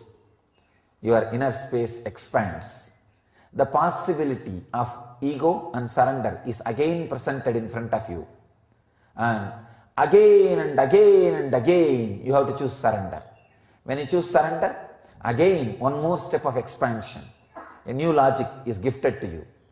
When that logic is gifted, when you look at the life with that logic, that energy, again the choice is given. Two roads, surrender, ego. Again you have to pick up the surrender. So every moment, again and again and again, you are given the choice. That is why I tell you, surrender is one thing you can never say you learnt it or you did it. It has to be an happening, continuous happening. I tell you, the one lesson which even now, still now, I go on learning is surrender. So, I bless you all. Let all of us continue to learn this lesson. This is the one lesson no master can say, I learnt, I am here to teach. No. I have learnt the higher parts of it, so I can share whatever I learnt with you. So it is a constant learning process. It is the ultimate happening, which nobody can say, I learnt it. Please understand, whenever you learnt some process, you have become master of that process. Surrender is the only process. Nobody can become master of it. Only that process can continue to be master of it. You will be continuously learning. Please understand, any process, if you have learnt it, you have become better than, more than that process. But surrender is a process which you can't become master, or which you can't say you learnt it. It is learning. Only in surrender, the process is the master. Understand two important sacred secrets you need to catch in this verse. One, listen carefully. The first, innocent surrender. Please understand. I am not saying ignorant surrender. Ignorant surrender means you do not know what is surrender. You do not know to whom are you going to surrender. You do not know what is going to happen after that surrender. You do not know what is going to happen if you don't surrender. You do not know the original concept of surrender. Just trying to throw away your responsibility in the name of surrender is ignorant surrender. Innocent surrender means you know everything and you don't have insecurity inside about going through this path. That is innocent surrender. Understand the difference between these two. I'll explain. I have seen the hypocrisy of human beings in any ton level. People come and tell, Swamiji, I surrendered everything at your feet. In the end of the one-day program, during energization, please cure my cancer. I tell them, all right, stay for 2-3 days, I'll heal you. No, tomorrow morning I have to go for my work.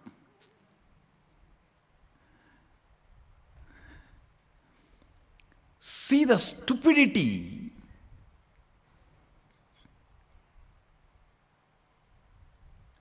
No, I surrender to you, you heal now and send me for my work.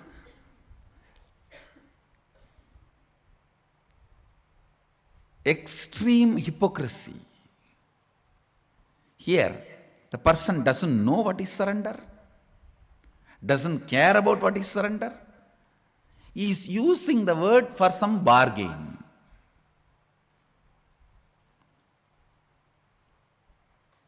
Innocent surrender means you have a thorough idea what is surrender, to whom are you surrendering, what will happen after that, what will happen if you don't, what is the right context, everything.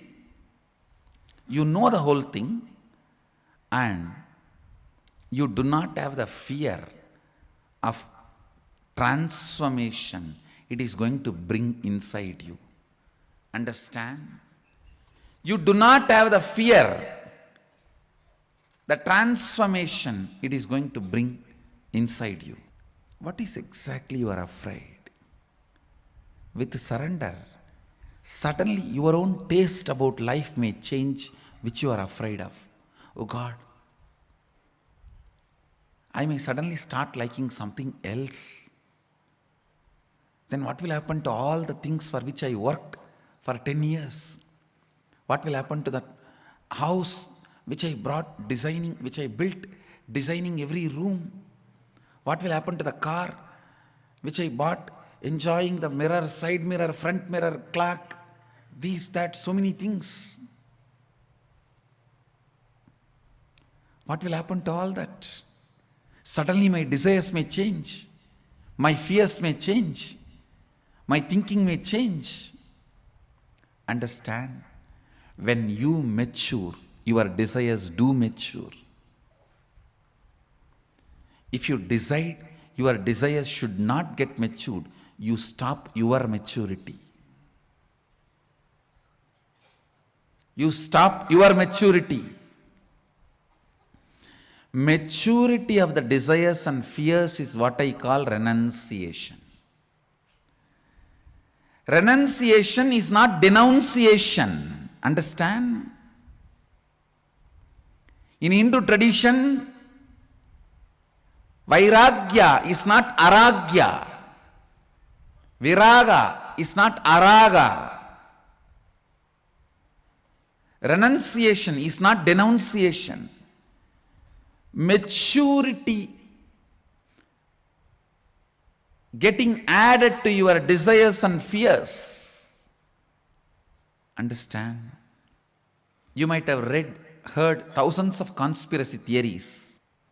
I give you the worst conspiracy done against the humanity is creating a fear in people about the possibility of their desires getting matured. Understand? There is a worm sitting inside that small shell. And if you frighten that worm, hey, if you become butterfly, how will you eat? Here at least your food is guaranteed. Inside the shell itself you have a food and nobody can attack you. If you become butterfly, how will you save yourself? What will you eat? I tell you, trying to suppress human beings without letting them taste off the grid life is the greatest conspiracy. I tell you, all the best things India has, Sanatana Hindu Dharma has, is by the rebels who learned to live off the grid when they were young. When you are young, learn to live off the grid. The powerfulness that brings inside you. After that, even if you are hooked to the grid will be at your feet, not you will be at the feet of the grid. After that, nothing can bind you. I am glorifying all this by wearing them, not getting glorified by all this by wearing them.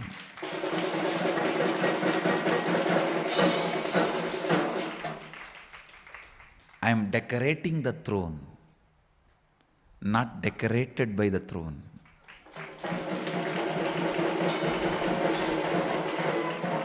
I just want to make a statement to the world. All these traditions of Hinduism need to be revived, relived, enjoyed, cherished, spread, enriched. Because this tradition taught me to live off the grid.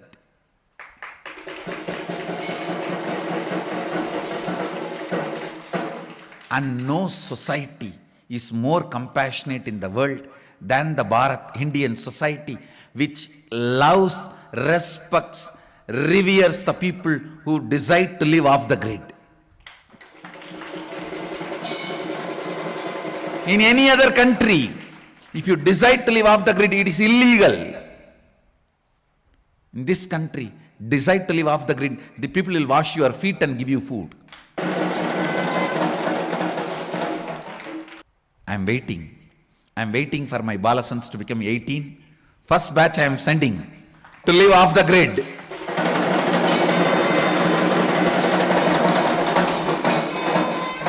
That is going to be the grand finale for my Balasans.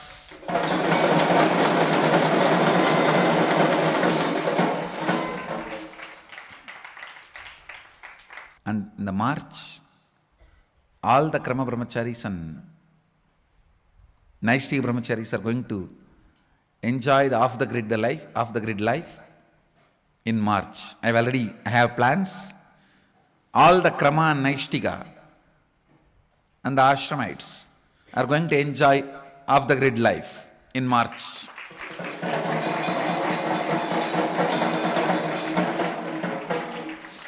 Now I tell you, fear of your desires getting matured will stop you getting matured. Any society frightens its people about maturity will kill itself. Let more and more maturity be added. Let your desires get matured. Your fears get matured. If you are afraid of death and suddenly you are afraid of the karmas which may hit you after death, don't think you are in the same state. You have become matured. You are no more afraid of death. Only the karmas which may not come after death. Then your whole life you will not be planning for more and more locks and bigger walls. You will be planning about completion. If you are afraid of death, you will be planning for a greater and greater wall and lock. If you are afraid of the karma, you will be planning for more and more completion. So even your fears getting matured is a growth.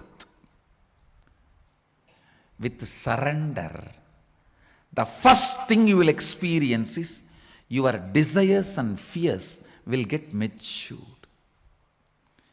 And they will completely disappear. That is different. That is the ultimate experience. But the moment you start practicing surrender, your desires and fears will start getting matured.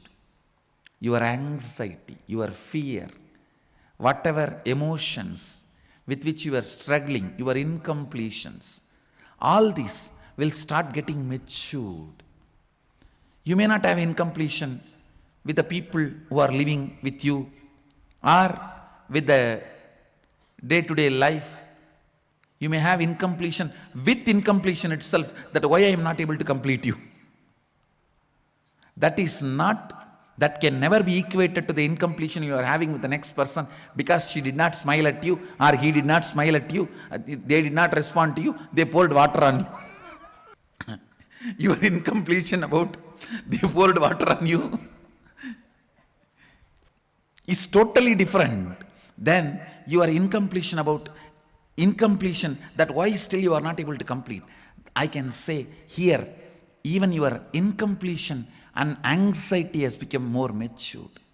See, ultimately this incompletion will disappear. That is experience. But even maturity shows the growth.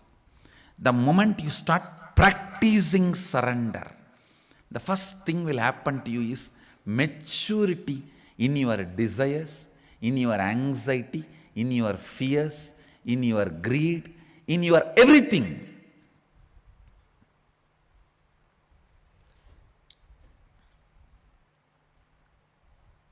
I tell you, live with the people who are matured.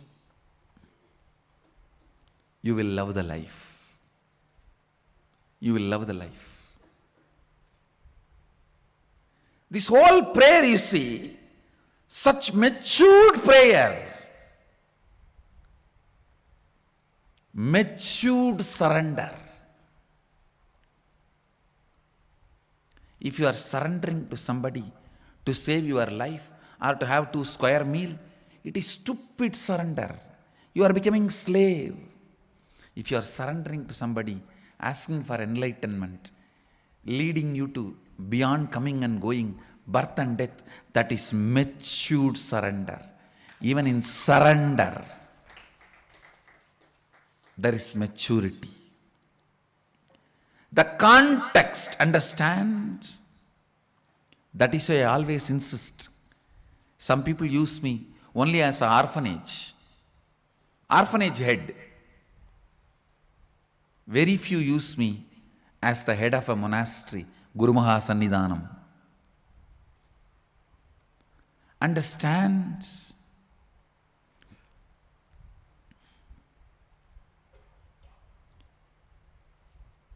Your surrender, your fear, your anxiety, your desire, everything will get matured the moment you start practicing surrender.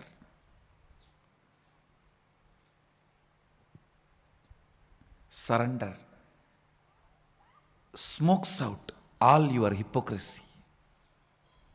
It just smokes out all your hypocrisy.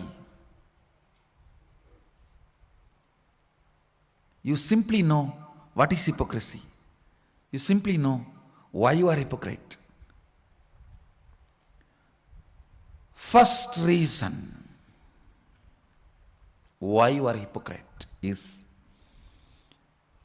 the fear implanted in you by society about your desires getting matured.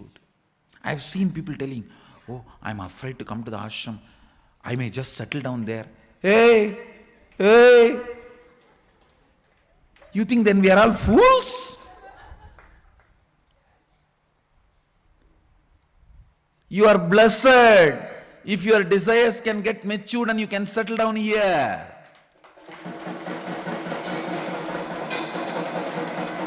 It's only the people whose desires were matured can settle down here. Otherwise, I have enough bhuta preta ganas to pour water on you.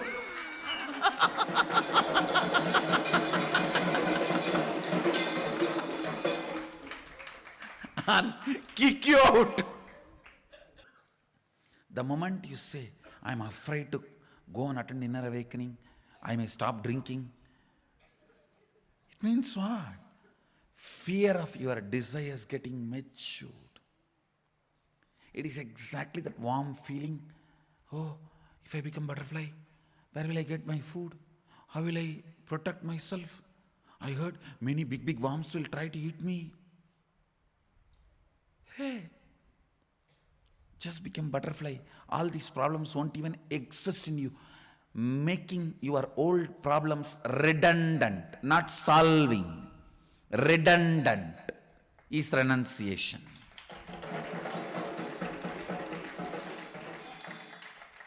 They just become redundant to your life. The more and more practice of surrender will more and more smoke out the hypocrisy with which you are hugging. Cuddling with hypocrisy is not cute. Understand? Hypocrisy is not cuddly bear. It is cuddy bear. Not cuddly bear. Cuddy bear means the bear going to bite you. Don't cuddle with your hypocrisy. No. Celebrate your desires getting matured. Celebrate your fears getting matured. Celebrate your anxieties getting matured. Celebrate your decisions getting matured. Celebrate your vision getting matured. You will celebrate surrender. Because in real surrender, spiritual surrender, the worm is becoming butterfly.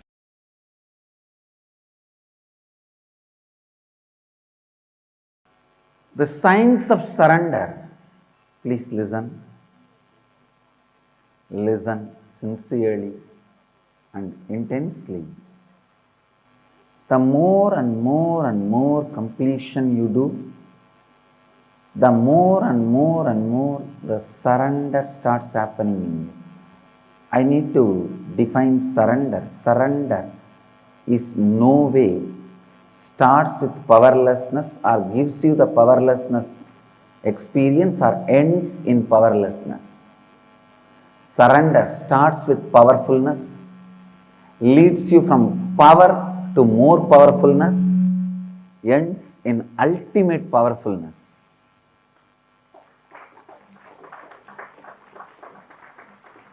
Surrender is no way connected to powerlessness. Many times in your powerlessness, that giving up, you call it as surrender. No, giving up is not surrender.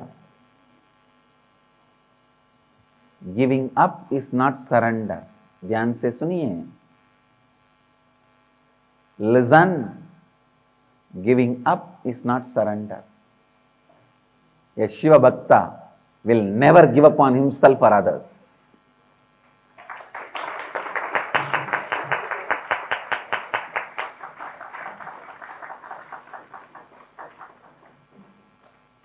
Surrender doesn't come by powerlessness. It comes by tremendous powerfulness. The science of completion and the science of powerfulness both complement each other. The science of completion and science of powerfulness both complement each other. When you complete more and more, you become powerful. When you surrender more and more, you become powerful. More completion leads to more surrender leads to more completion. Completion is nothing but falling in love with your higher self. Decide to reside in the higher self. Surrender is nothing but falling in love with the embodiment of higher self, your Ishta Devata. Your Ishta is nothing but your higher self. Surrender should lead to more and more Ishta, not Kashta.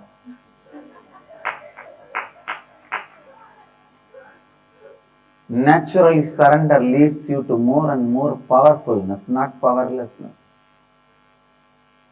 It leads to more and more powerfulness, more and more joy, more and more strength.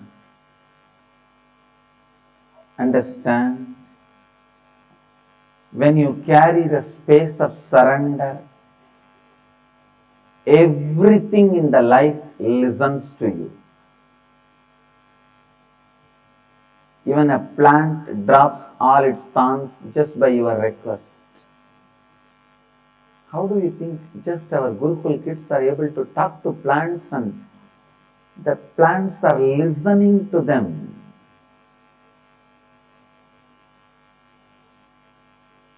And they are dropping their thorns. Understand, it is not a myth or a story I am talking. We can show you in front of your eyes.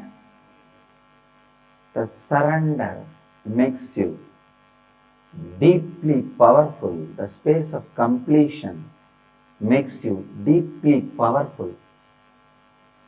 Surrender is misinterpreted, given wrong meaning in the Western thought trends.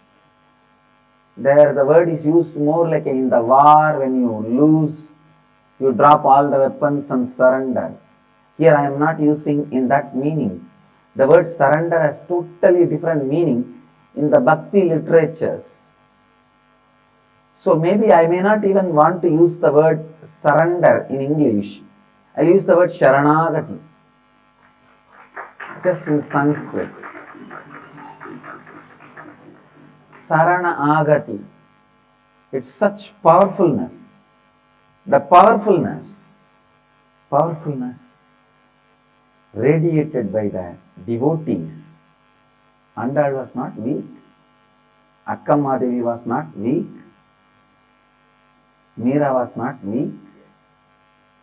Kanakadasa, Purandaradasa, Vittaladasa, all the great Dasa Sampradaya devotees are not weak. They were never weak. Understand? Kanaka Purandara Vittaladasas, Meera, Akkamma, Andal, all of them are not weak.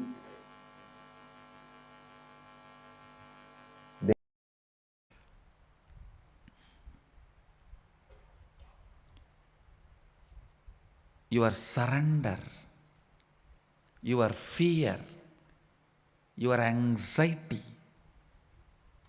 your desire, everything will get matured the moment you start practicing surrender.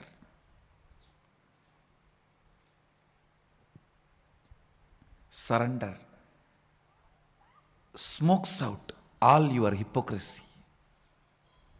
It just smokes out all your hypocrisy. You simply know what is hypocrisy. You simply know why you are hypocrite. First reason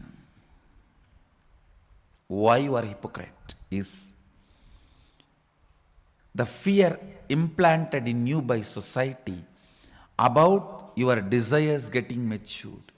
I have seen people telling, oh, I'm afraid to come to the ashram. I may just settle down there. Hey, you think then we are all fools? You are blessed if your desires can get matured and you can settle down here.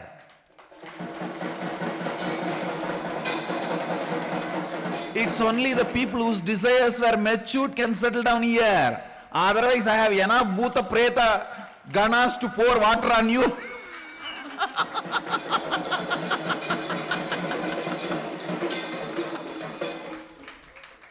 And kick you out. The moment you say, I'm afraid to go and attend inner awakening, I may stop drinking, it means what? Fear of your desires getting matured. It is exactly that warm feeling. Oh, if I become butterfly, where will I get my food? How will I protect myself? I heard many big worms will try to eat me. Hey, just become butterfly. All these problems won't even exist in you. Making your old problems redundant, not solving. Redundant is renunciation.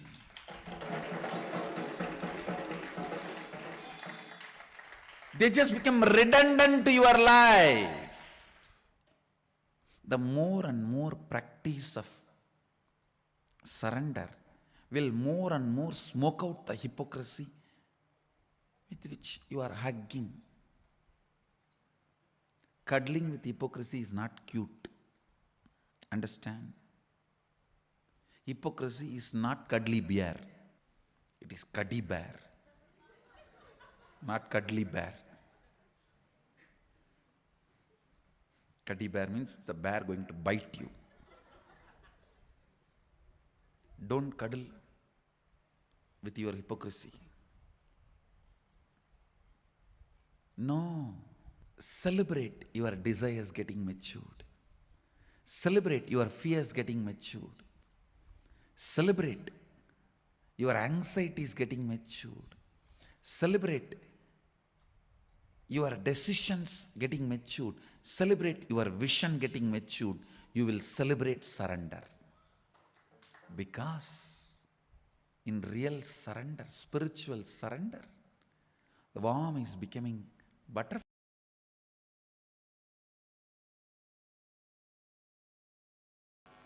The signs of surrender. Please listen. Listen sincerely and intensely. The more and more completion you do, the more and more the surrender starts happening in you.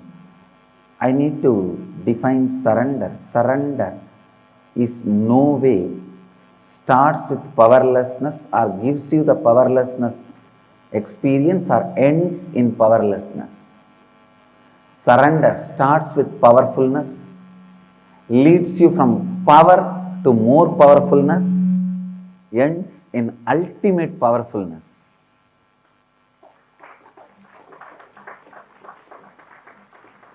Surrender is no way connected to powerlessness. Many times in your powerlessness, that giving up, you call it as surrender. No, giving up is not surrender.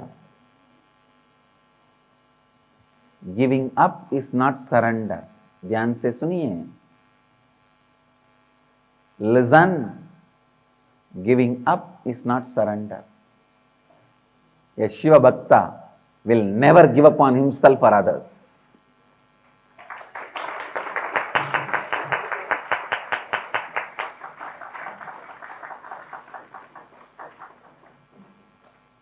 Surrender doesn't come by powerlessness. It comes by tremendous powerfulness. The science of completion and the science of powerfulness both complement each other. The science of completion and science of powerfulness both complement each other. When you complete more and more, you become powerful. When you surrender more and more, you become powerful. More completion leads to more surrender leads to more completion. Completion is nothing but falling in love with your higher self. Decide to reside in the higher self. Surrender is nothing but falling in love with the embodiment of higher self, your Ishta Devata. Your Ishta is nothing but your higher self. Surrender should lead to more and more Ishta, not Kashta.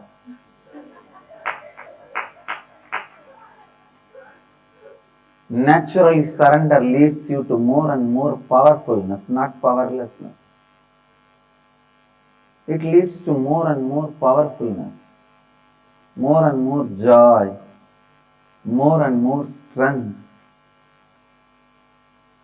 Understand? When you carry the space of surrender, everything in the life listens to you. Even a plant drops all its thorns just by your request. How do you think just our Gurukul kids are able to talk to plants and the plants are listening to them?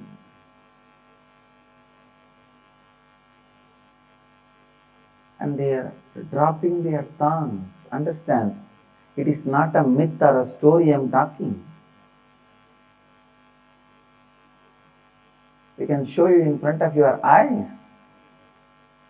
The surrender makes you deeply powerful. The space of completion makes you deeply powerful.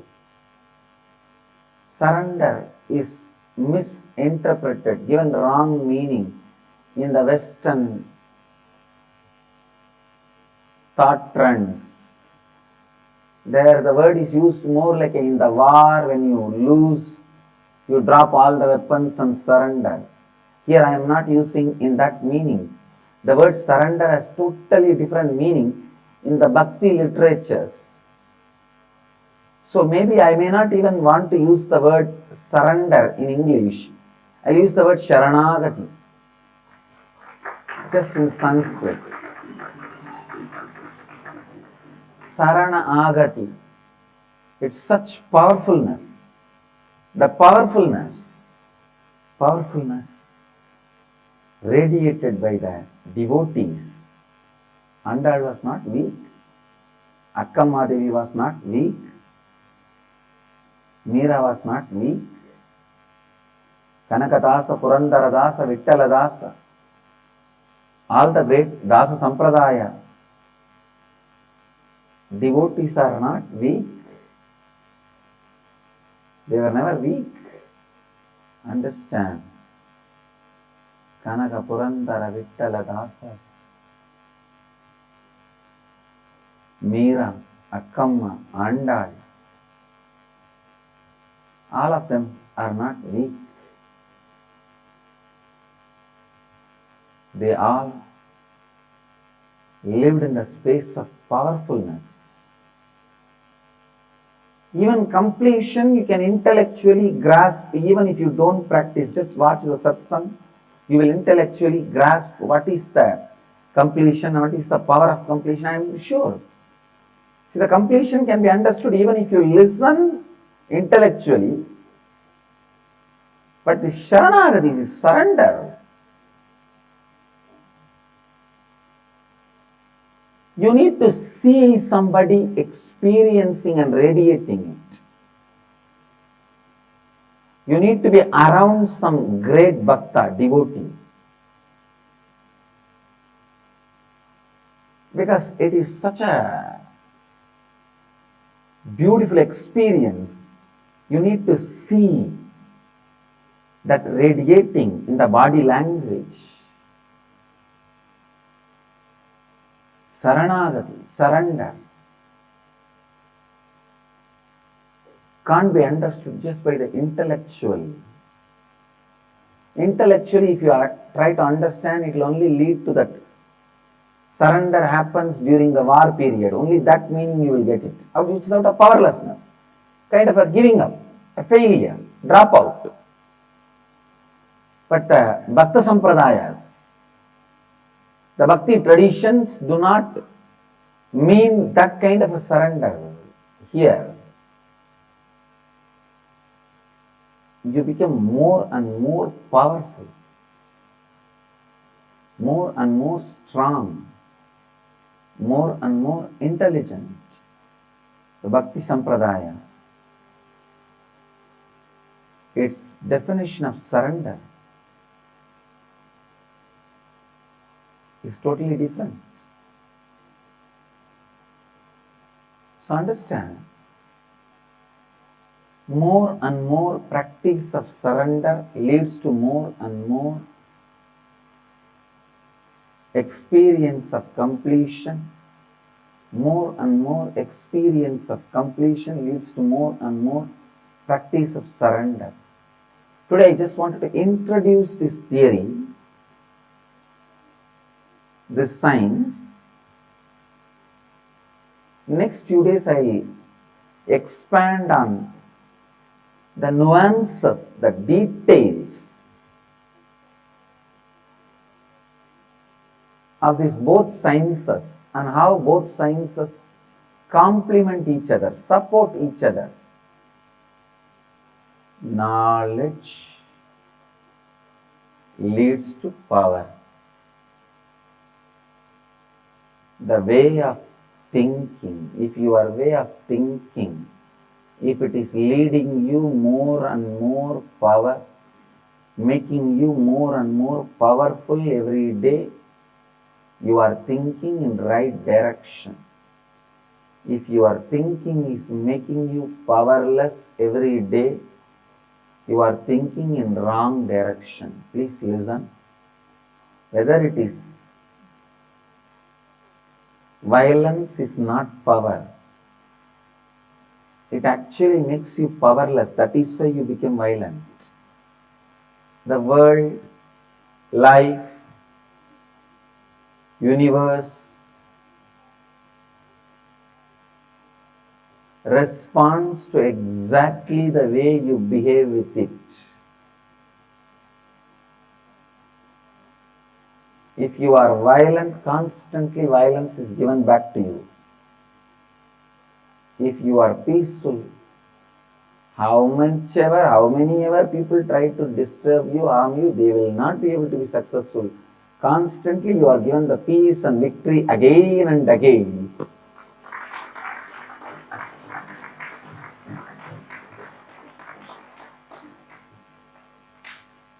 When the science of completion connects with the science of surrender, the space you create becomes reality.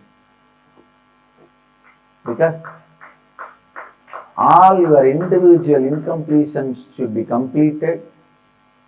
When you are complete, your individual identity should be surrendered to the cosmos. Then cosmos functions through you. Individual identity is made out of bunch of incompletions. When all those incompletions are complete, you surrender yourself.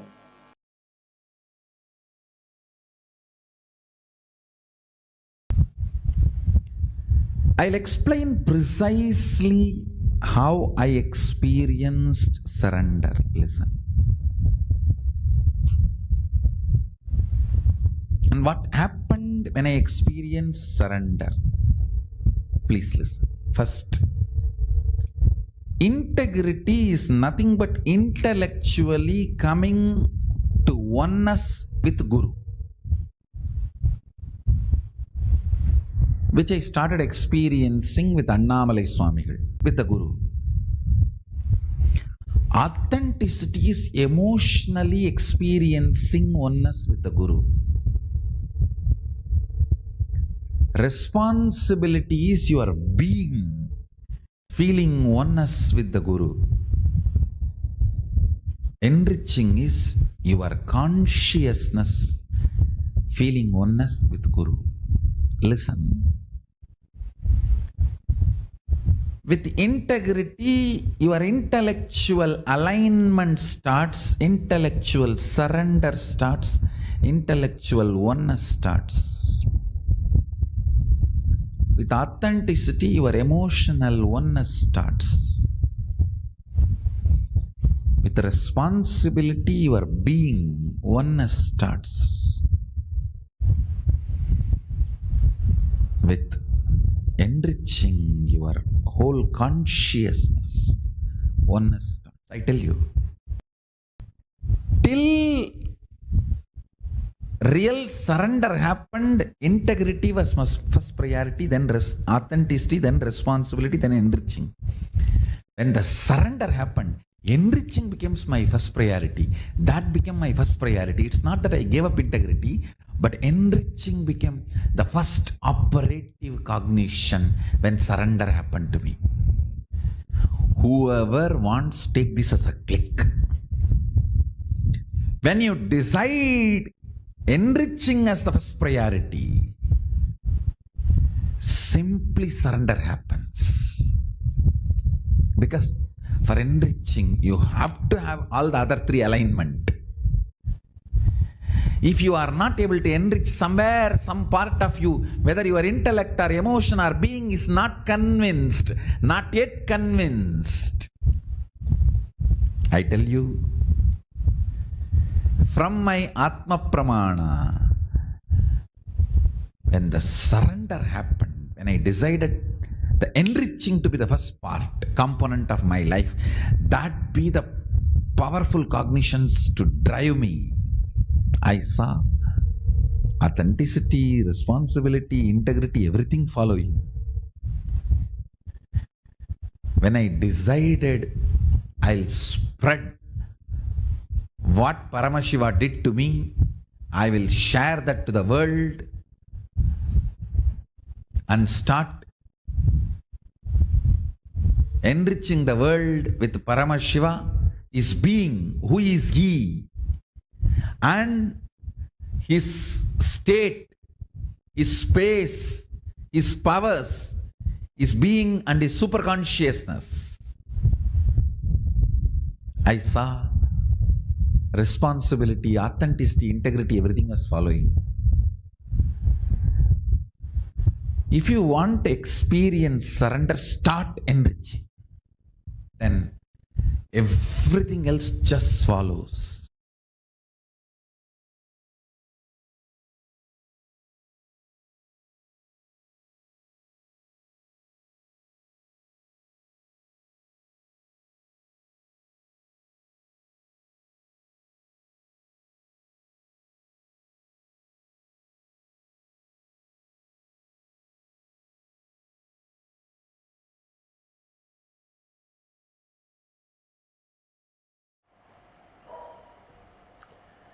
Yes, now let's enter into the internalization exercise.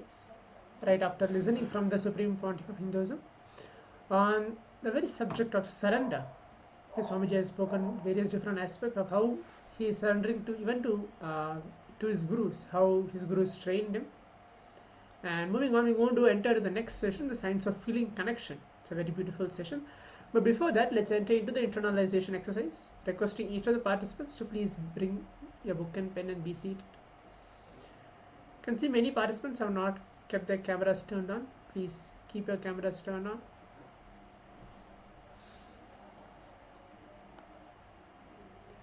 The first step is cognize 10 different situations where each of us melt down in extreme sincerity to your Guru, to Swamiji, to Paramashiva.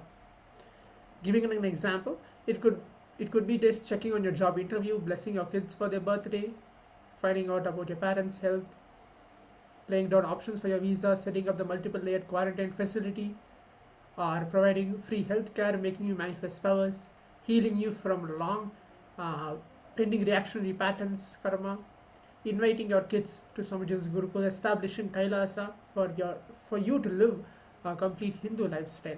Let's just give you an example. So cognize 10 different situations where you melt down in extreme sincerity to your Guru Swamiji for next few minutes. Please write that down, and then we'll be having multiple different steps for this internalization exercise. This is the first step for us to begin with. Please start writing that down.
Paramashivoham Om Nityananda Paramashivoham Om Nityananda Paramashivoham Om Nityananda Paramashivoham Om Nityananda Paramashivoham Om Nityananda Paramashivoham Om Nityananda Paramashivoham Om Nityananda Paramashivoham Om Nityananda. Yes. Now I request all the participants, as we've completed the internalization exercise, to cognize 10 different situations where we melt down in extreme sincerity to our Guru Paramashiva. As we gave an example of reflection from extreme sincerity. What were my initial thoughts or feelings? Was there any moment of profound sincerity that surprised me? For example, here it has been given that I vividly recall my first darshan with Swamiji. The profound peace and sincerity I felt were unlike anything I had experienced before. Okay, all those incidents which have written down. Now let's move on to the power manifestation. In this round of power manifestation, we're going to manifest one of the Ashtamahashaktis. We're going to manifest increasing the weight of an object. So requesting the participants to bring an object and come and be seated.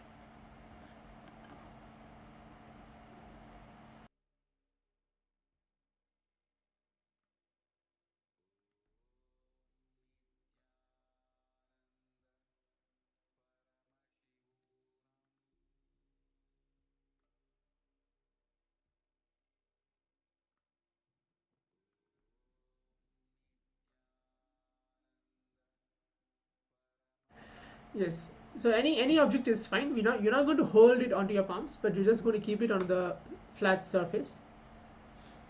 This is the first level of power manifestation. So you're going to keep it onto the surface. Just sit. Bring any simple object, not any. Just small object is fine. It can be any fruit. If you have a pen, you can bring the pen as well. Just keep it on a flat surface. Remember Swamiji through your third eye.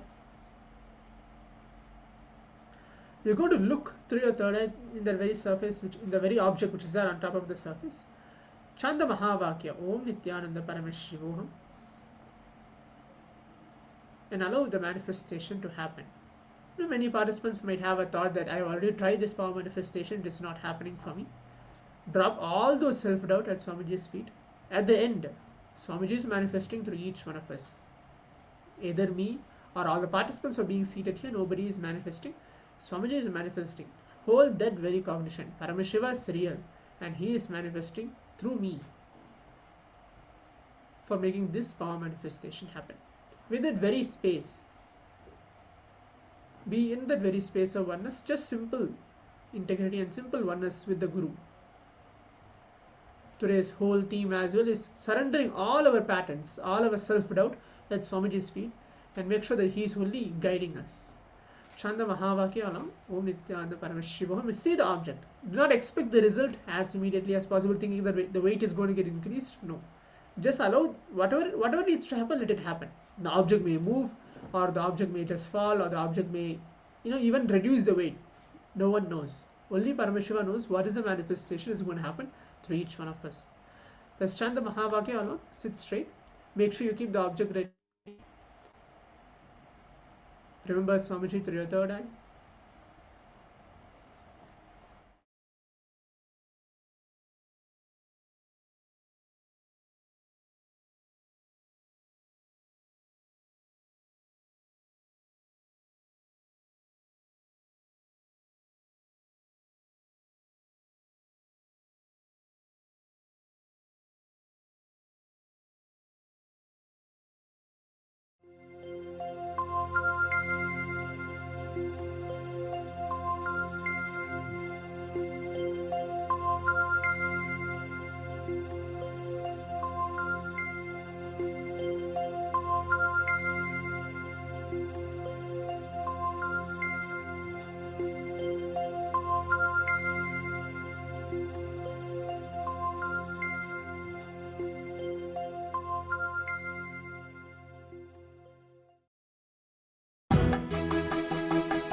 ரிஷபவாகனம் பக்தர் வேண்டும் வரம் தரும் நித்யானந்தன் தரிசனம் பாதம் குருநாதன் திருப்பாதம் அதை காணும் சுபயோகம் இன்று கூடும்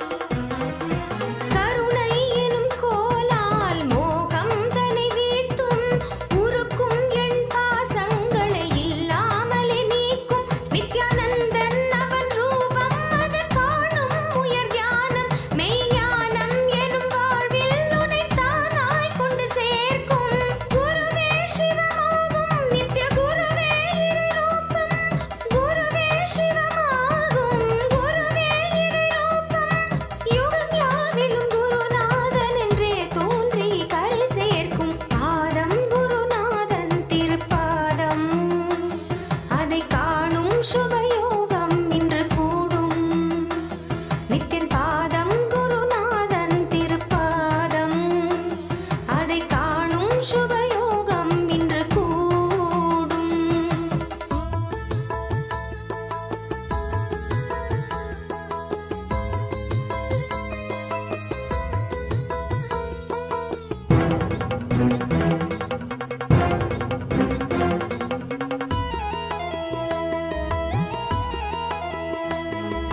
காணும் பொருள் யாவிலும் நித்தியன் ரூபம் தெரிவதும் கேட்கும் ஒலியோ அவன் உபதேசமாவதும் காணும் பொருள் யாவிலும் நித்தியன் ரூபம் தெரிவதும் கேட்கும் ஒலியோ அவன் உபதேசமாவதும் பிறவி கொண்டதன் பொருள் யாவும் உணர்த்திடும் ஜீவன் முக்தனாய் நம்மை வாழ வைத்திடும் ரிஷபவாகனத்தில் நித்யானந்தன் தரிசனம் உயிர் யாவையுமே வேறென்ன வேண்டிடும் பாதம் குருநாதன் திருப்பாதம் அதை காணும் சுபயோகம் இன்று கூடும் நித்தியன் பாதம் குருநாதன் திருப்பாதம் அதை காணும் சுபயோகம் இன்று கூடும் நித்தியன் தோன்றி அருள் தரும் ஸ்வர்ண ரிஷபவாகனம் பக்தர் வேண்டும் வரம் தரும் நித்யானந்தன் தரிசனம் பாதம் குருநாதன் திருப்பாதம் அதை காணும் சுபயோகம் இன்று கூடும் நித்தியன் பாதம் குருநாதன் திருப்பாதம் அதை காணும் சுபயோகம் இன்று கூடும்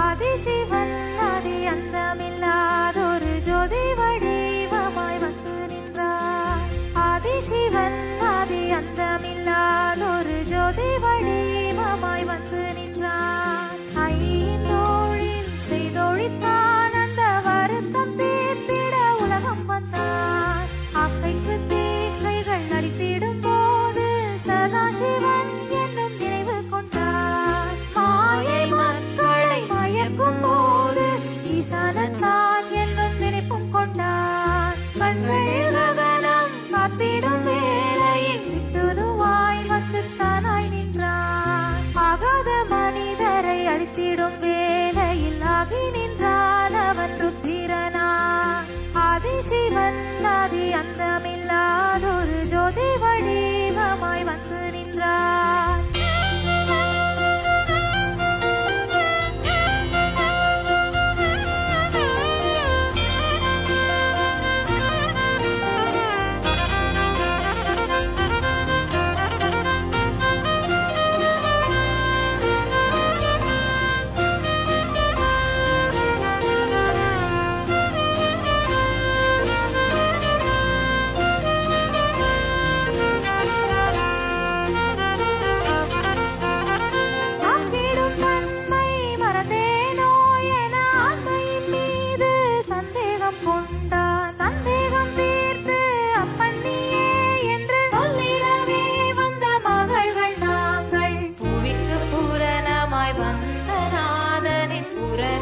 பூரணத்துவத்தின் காரணம் நாம். புவிக்கு பூரணமாய் வந்த நாதனின் பூரணத்துவத்தின் காரணம் நாம். நித்யானந்தர் மகள்கள் என்றால் இன்றே பார்க்கும் உலகம் இங்கு. நெஞ்சில் சுமந்தே பெற்றால் எங்களை நித்யானந்தமாய் வாழ்ந்திடவே. ஆதிசிவன் ஆதி அந்தமில்லாதொரு ஜோதி வடிவமாய் வந்து நின்றார். ஆதிசிவன் ஆதி அந்தமில்லாதொரு ஜோதி வடிவமாய் வந்து நின்றார்.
Paramashiva Nityananda. Paramashiva Nityananda. No worries, be happy intensely. Enjoy life. No worries, be happy intensely. Enjoy life. Enjoy every moment of life with pure excitement. Always auspicious, always right strategic plan. Ultimate experience every moment. No study, just download from the cosmic archives. No study, just download from the cosmic archives. No greed, no fear, and clutching is the fastest gear. Paramashiva Nityananda. Being God.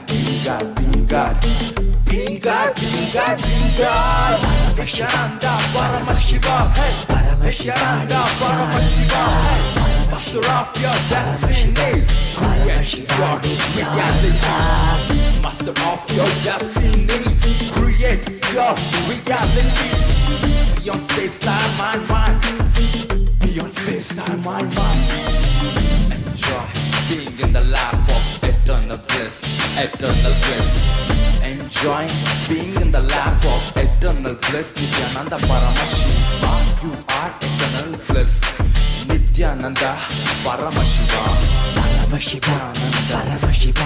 Paramashiva Nityananda. Paramashiva Nityananda.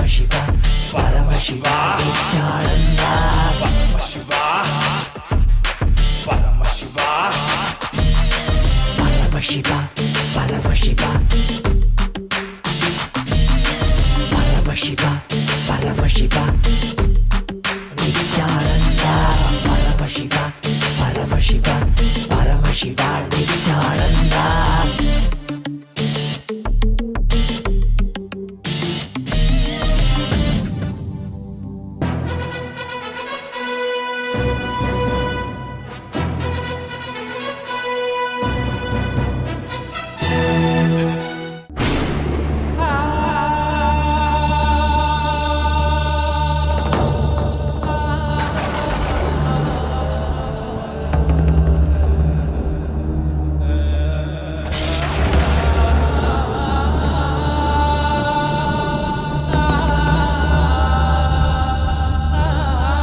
रुद्राय नीलकण्ठाय शाम्भवे अमृतेशाय सर्वाय महादेवाय ते नमः मृत्युञ्जयाय रुद्राय नीलकण्ठाय शाम्भवे अमृतेशाय सर्वाय महादेवाय ते नमः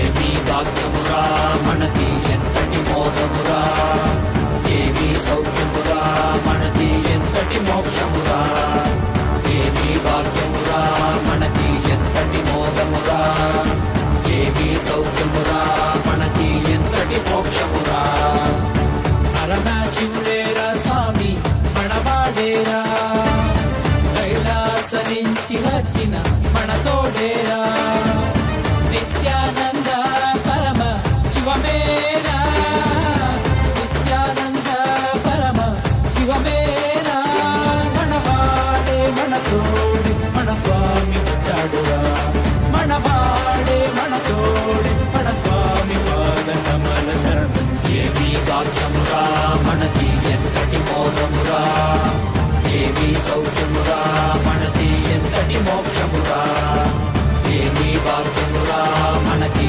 ఎంతటి మోదమురా ఏమీ సౌఖ్యమురా మనకి ఎంతటి మోక్షమురా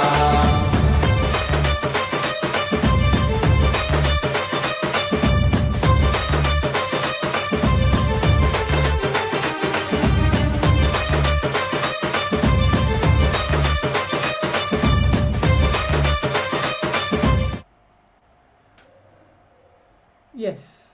Now I request all the participants to take a moment to share what did they manifest in this round of the power manifestation. All the participants are being seated with us.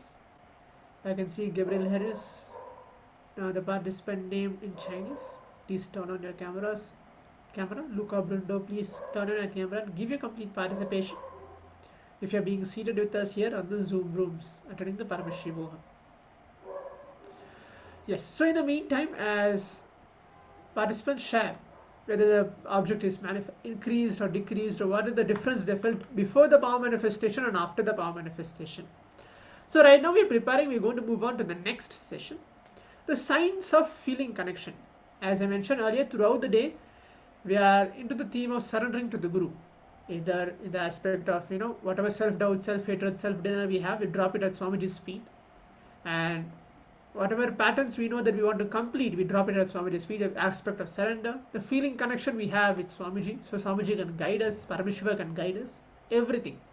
So in the next session we're going to listen from the Supreme Pontiff of Hinduism on the signs of feeling connection. So please give a complete listening.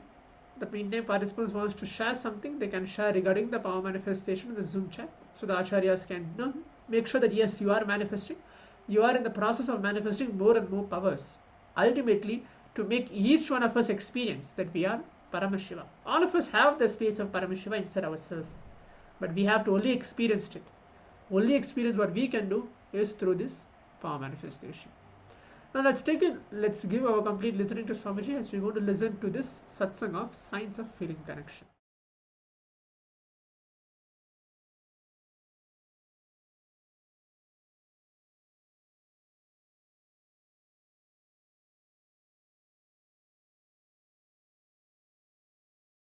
There's a beautiful verse by a Siddha from my native place, Idaikadar. நந்தவனத்திலோர் ஆண்டி நாலாறு மாதமாய் குயவனை வேண்டி கொண்டு வந்தான் ஒரு தொண்டி அதை கூத்தாடி கூத்தாடி போட்டு உடைத்தாண்டி. This is the verse.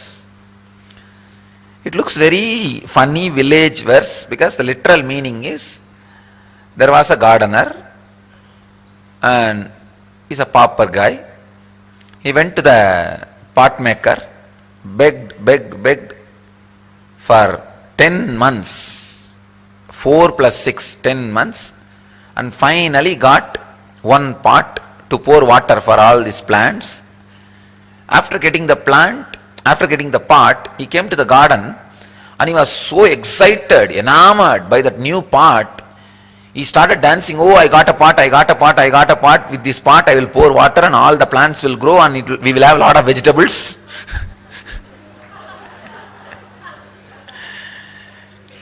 dancing, dancing, dancing. In that ecstasy, that fellow finally broke the pot. This is the literal meaning, literal translation. If you look deep, the mystical meaning is your individual consciousness is that gardener. Brahma is the pot maker. 10 months you begged, staying inside your mother's womb, and got the pot, this body. What for? To make a garden. Using this pot to pour water and make garden and grow a lot of vegetables. But unfortunately, after landing, you are so excited that you got a body and you jump, oh, I got a body, I got a body, I got a body, and jump around, jump around, jump around. Forgot the prarabdha for which the body is taken. And jumping around in agamya, collecting this, collecting that, here, there, here, there, here, there. Finally, break the pot, means destroy this body.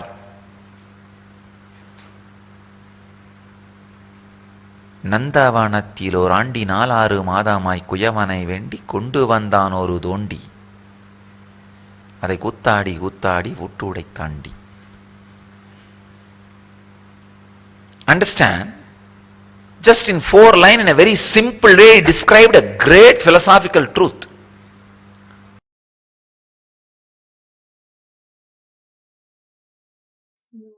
From the time immemorial, human beings are searching continuously what we call miracles, extraordinary happenings. Almost all the religions, all the spiritual groups, all the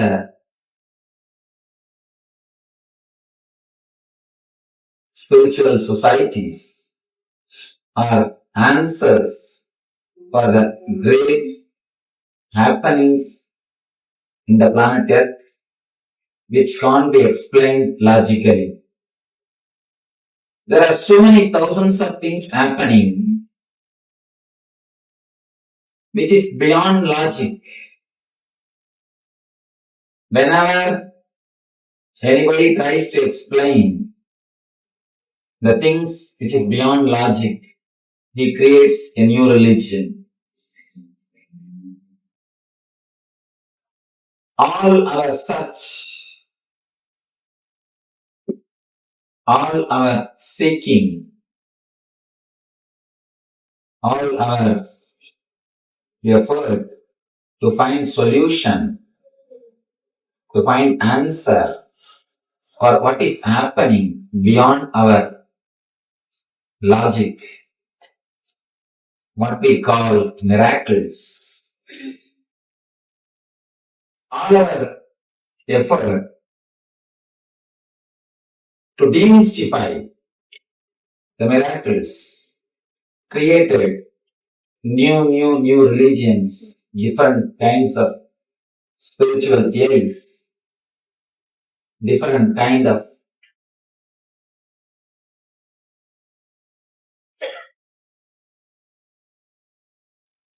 understanding about these energies.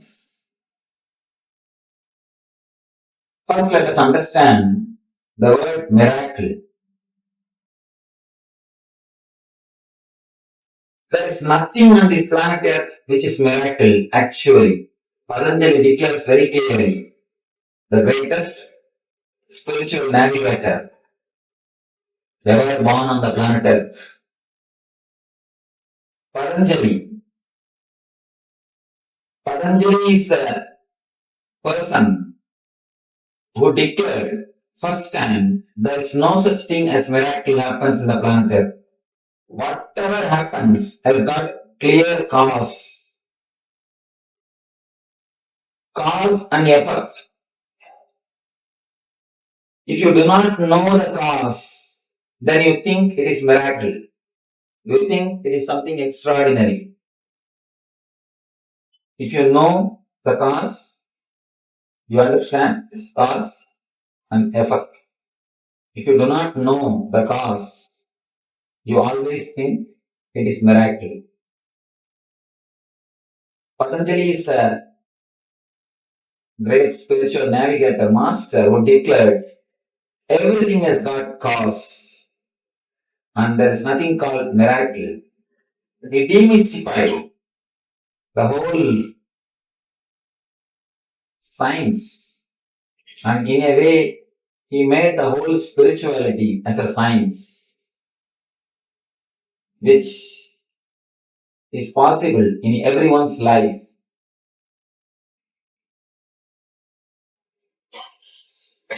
By nature, man has got inquisitiveness, the curiosity to search in extraordinary things.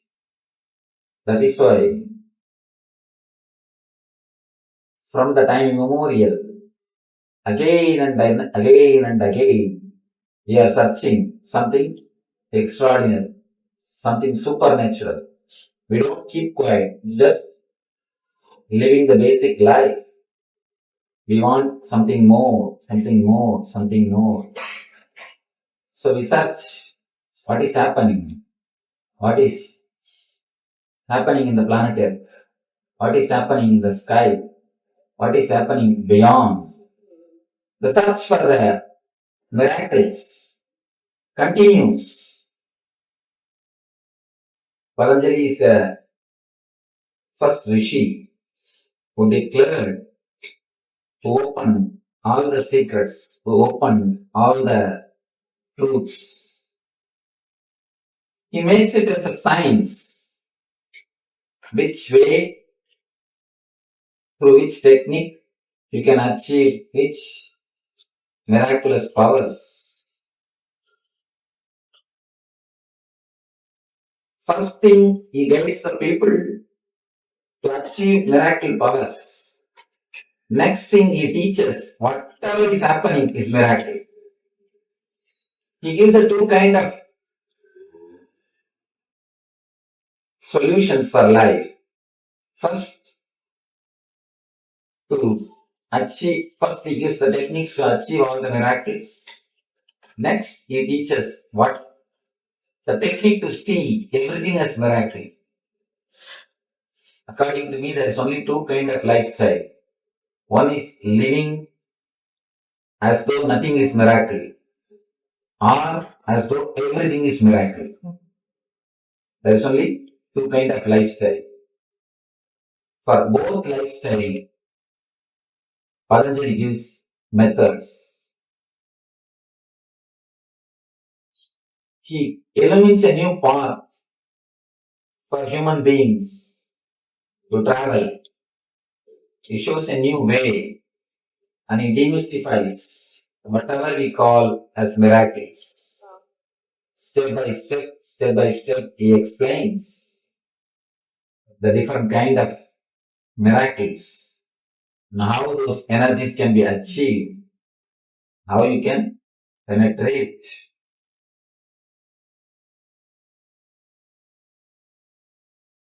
Patanjali says, no, come down, be here.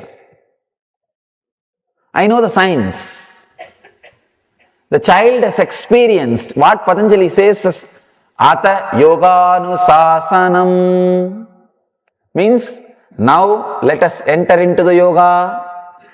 The child has understood. The child is in a zone of now. Please understand. He is in this zone now. When you are in that zone now, the connection between you and the master happens straight away. It is direct. It is straight. Because the child has experienced that now. Here, the now, Ata, Yoga Anusasanam, this is a beautiful word. Patanjali says, come to this moment, let us enter into yoga space. Let us enter into the experience of yoga. You may ask, why the child was able to get? Why not the mother? Because mother is not in this moment. Child knows very clearly. Child is in this moment. He doesn't know people can tell lies.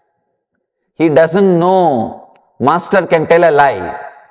He doesn't know, he doesn't doubt master may tell a lie. He doesn't have any of that kind of doubts. He knows very clearly he is an enlightened master. If he says, it will become reality. That's all. He is not believing for some reason. We also sometimes believe, if I believe only then it will get healed. Let me believe. If it doesn't happen, I think I shouldn't have believed. Even our belief is a business. Even our belief is a business. Patanjali says, come to now. See, he is not saying believe, no. Be straight. If you can believe, see, if it is a straight thing, it can't even be called as belief. It can be called as belief only one corner of your mind if you have a doubt. If there is no doubt, it can't even be called as belief. It's a straight truth. Straight experience. People asked me, Swamiji, are you not surprised? I said, no. I know the science. It is not miracle. It's a science. Swamiji, then why did you not give it to the mother? Because she can't connect. Please understand, for miracle to happen, you need a proper connection. You need a beautiful space to be created. You need a strong feeling connection between the two persons. Only then miracle can happen. If there is a strong feeling connection between two persons, in both consciousness, in both souls, different space will be awakened. For example, when you fall in love with somebody, suddenly a different dimension of you which was unknown to you will be awakened. You will start sacrificing more. You will start becoming more joyful. You will start becoming more sensitive. Many unknown dimensions of your own being will be awakened by the other person. The same way, in other person also you will awaken many dimensions. Beloved is a person who awakens unknown dimensions inside you. When the feeling connection happens, if it happens between two ordinary human beings, the unknown dimensions are awakened. It's called love affair. Please understand, beloved is a person who awakens the dimensions which are inside you but unknown to you. Same way, master is a person who awakens the unknown dimension of enlightenment in you which was unknown to you. In that small boy, the feeling connection has straight away happened. He is in the being level. He is neither struggling with intellect nor struggling with emotion. He is straight. His intellect and emotion are parallel lines. Straight. He is connected. The being level connection has happened. So miracles are automatically happening. It is not even done by me. Anything done is a work, not miracle. Anything happens is miracle. It was not done by me. It just happened. Because he is also in the space of now and I am also in the space of now. Understand? When you come to the space of now the yoga can happen inside you. I am already in the space of now. If you can come down, come to now, this moment, the yoga can happen in you. Patanjali says, here now begins yoga. You need to come to this moment.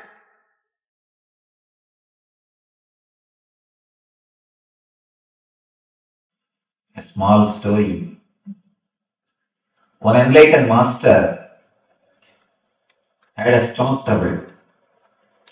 So his doctor, personal physician, requested him to eat the same diet for the rest of his life. He started enjoying the food. Same diet, a little bit of rice and little greens. Herbal medicine. That is the only diet for him. Continuously for 10 years he was taking that same diet. The disciple who was cooking for him, she got fed up. She came and asked him, Master, what is this? I am feeling bored cooking the same food. Are you not feeling bored eating the same food? Master says, what? Same food? I don't eat the same food. Every day it is something new. How can I eat the same food every day? It is new. It is your mind which labels it as the same food. Understand this one statement. How unconscious we are. It's the right word. How can I eat the same food every day? How can it be same food? No. It is new. Surely new. Maybe same kind of food, but not same food. Same kind of food, but not same food. But our mind is so unconscious. We label the things very easily. We take the things for granted. We take the situations for granted. We take the personalities for granted. Our mind is such. Very easily we take things for granted. Very easily we take things for granted. You should understand this. One example deeply. Child never takes things for granted. For him, every rose is new. Everything is new. Everything is fresh. Everything is alive. He is so excited to see everything. You can see the kids. They will ask you a question. They don't even wait for your answer. They put some more question. They don't even wait for your answer. They are not bothered about your answer. Be very clear. Don't worry too much about answering them. Yeah, and we always take things too seriously. Either we shut them up. Hey, keep quiet. Don't shout. Or we go on try to explain things, making them also intellectual. Either you continuously try to make them intellectual, or you shout at them, keep quiet. Don't ask all these questions. They don't even care for your answer. They are just happy telling something new. They are expressing, they are getting to know new things. That's all. By questioning, they explain to you that they are growing.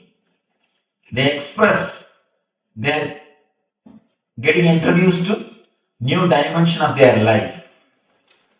And you don't have to bother. Actually, when they don't expect your answers, they tell you very clearly, don't worry to give me reply. I am happy with my questions. They don't take things for granted. They don't take persons for granted. They don't take situations for granted. That is the reason their eyes are so alive, so fresh. When they look at things, they don't verbalize. Be very clear. When they look at things, they don't verbalize. When you verbalize, you miss the reality. For example, when you see a rose bush, the moment you see a rose bush, you start thinking about the roses which you presented to somebody, or somebody presented to you. Next, you start thinking about how that person reacted to your roses, or how you reacted for his roses. With love, or you shouted at him, what way you reacted. the emotions comes up, and the memory about that person comes up, and memory about the next person. It goes on, you miss the real rose, which is in front of you. When you start verbalizing, you miss the reality.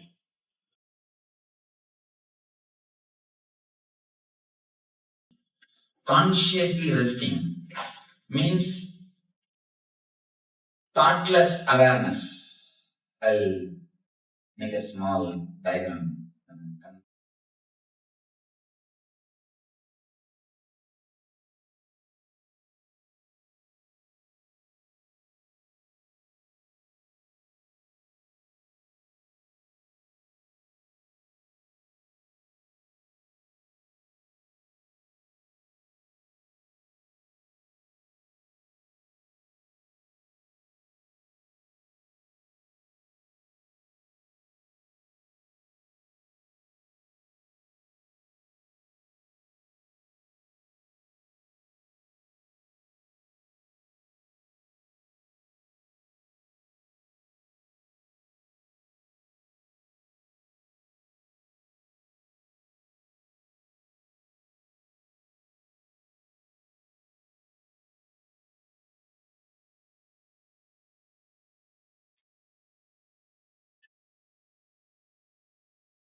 Two level of consciousness and two level of thought. For example, now you have thoughts. In the deep sleep, do you have thoughts? No. I don't know. Surely not. That's why you are able to sleep. And now you have something called I consciousness. The feeling of I. The deep sleep, surely it is not there. If it is there, we can't sleep. These two state of being and level of mind crisscrosses each other and creates four state. For example, with I consciousness and with thoughts, what we call waking state. Waking, now what you are experiencing is waking state. You have I consciousness and thoughts both. Next thing, without I consciousness, with thoughts, is what we call dream. You see, in the dream, you have thoughts, but I consciousness is less. The frequency of thoughts is more than frequency of I consciousness. That is why, in the dream, you are not able to control your dreams. Only dreams will happen as it wants. In the waking state, you can control your thoughts. In the dream state, you can't control your thoughts. The intensity or the frequency of I consciousness is less than frequency of thoughts in the dream state. The third thing, you neither have I consciousness nor have thoughts. That's what we call deep sleep. Deep sleep. And there's a fourth state which we never experienced. That is what I call intuition or meditation. You have I consciousness but no thoughts. You have I consciousness but no thoughts. This is what we call meditation or intuition, whatever. In Sanskrit, we call it samadhi. You have eye consciousness but no thoughts, thoughtless awareness. If we can experience this zone, the fourth state, we can experience the different consciousness, what I call beyond intellect, the bliss or the peace or the intuition, whatever you may name it. We can experience this fourth state with this. See, the practical use of this fourth state is, it can give you so much of creativity, so much of courage, so much of confidence. You can decide spontaneously. Ability to take spontaneous decision is what I call responsibility. The more you are able to decide spontaneously, the more you become responsible. There are so many situations you can't work just with data. There are so many situations that, first of all, data will not be available, or very limited data will be available. You will not be able to have the decisions taken by elders or earlier person. There will be no precedence. So in that type of situations, you need something more than what you call intellect. You need something beyond just your data. You need what I call the thoughtless awareness. If you can experience even the glimpse, not only your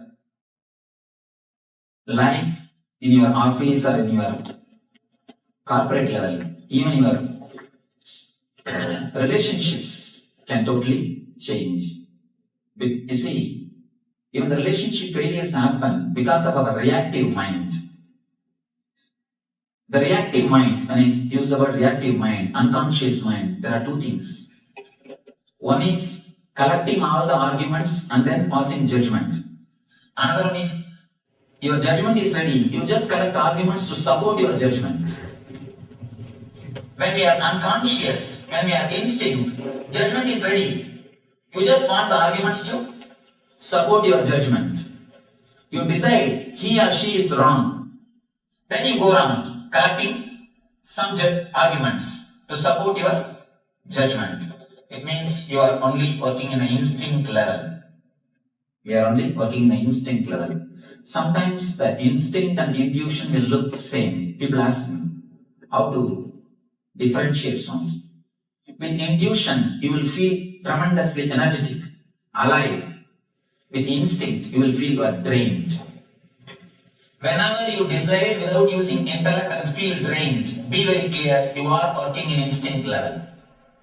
Many times, our anger and other emotions, we just decide instinctively. Then we understand, oh, why did I do this? You create guilt. Guilt is the gift from unconsciousness or instinct level decisions. If we can experience this fourth state, what I call meditation, surely we'll be able to harvest the energy which is in our being, which I call intuition. And you can use the equivalent psychological terms. For waking, you can say conscious. For dream, subconscious. Deep sleep, unconscious. Of course, the fourth state, meditation, has no word, because psychology could not go so deep. So they have no word for this meditation. In Sanskrit, we call the waking as Jagrat, dream as Swapna, deep sleep as Sushupti, meditation as Turiya, fourth state. So all you need to experience is this thoughtless awareness. That is what I mean. Consciously resting. Yes. And put this table just to make you understand. There is something called consciously resting. Thoughtless awareness. There is something. You may not have experienced, but there is something. Yes. Where does intuition come from? From you. It can't come from anybody else. Surely only from you. Because we have not experienced that zone, that part, that dimension of our being, we forgot it.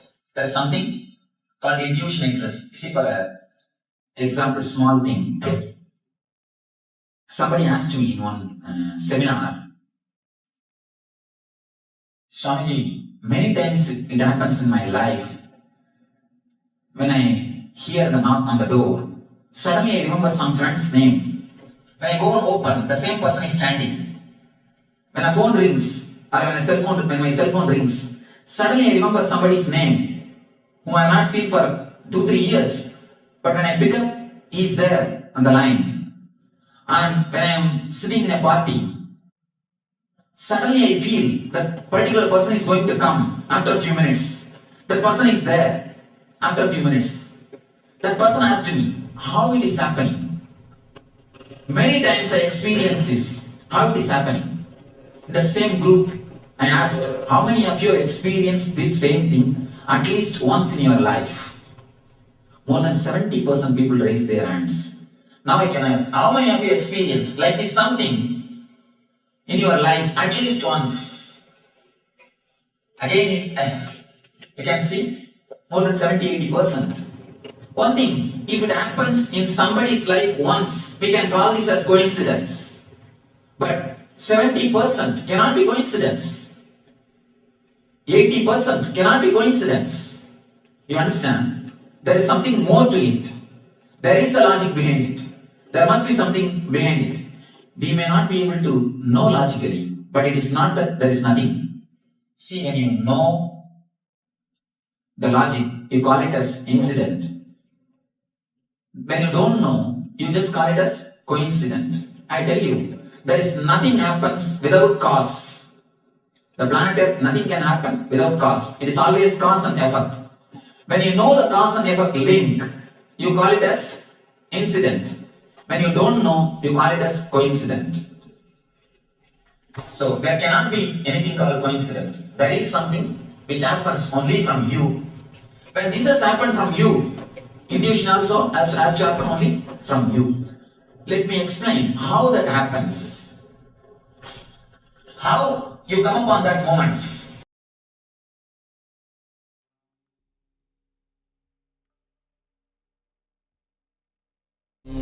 Nityananda Paramashivoham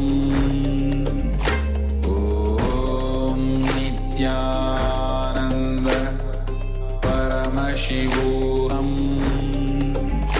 Om Nityananda Paramashivoham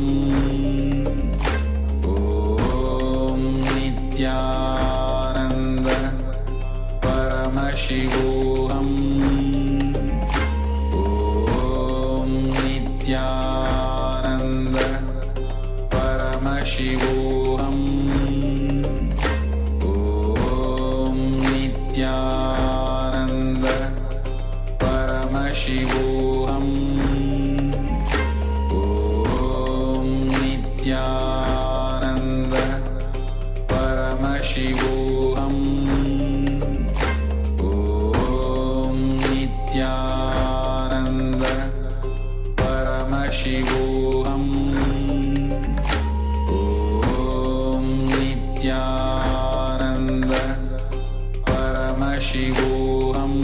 Om Nityananda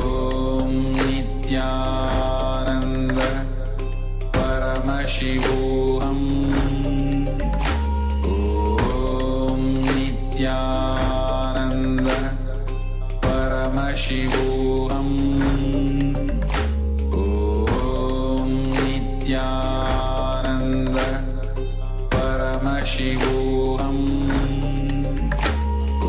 Om Nityananda Paramashivoham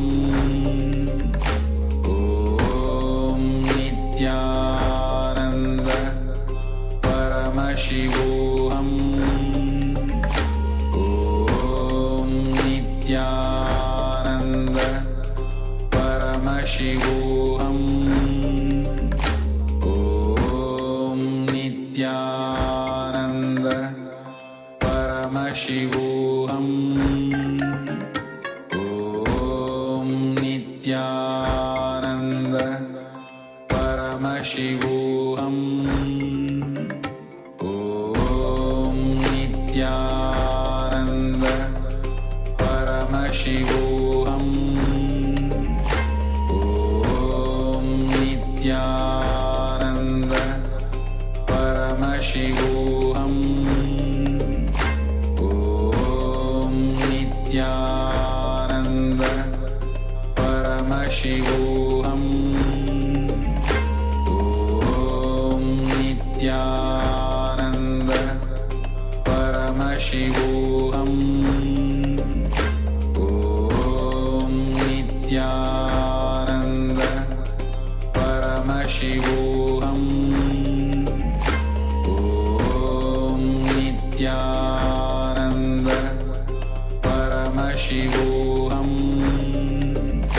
ॐ नित्यानन्द परमशिवोऽहम् ॐ नित्यानन्द परमशिवोऽहम् ॐ नित्यानन्द परमशिवोऽहम् ॐ नित्यानन्द परमशिवोऽहम् ॐ नित्यानन्द परमशिवोऽहम् ॐ नित्यानन्द परमशिवोऽहम् ॐ नित्यानन्द परमशिवोऽहम्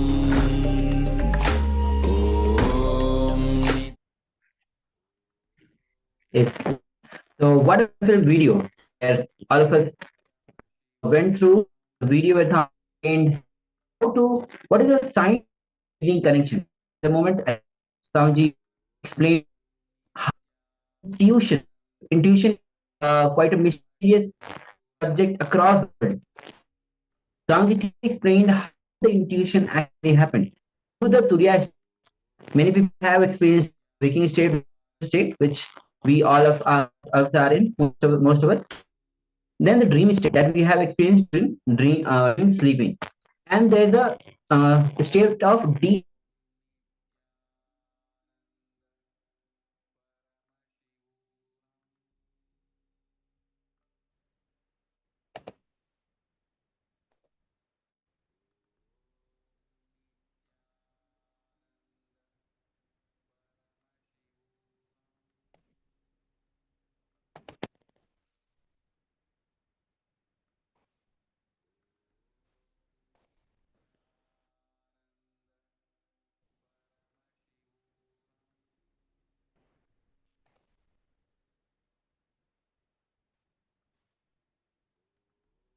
Yes. Sorry for the glitch. The Swamiji explained about the with four states of consciousness, with consciousness, with thought, without eye consciousness, and without thoughts. Combined together constitutes the four states of consciousness: Jagrit, which is the waking state; dream state, which is the uh, dream state; then deep sleep is Shushupti, and the fourth state, that is Turiya. Turiya, that is meditative state that we have not experienced. So that intuition comes from that. And Swamiji gave the example also, like many people have, whenever the TPS goes down, some of the people have experienced a glimpse of the intuition, which comes true. So now, with this, we'll be entering in a video where some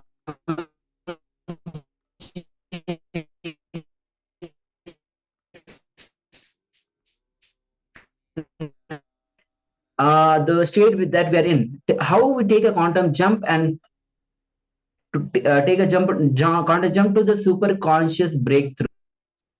And Swamiji explaining will be through surrender. Surrender is one of the greatest quality through which quantum jump can happen. So let's begin.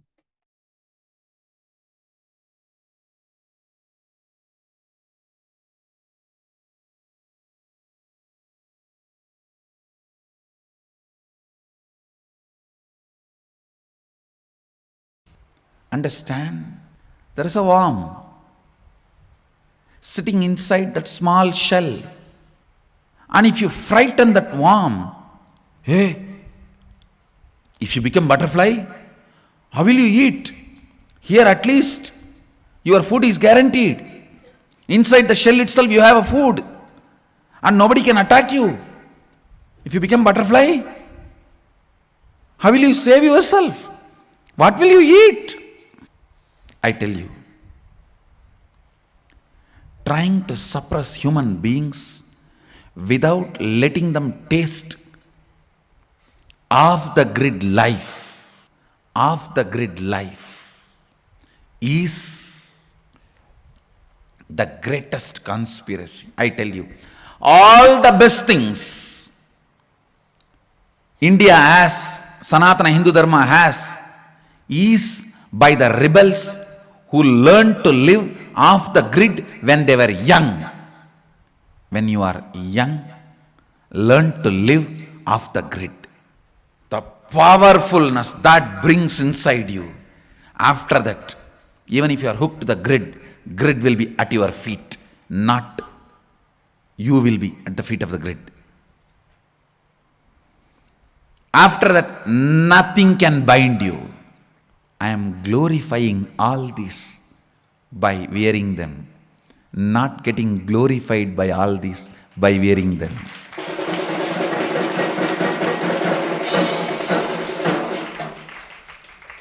I am decorating the throne, not decorated by the throne.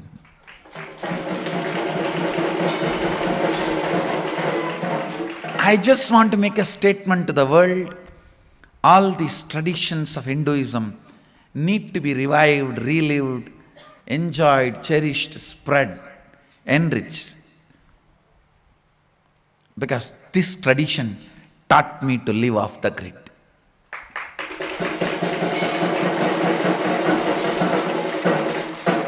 And no society is more compassionate in the world than the Bharat Indian society, which loves, respects, reveres the people who decide to live off the grid. In any other country, if you decide to live off the grid, it is illegal. In this country, decide to live off the grid, the people will wash your feet and give you food. I am waiting for my Balasans to become 18. First batch I am sending to live off the grid.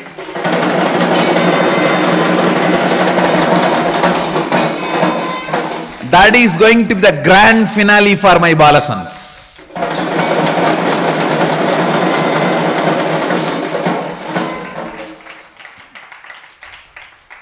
And in the March, all the Krama Brahmacharis and Naishtik Brahmacharis are going to enjoy the off the grid life in March. I have plans. All the Krama and Naishtika and the Ashramites are going to enjoy off the grid life in March.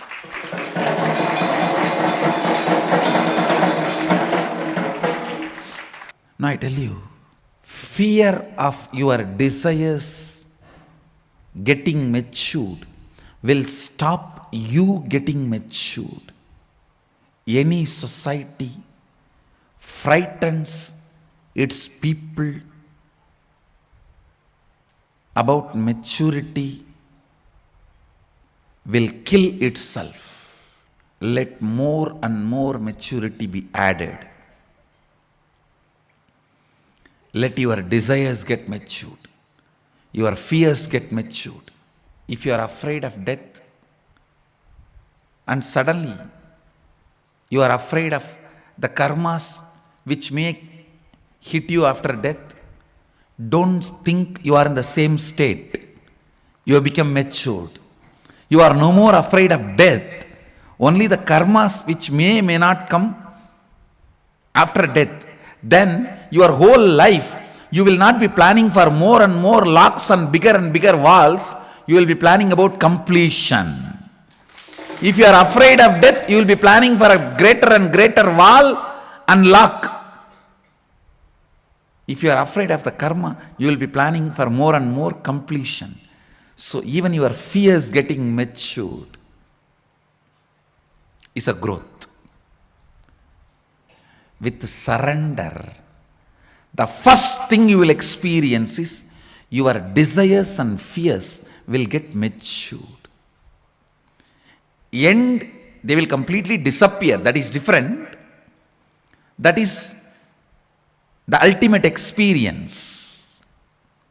But the moment you start practicing surrender, your desires and fears will start getting matured.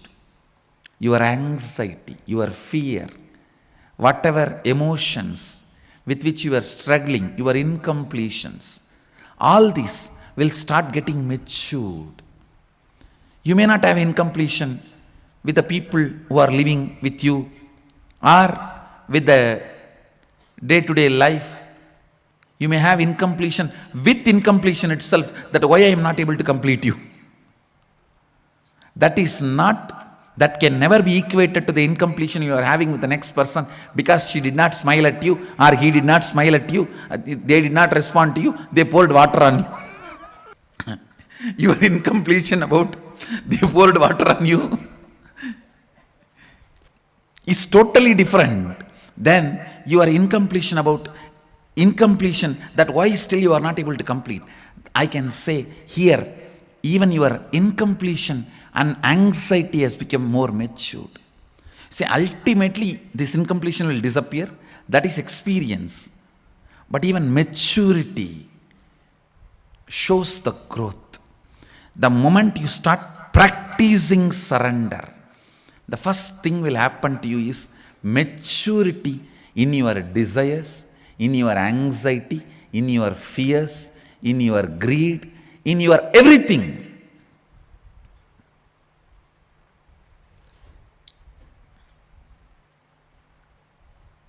I tell you, live with the people who are matured.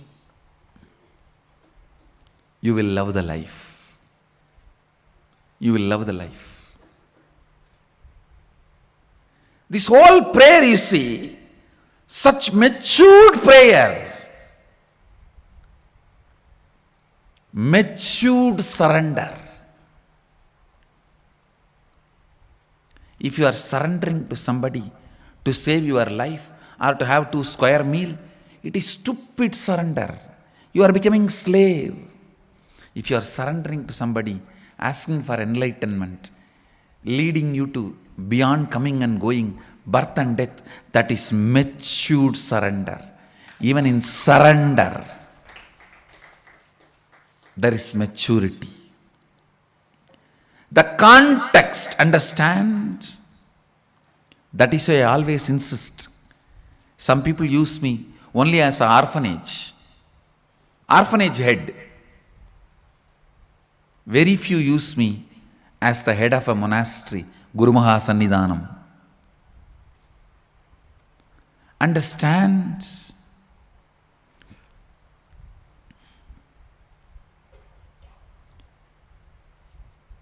Your surrender, your fear, your anxiety, your desire, everything will get matured the moment you start practicing surrender.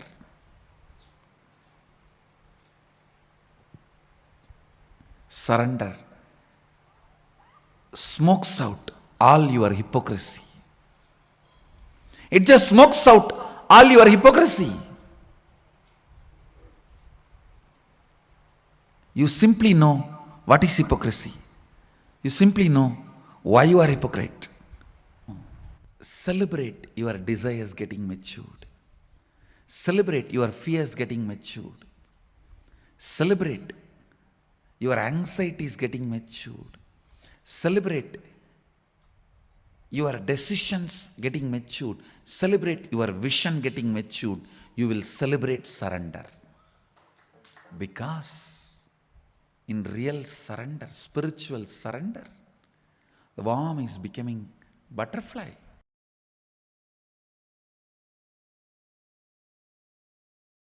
Understand?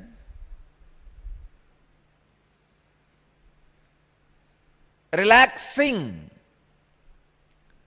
into the truth, the origin is intelligence, gives you the tremendous freedom from the feeling you always carry.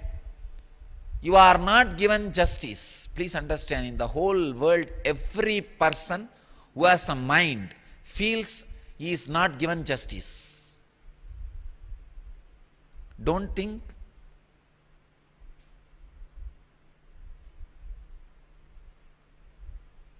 How can you say a statement like this, Swamiji? Every person. I tell you, every person. I mean it. I am not exaggerating. Even though usually I do, in this statement I am not doing. I am making it very clear.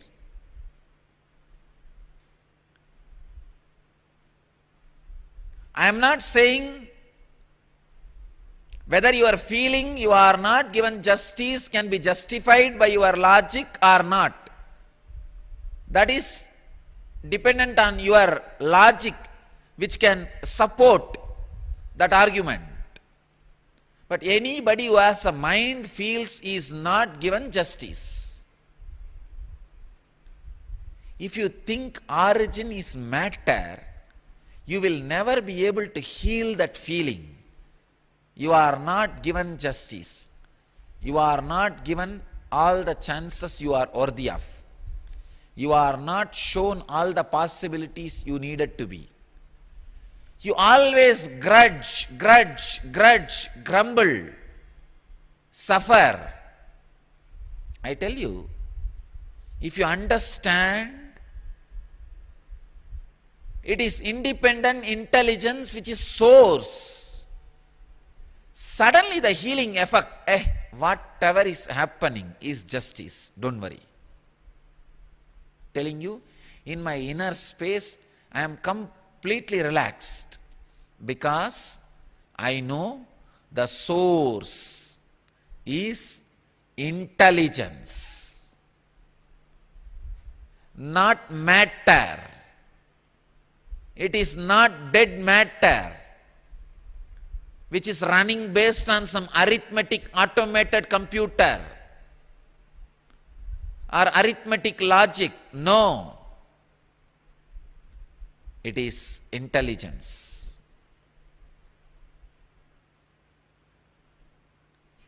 So when you know it is intelligence which is source of the universe, origin of your existence, the tremendous healing in your feeling, the tremendous trust to live, the tremendous trust to exist, tremendous joy to be.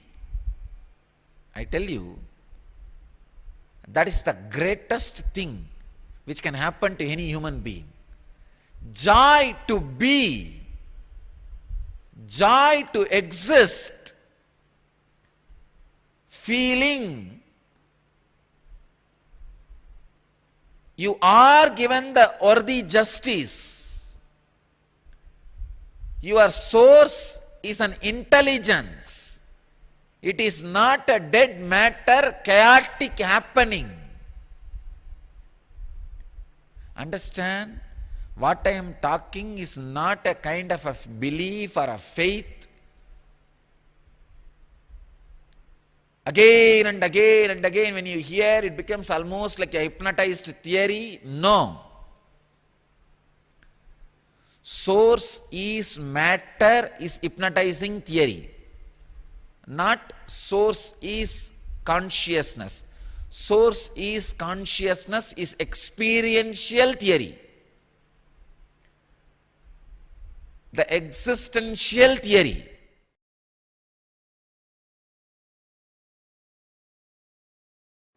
First of all, you need to consciously spend time in listening and internalizing to come to the conclusion.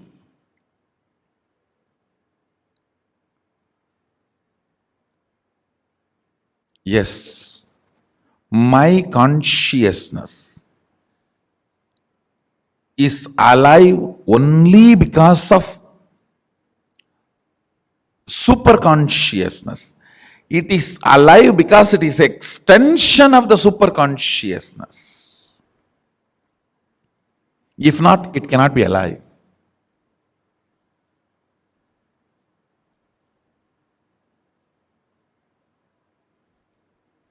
Because it is in the shade of Mahasadashiva, it is alive. Otherwise, it cannot be alive.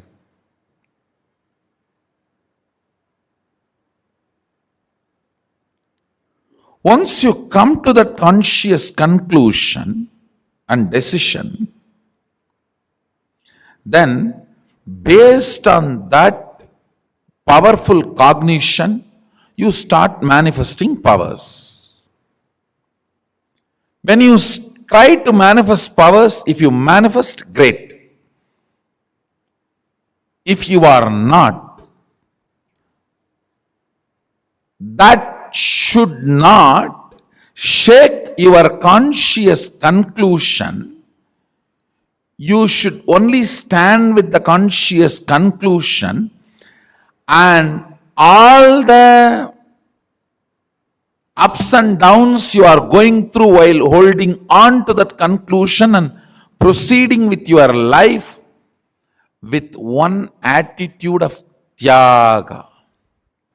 With Sadashiva, only one attitude works: prayer.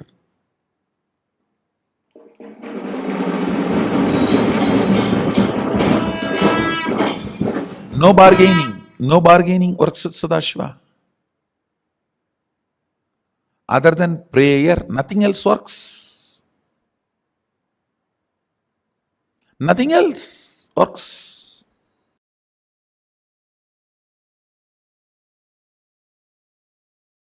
Arunagiri Yogeshwara taught so much.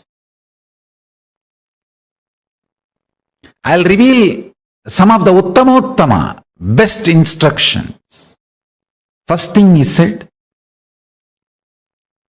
manifest powerful cognitions and intensely do dharana, dhyana, samadhi on it.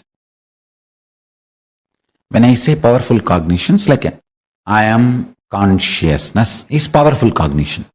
I am body is powerless cognition. I am body also is powerful cognition.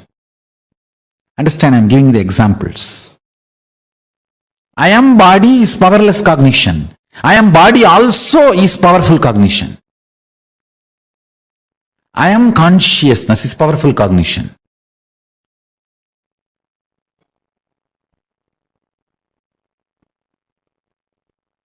Collection of the bunch of powerful cognitions is Sankhya Yoga.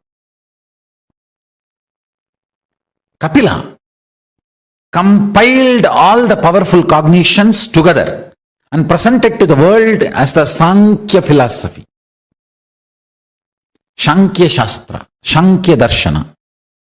Listen.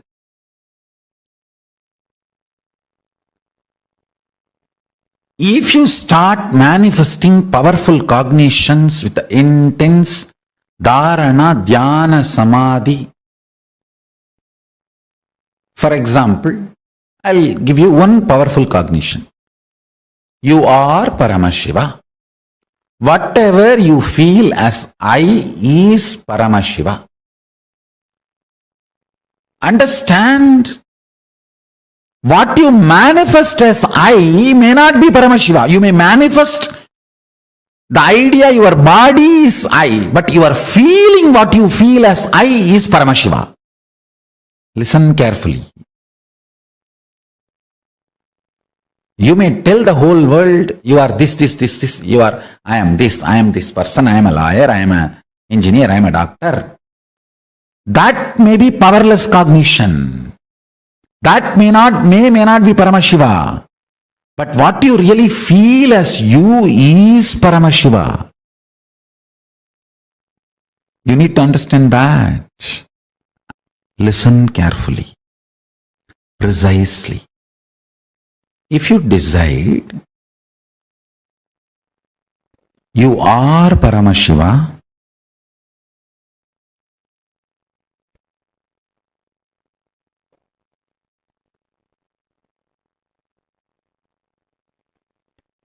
Inhale and exhale with that powerful cognition you are Paramashiva. That is pranayama. Let your whole inner space be withdrawn into this one cognition you are Paramashiva. That is pratyahara. Let your whole inner space flow with this one truth, powerful cognition. You are Paramashiva. That is dharana. Let your whole inner space be centered. Feel full. That you are Paramashiva. That is dhyana. Let your whole inner space be absorbed and disappear, dissolved into the powerful cognition you are Paramashiva. That is samadhi.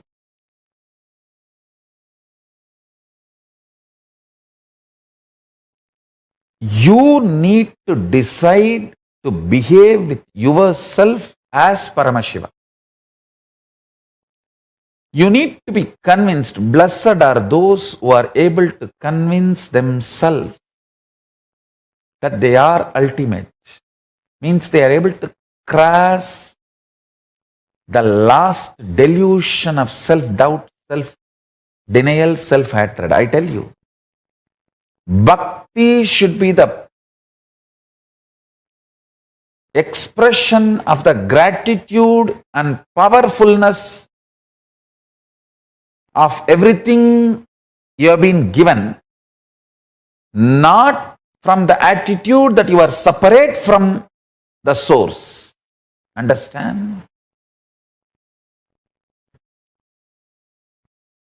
I overflow with gratitude and bhakti to my Guru, not because I am separate from him, but because he made me realize he is me. Understand? The right understanding. Listen very carefully.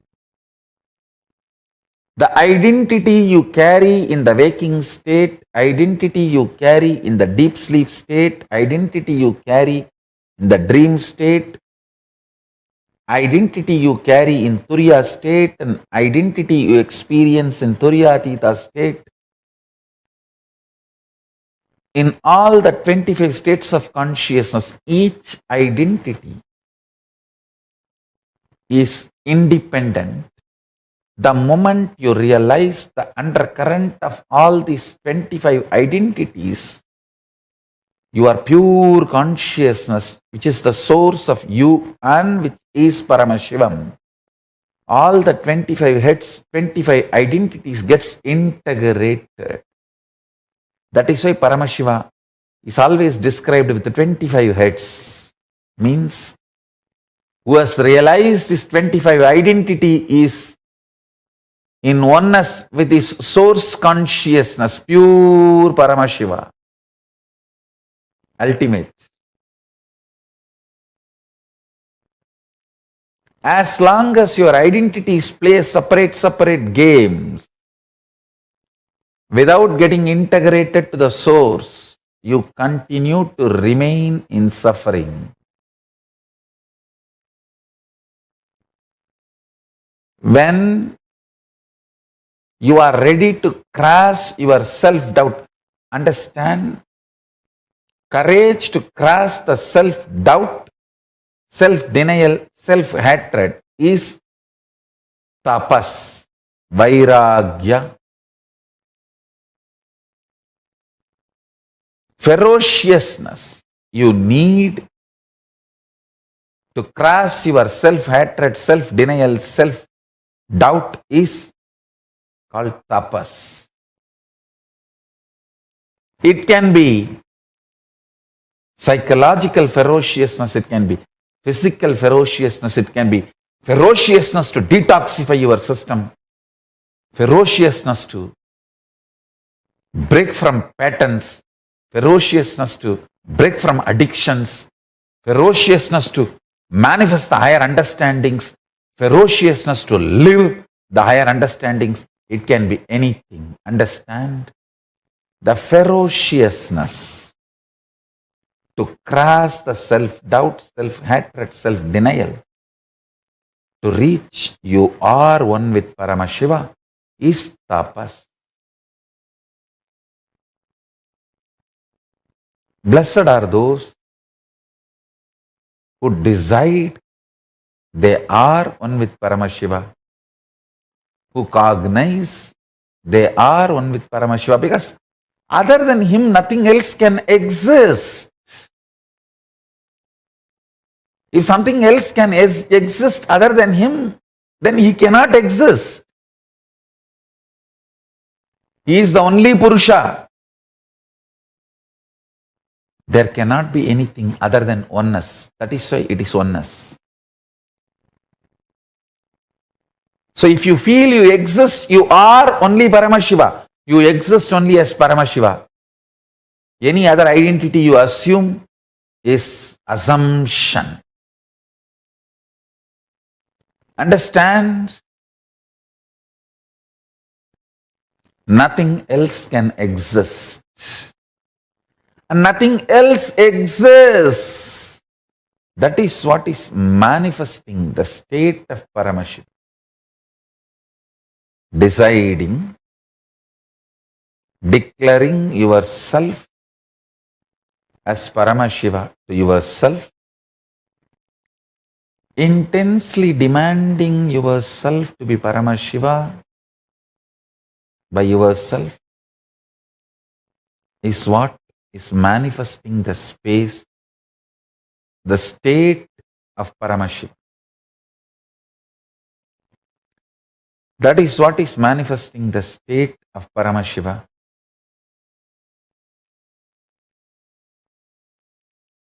I really want all the Paramashivoham participants to start practicing. Declare yourself as Paramashiva to yourself and demand yourself to be Paramashiva. Talk to yourself as you are Paramashiva. Think yourself as Paramashiva. Behave with yourself as Paramashiva. Start from today. I bless you all to achieve success. From today, behave with yourself as Paramashiva. Start manifesting the state of Paramashiva.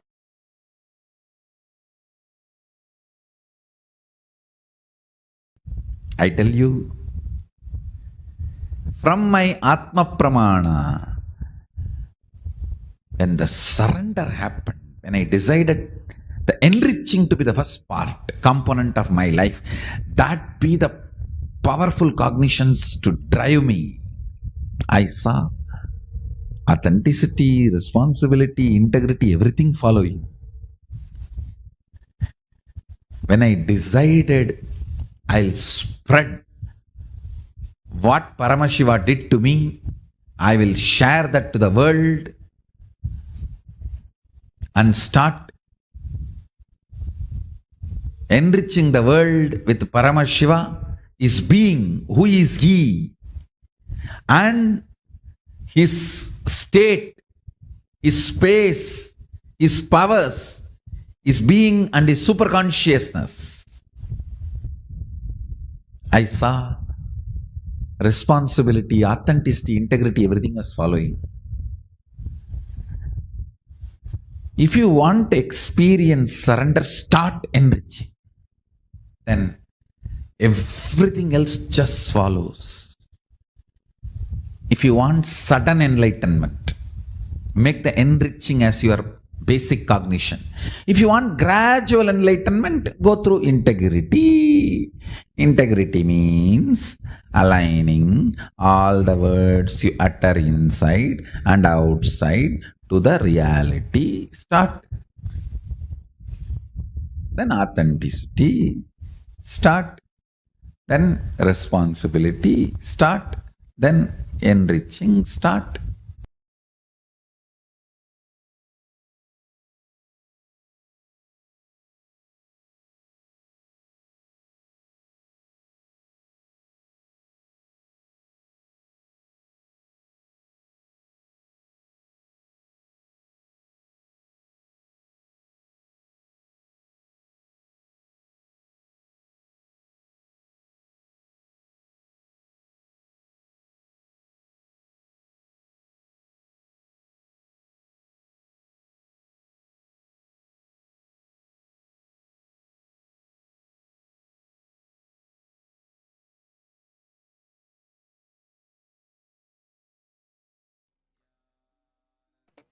So after this beautiful satsang that Swamiji has given us about surrender and being integrated to the Guru, let us now understand the essence of this session. So Paramashiva is the greatest thing that can happen to a human being is where you consciously stand and bring it into your belief system that Paramashiva is real and making it part of your existence. From that reality, if you cognize that existence and everything that is happening is Paramashiva, that is the ultimate thing that can happen. So how does the Supreme Pontiff of Hinduism cognize, act, manifest bhakti in his life? We hear from the Supreme Pontiff of Hinduism. I might have heard about God, universe, Advaita, Vishtadvaita, Advaita, all-powerful, omnipresent, Akhanda, Paripurna, Satchitananda, all big words. But finally, I realized it only through my Guru. This gratitude is called Guru Bhakti, devotion, Guru. This clarity with Arunagiri Yogeshwara has settled inside me. For me, he is the symbol of ultimate. Everything I heard, I saw, I imagined. Beautiful words by the Hinduism. So bhakti, which is devotion to Guru, awakening of the non-mechanical parts of your brain. It is complete surrender and intense passion. The seeking is the essence of bhakti, loving devotion. So now, to understand this ultimate ecstasy in our life, we are entering into a small process. From the reality, Paramashiva is cognize, exist, act, manifest, and gravitate. Do everything. Contemplate on it. Work on it. Meditate on it so that you can imbibe. And reflect for the next few minutes. So consider the phrase that the greatest thing that can happen to a human being is conscious reality. Reflect on what this means for you. What does reality imply in your life, and how do you perceive it daily? For example, write in your journal, conscious reality for me means being fully present and aware of my thoughts and actions. It allows me to understand my reactions and choices. So let's take a few minutes to do this first step of this process to understand what is the meaning of Paramashiva is real. Request all the participants to sincerely take a few minutes and write this down in your notebook or in your iPad and close your eyes and meditate and internalize and reflect on being what this phrase means.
Now, for the next step, connect with Swamiji.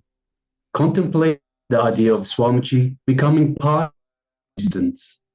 Ask yourself how this divine presence influences your life.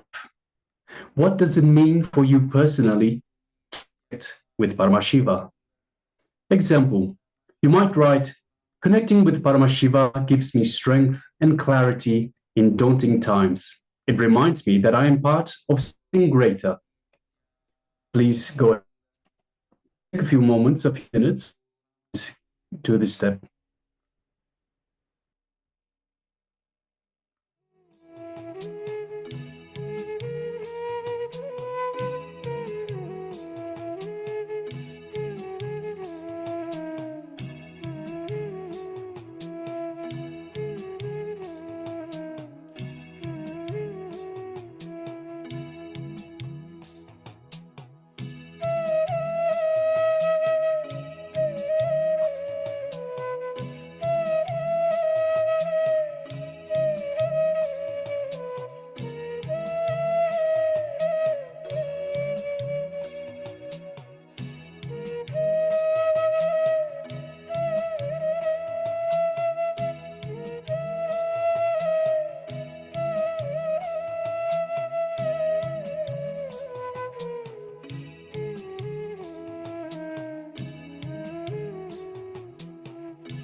Now, let us move to the step of this process.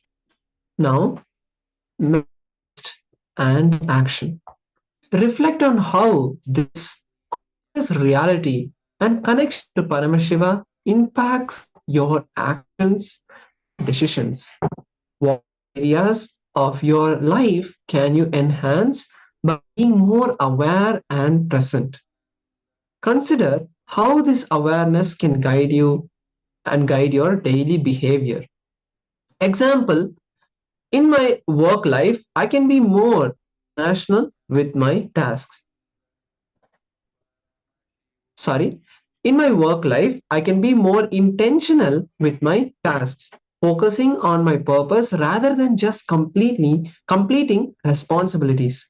I choose to approach each task with mindfulness and dedication. So let's take a few minutes to reflect on our lifestyle, how we can implement these powerful cognition.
Yes, so now for this ultimate exercise of bhakti, let's have reflection of our gratitude.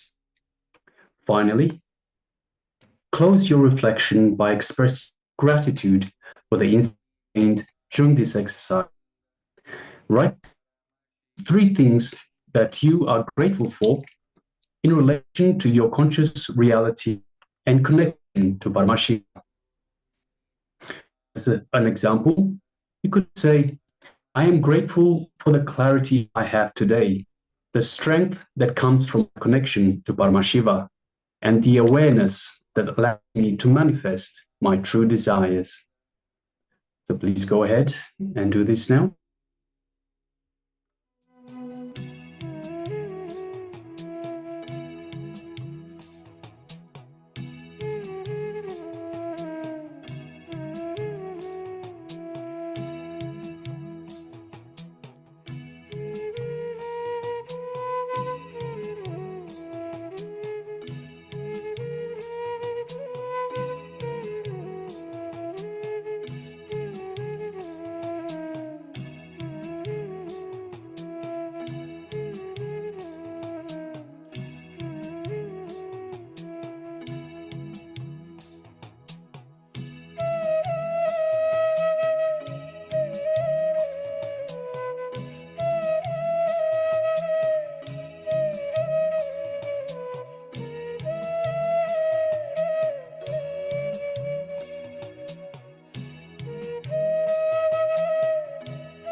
Now, slowly, very relax.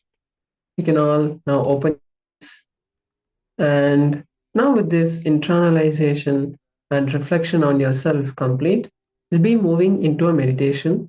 This is called the whirling meditation. So for this meditation, you will need some sufficient space. If you have some open veranda or an open area, maybe in front of your house or in the hall, if you have some area, then you can use that place. You can move the chairs and practice this meditation. So let me give you an introduction to what this meditation is. So the word meditation is used as a technique to remove the pitta which is there inside you. When you work again and again, the sound which is created directly inside you gets into your gut. Because of the whirling, the pitta opens, your gut will start the verses sung. So such beautiful mantras like the verses you are whirling, it will just become your biomemory and muscle memory. It is one of the most powerful spiritual techniques, one of the most ancient methods of creating the right biomemory and muscle memory. The unique style of dancing for gumi songs churns your whole biomemory and muscle. The way you need to turn around, rotate your body. Is usually done in a clockwise direction, with the right arm held higher, palm facing upwards, and the left arm lower with palm facing downwards. If you are uncomfortable whirling counterclockwise, switch to clockwise. Whirling slowly, letting your whole body be soft and unresisting. As you whirl, the passing images will become blurred. Slowly pick up speed and become the whirling. There will be action and movement on the periphery of the circle, but at the center you will feel stillness. You will feel as if you are a witness to the whirling. So we will be sharing the link to the Gumi song, and all of you can Gumi song locally on your computer or on your phone, as due to the policy of copyright, will not be able to play it aloud. So another thing is that I request all participants to make sure that if you have eaten, please do not this whirling, as it will make you nauseous. So if you have an empty stomach, that is perfectly fine. You practice the whirling. So now take a few minutes to first get the song ready on our systems, and then after that, all start practicing the whirling. So after maybe minutes of whirling, you will feel that body is automatically down, that dizziness. So immediately when you feel that dizziness, and lie down on your stomach for at least 15 minutes. And throughout the process, make sure that you're not disturbed or distracted. This is a very powerful way to clear the pitta from your system. Let us now begin this process. We have shared the link to the Gumi song in the Zoom chat. You can all take the song and start playing it on your computer. Let us begin the process intensely.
Slowly, very slowly, please relax.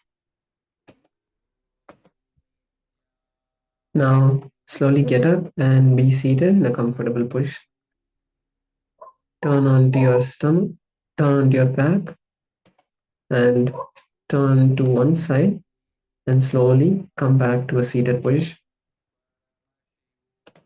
Make sure you have some water now before we move into the next session, which is the power manifestation. Now, I request all the participants to be in a space of listening, as we're now going to be moving into the power manifestation, which is the next session. So now we are going to be performing the power of blindfold third eye reading. So make sure you have your eye bands and something to write on, whether it's your notebook or your tablet, wherever you're typing or writing. Keep it ready. We are going to be moving into the power manifestation. So for the power manifestation, the steps are very simple, as we have seen even in the previous round. First is closing your eyes and bringing that visualization of Swamiji into your inner space. The next step after you perform this visualization is chanting of the Mahavakya intensely.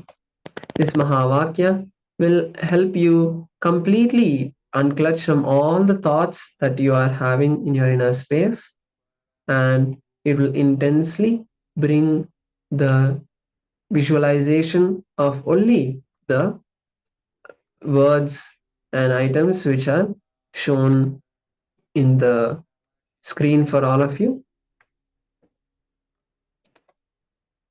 So once you enter into this restful awareness, intensely request Paramashiva to reveal what words, what numbers are being projected. So now let us begin this power manifestation. Please close your eyes and start chanting the Mahavakya. Om Nityananda Paramashivoham.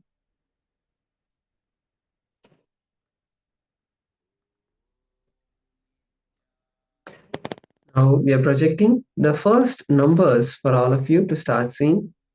Request Swamiji to reveal what is being projected. Let's begin the manifestation now. Paramashivoham.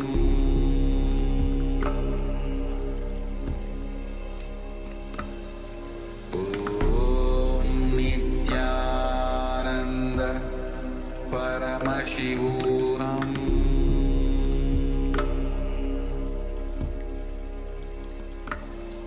Om Nityananda Paramashivoham.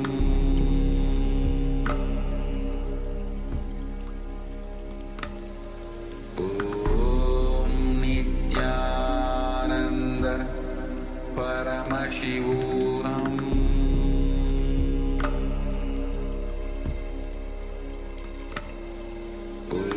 Om Nityananda Paramashivoham.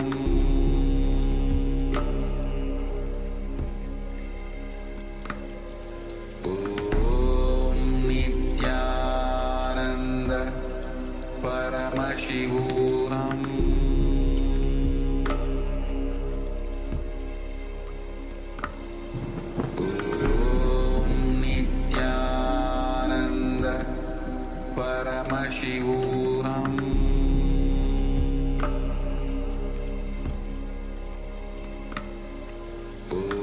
Om Nityananda Paramashivoham.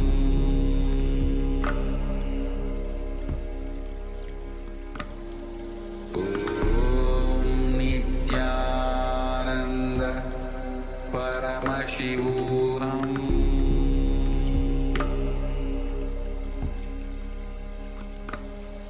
Om Nityananda Paramashivoham.